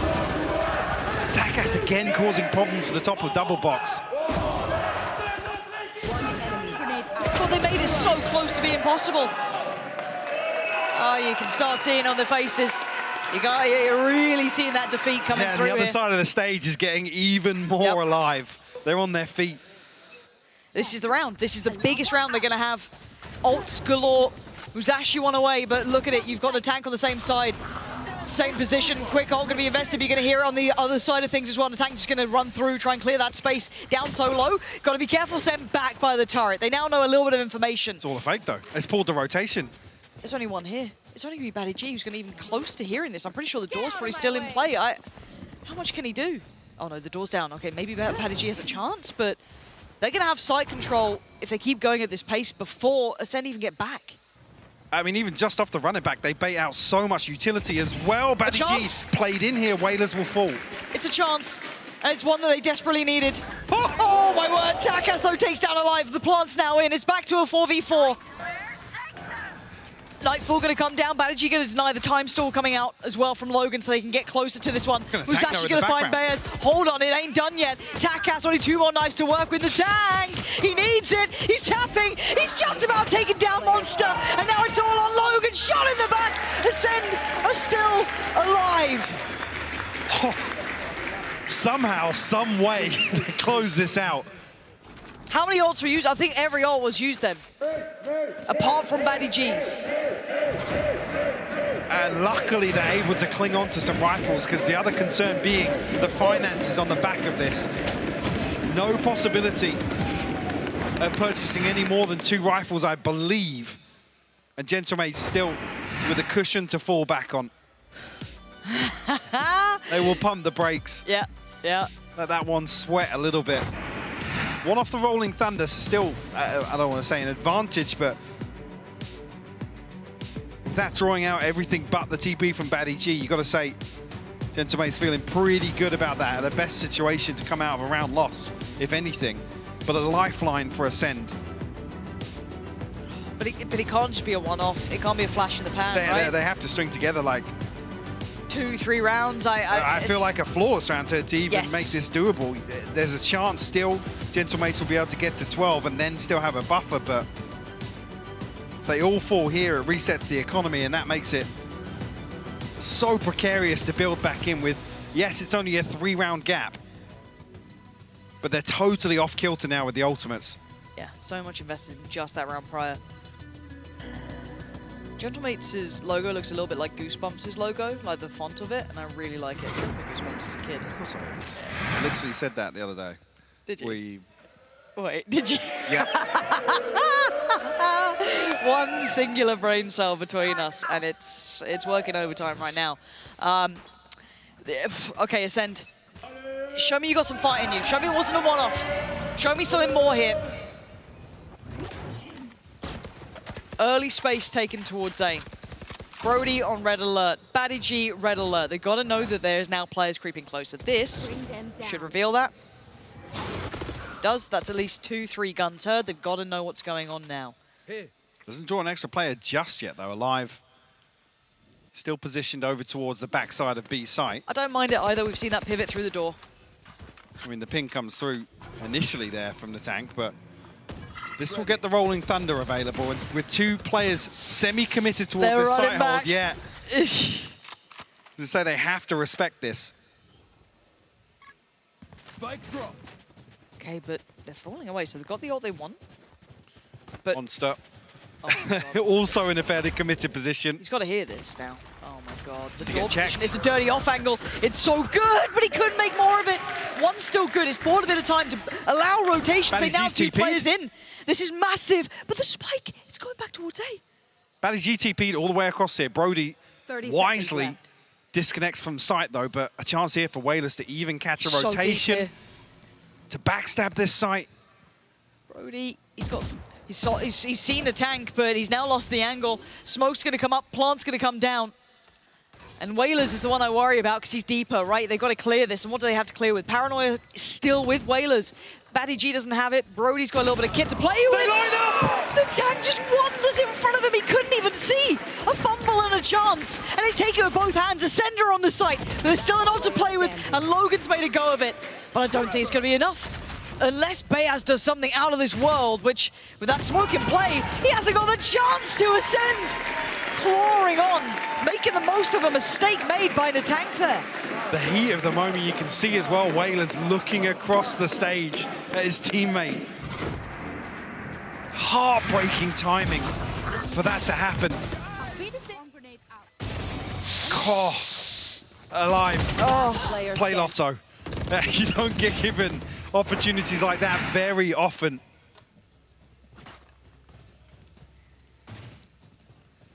Gentlemates almost falling out of their chairs before this round, now brought back down to earth. Money brought into question, just a touch too. Sheriff out for Takas and Ascent now. Getting themselves a little bit of a buffer to play with. Not a great deal, but it's enough to keep you feeling a bit more secure, but there's still that 11 looming. And a 3-2 split this time. Obviously the two sheriffs in hand for Bayaz and Takas. So looking for some of these rifles of Gentlemates to get something going. First time we've really seen intention towards B site here. Uh-oh. Monster, feast or famine.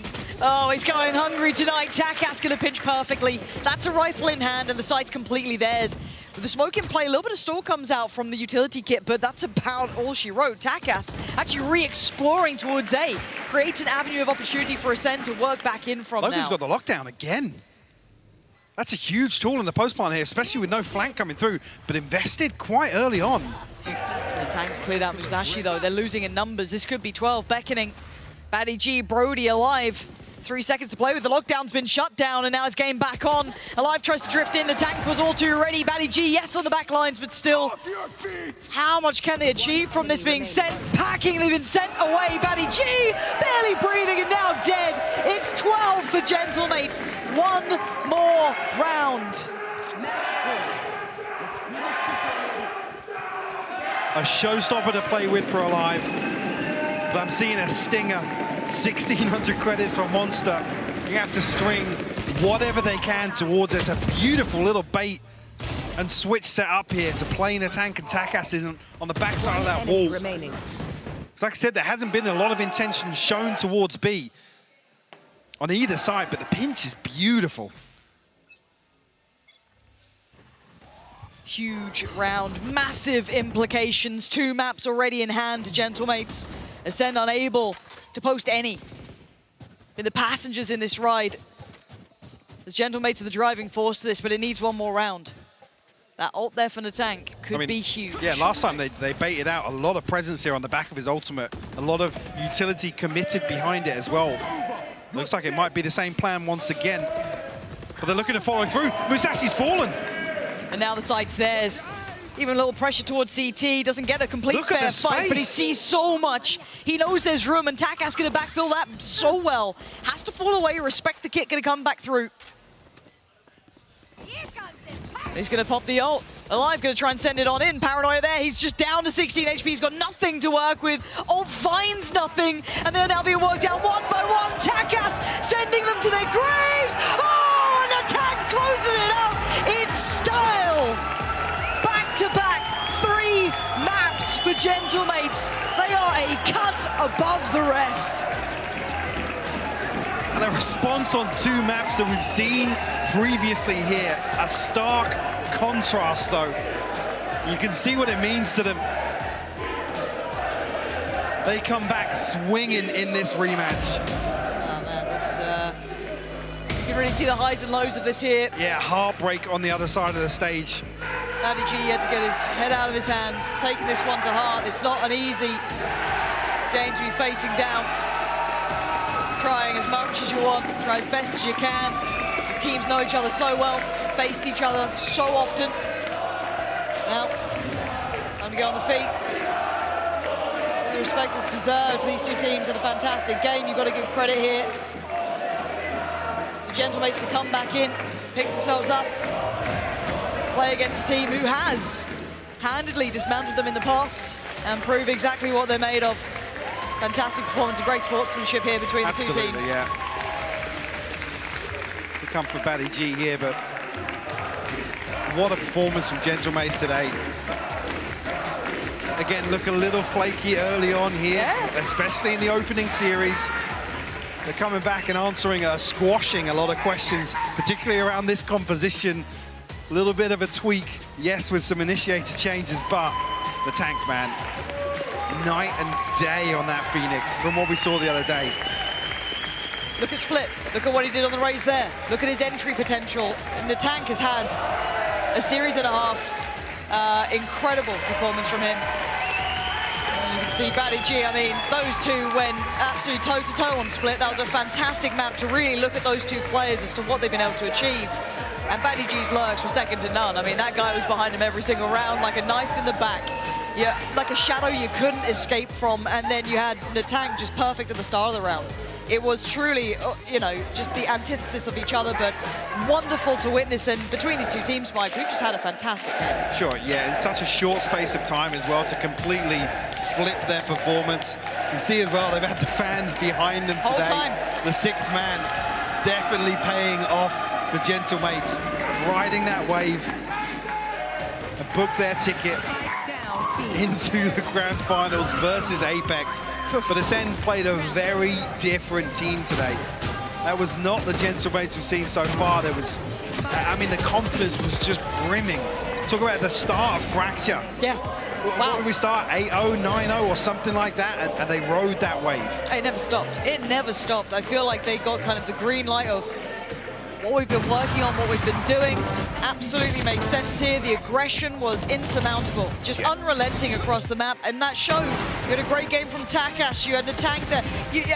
Again, Wailers as well. I mean, Wailers really was criticized a lot early on because he was really lagging behind the rest of this team, but putting up consistent numbers ever since. And even today, a couple of bailout rounds for him. Huge rounds for Gentlemates to maintain their advantage as well. Yeah.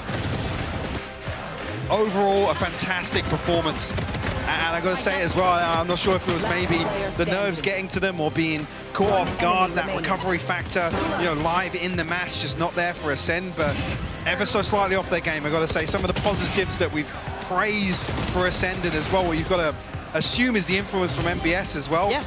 Just not there today, and it's heartbreaking it comes through here. Yeah, it's the worst time, right? When it not warranting of a straight 3-0, I got to say it. No, it is quite surprising to see all those issues compound at probably the worst time. An upswing coming up from Gentlemates, what feels like a downswing on the other side there for Ascend. And as you said, a couple of things missing there, but truly a fantastic moment for Gentlemates. I'm sure they're going to remember this one for quite some time to come. But for the other side, of course, a very bitter moment to kind of face down, because you're going to have to watch that game back.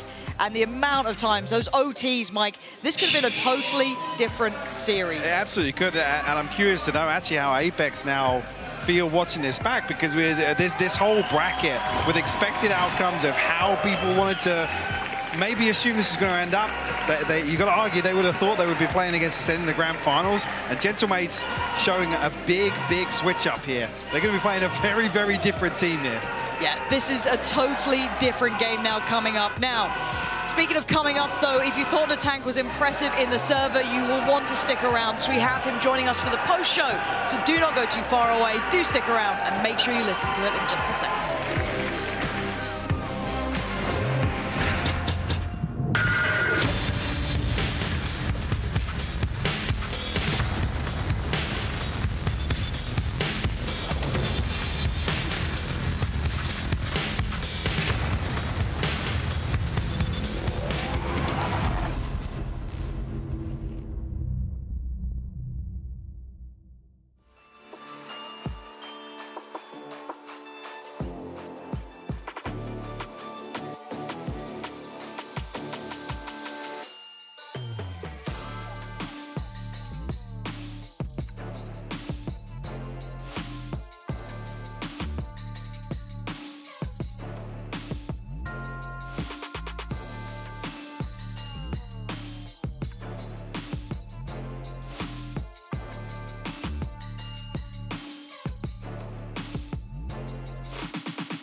What a fantastic series that was, and welcome everybody to the post show. I've got Kukuka with me and Natank on the wing.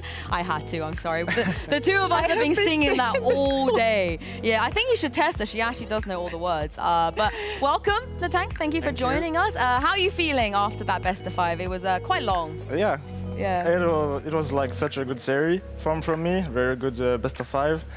And I'm really, really happy of the team performance and also my individual performance, of course. But such a pleasure to play and win this time. Like, Buddy G won the first battle, but I won the war. Sorry, Buddy. Oh, okay, we're going to get onto that in a second. But yeah, it's kind of made me emotional to see him in this situation. But talk us through how difficult it is to have to, because every game it feels like it's do or die. There's so much pressure and there's so much stakes riding on every single one, which we haven't really been in this situation before in Valorant. So what's that like? I would say that we didn't start well the tournament because it was like our first ever LAN tournament as a team, and so we had some kind of. We didn't play our game or our game style, and we don't play like that normally, like the first day. So we went into lower, and now with the experience, we're getting better and better through the days and through the times we go on stage. And so, yeah, we feel confident for tomorrow. So what do you think changed between the first time that you faced off against Ascent and this one for this to be such a convincing? Because you went from getting 2-0 to 3-0ing them, and you like change comms, and we know that time is very precious here because you don't have a lot. So talk us through what changed in these 2 days. To be honest, our coaching staff worked a lot on that. There was a really, really good game plan against them, and to face them first time, then we understand their game style, and I feel their game style is very strong to play against people on LAN. And because you're a bit more under pressure and stuff, and so there's more gaps extra, and they are using it well. So we adapted well, and we did this then today. I'm glad you mentioned your coaching staff, because obviously your coach is one of the most well-known FPS legends, I think, in the world. But when I spoke to him, he was still a little bit like, not quite sure how he wants to be a coach, what his own style is. He's still finding his way. What do you think his coaching style is? What is existence like as a coach? It can be rude at sometimes, but he's. If I can say one word to describe him, it's hard work.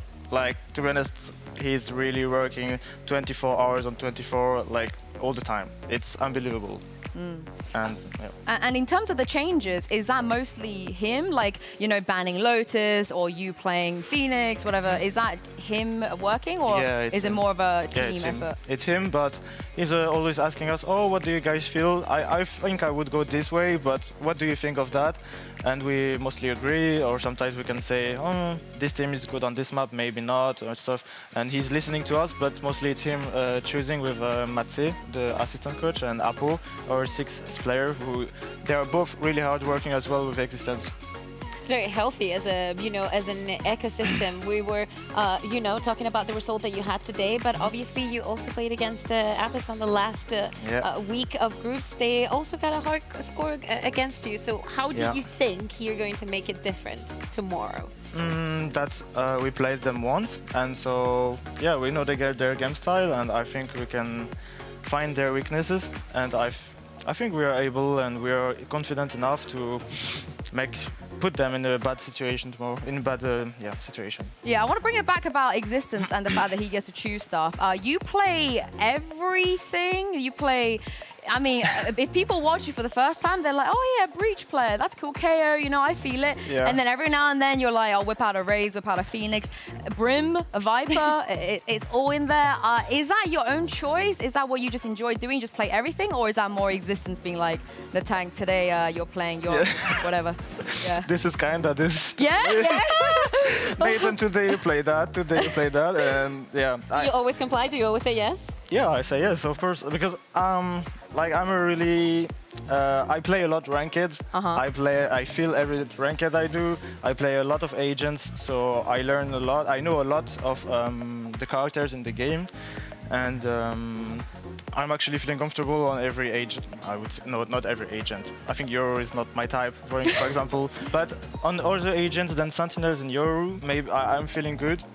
And to answer your question, Existence feels like I'm really sometimes a bit too much aggressive for a support player, like flashing and stuff. And so sometimes he is feeling like, yeah, you can go do this and we can check, and sometimes it goes well. So. Do you have a preference? What's your favorite? It's actually hard because I like to put someone in the light as well, like from Takas. I like to flash for him. He's a very good player. But it's always good as well to be like a second duelist and play like him. So that's where the Phoenix comes from. You know, you can flash for him, but you can also play the duelist. Yeah. But to be honest, if I need to answer, I don't know actually, because I think I have more experience on flash. But duelist is fun role. But for a team, I think I can bring more as a flasher. I don't know if you know this, Tank. I hope we're breaking the news to you as the first people, but you broke a record today. You broke a world record today. Yeah? Yes, you did. You did. You broke the world record. Wait, don't tell him. Guess. Oh, yeah. Actually, you might be able to guess that. Yeah. Okay, I got it. Yeah, go on. The first map? No. No? No. I'll tell you. I'll put you out of misery. So on Split, you broke the record for having the most kills on a single map on LAN in all VCT. I guessed that. I guessed that, but I thought it was first map. It was second. Oh, you forgot about Fracture. Yeah. That was just so fast. Okay. It happened. Yeah, because there was like 36. No. 34. Oh, how many kills you got? No, 36 rounds. No, 36 rounds. Yeah. How many rounds? You can see it on screen right now over here. You got 40 kills. The previous record was 39 kills, so you beat it by 1. Congratulations. How does that feel? I'm very surprised. Yeah? And I think the record will be beaten one day, I think, because you can go over time more and more. I think it's maybe the longest game we ever experienced. So it's a record, but yeah. It's a record. I get it. Another I day take in the it. office, yeah. But you know, if one game goes like 21, 19, maybe someone can Well, win the those record. games have happened. We've seen way longer overtime Oh, than this. really? Yeah, we have. And Oh. no one has, I don't think they've reached that on LAN before. Yeah. Okay. It is impressive. Be proud of yourself. Yeah. It's I think that very in his impressive. mind, the only prize that he cares about is winning tomorrow. Yeah, It's like, you broke the record. actually, It's like, yeah. yeah, but what about tomorrow? I'm exactly thinking this way. Like, I want to win this final tomorrow and go VCT by my own, and I hope we're gonna do that. I do want to ask you that about your journey, because for those people that don't know, if we didn't have this partnership system, you know, if we carried on having the system we did before, you came very, very, very close to winning a regional grand final. You know, you guys ended up losing out to Vitality. Yeah. And that was a 3-2. It was a really long series. How did you feel about your career and everything that was going on when you got knocked out in that fashion? Actually, it's still the biggest regret of my career. Yeah? Because I was not doing my best series on this best of 5, and I still regret it a lot. I did put pressure on myself, and it was still, you know, it was like a best of 5 at home, so I should not have get pressured. But it was the first European final I did, so yeah. How did you bounce back from that? How do you get from that point of, you know, being disappointed and here in a grand final on LAN? I think we worked a lot with Gentlemates. I don't know, I had a new team and we worked and we get through it. Day by day, day by day. Yeah, that's all. I love that you're enjoying your team, something that, you know, everybody looks to be enjoying. How does it feel to have that crowd behind you, screaming every single round, just chanting your name and supporting you like that? Actually, it's such a pleasure. I thank them a lot, and they are doing a great job.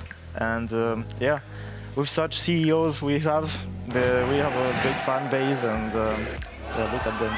Look at them. Yeah, they're so loyal and dedicated. I don't know if you hear them, but even on rounds that you don't win, they're still screaming. Like, really, really loud. It was the first day when Takas did like 3 triple kills with Sheriff. At the first kill, we were not hearing anything because they were louding so much. So you couldn't they were hear each shouting, other? Yeah, too loud.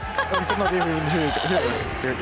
Yeah. Oh, that's actually crazy. Yeah. Because I was wondering if you guys can actually hear what they say. Yeah, we can definitely do. I mean, yeah, I don't think there's enough white noise that we can put into the in-ear so they can hear us. I went to the toilet and I was wondering, oh, who's winning? And then I heard them and I was like, okay, Gentlemates is winning. I wonder how it feels to play, because like, they sit behind you, so they're facing your opponent. So I wonder what it's like for them to like have to see your fans go absolutely crazy. Yeah, it's a buff. I feel. I think it's impressive for the opponents. Yeah. I think so. It's like, I don't know if you guys watch rugby, but like it's like the hacker. Anyway, for the 3 people that do at home, you know exactly what I'm talking about. But you mentioned Baddie G earlier. Obviously, you have a wholesome, I feel like, a rivalry because you were teammates together. We actually have a quote from Baddie G this morning before you played your game. If you want to have a read at this, because he told us that you messaged him and he said that Daddy is always ready. And you said that he won the, what is it? He won the battle, but you won the war this time? Yeah, so what do you think of this? I really took this defeat this way. Like, okay, you won the battle, but I'm gonna come back from the lower and I'm gonna win again. Win this time, I mean. Do you feel a little bit sad that you had to knock him out of this playoffs? I can't be sad, obviously, but it's making me sad to see him like devastated, you know? Like to see him cry, it made me cry. And so, yeah, because we are really close friends. We even thought about meeting each other in the summer, like for holidays. So, yeah. Where are you going? We'll just turn. You and I will just turn. We actually wanted to meet each other in Poland, like in Israel. Well, we'll go visit Lothar at the same time. Yeah. We'll have an opportunity. We'll just scout where you are. Not weird at all. Yeah. But I know Kakuga's asked you about the grand finals already for tomorrow. We do have to address that they have 2 bans. You know, I feel like that is a big advantage. Yep. Do you see that as an advantage? Looking at your map pool right now. It is definitely an advantage, but we're here to challenge. To like go through all the challenges. So it's gonna be a challenge, and I hope we go through. We're talking also about, you know, your journey, the teams that you've met. Is there any team or any player, you know, because obviously for next year, there's some teams looking out for new players or changing some things. Is there any player or any team that has surprised you in a very positive manner? As in, you know, I didn't expect this guy to be like this or this team to play like that. You mean in this tournament? Yeah. I think so. Who would you say? SAUL. Oh, SAUL. SAUL! The USA, I think so. The team so. The team so. They, I don't know, like, you know, Lefidze was also devastated yesterday when he lost, but he should really be proud of himself and his team. His team showed a really great face in this tournament, and they can be proud of them, I think. And lastly, before we let you go, tomorrow, I feel like even today, people thought you were the underdogs. I think everybody expected Ascent Apex final. I think tomorrow you're even bigger underdogs against a team like Apex. Does that make you feel less pressure maybe? And I feel like the pressure is on them, right? Because everybody thinks they're the favorites. Yeah, I think it's like we are going through the hardest way. And so we are really like thirst of win, you know, like we want to win so hard, and I think they are maybe scared of that, maybe not. Who knows? They better be. They better That's be. what you have to say. They better be. They better be. Yeah. Good answer. Thank you. Well, I can't wait to see you tomorrow. Thank you so much, Natank, for joining us. Thank you, Kukuka, as always. You're going to be back with me tomorrow, and so will Natank, actually, for the grand finals, and the winner will be receiving that huge prize of making it to VCT 2024, and also this trophy as well. Not a bad-looking trophy. I know you've got your eyes on this, but make sure you guys come back tomorrow and join us for the grand finals between Gentlemates and Apex, and we'll see you then. Gentlemates.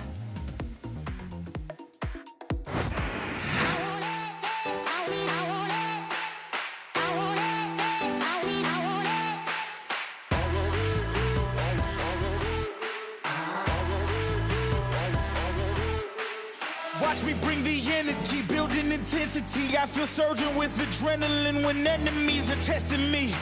I am the master of thrones, I hear the beating drum. I summon armies calmly, it's honest, running, we're coming strong.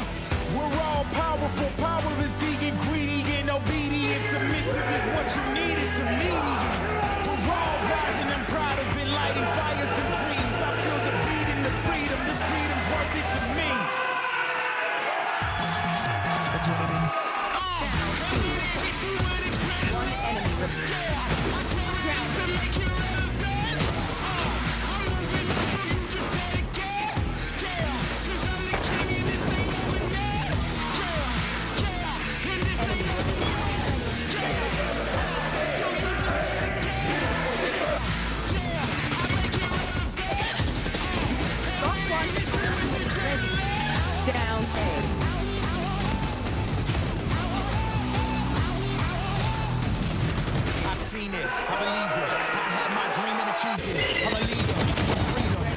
This down, but I freedom. No way, no save. I feel no fear, don't pray. I take the venom that's in them and turn it into rain. I got the energy, give me some more adrenaline running through my veins. It's in my chemistry, it's intelligent. Supernova, we're glowing, so take a photo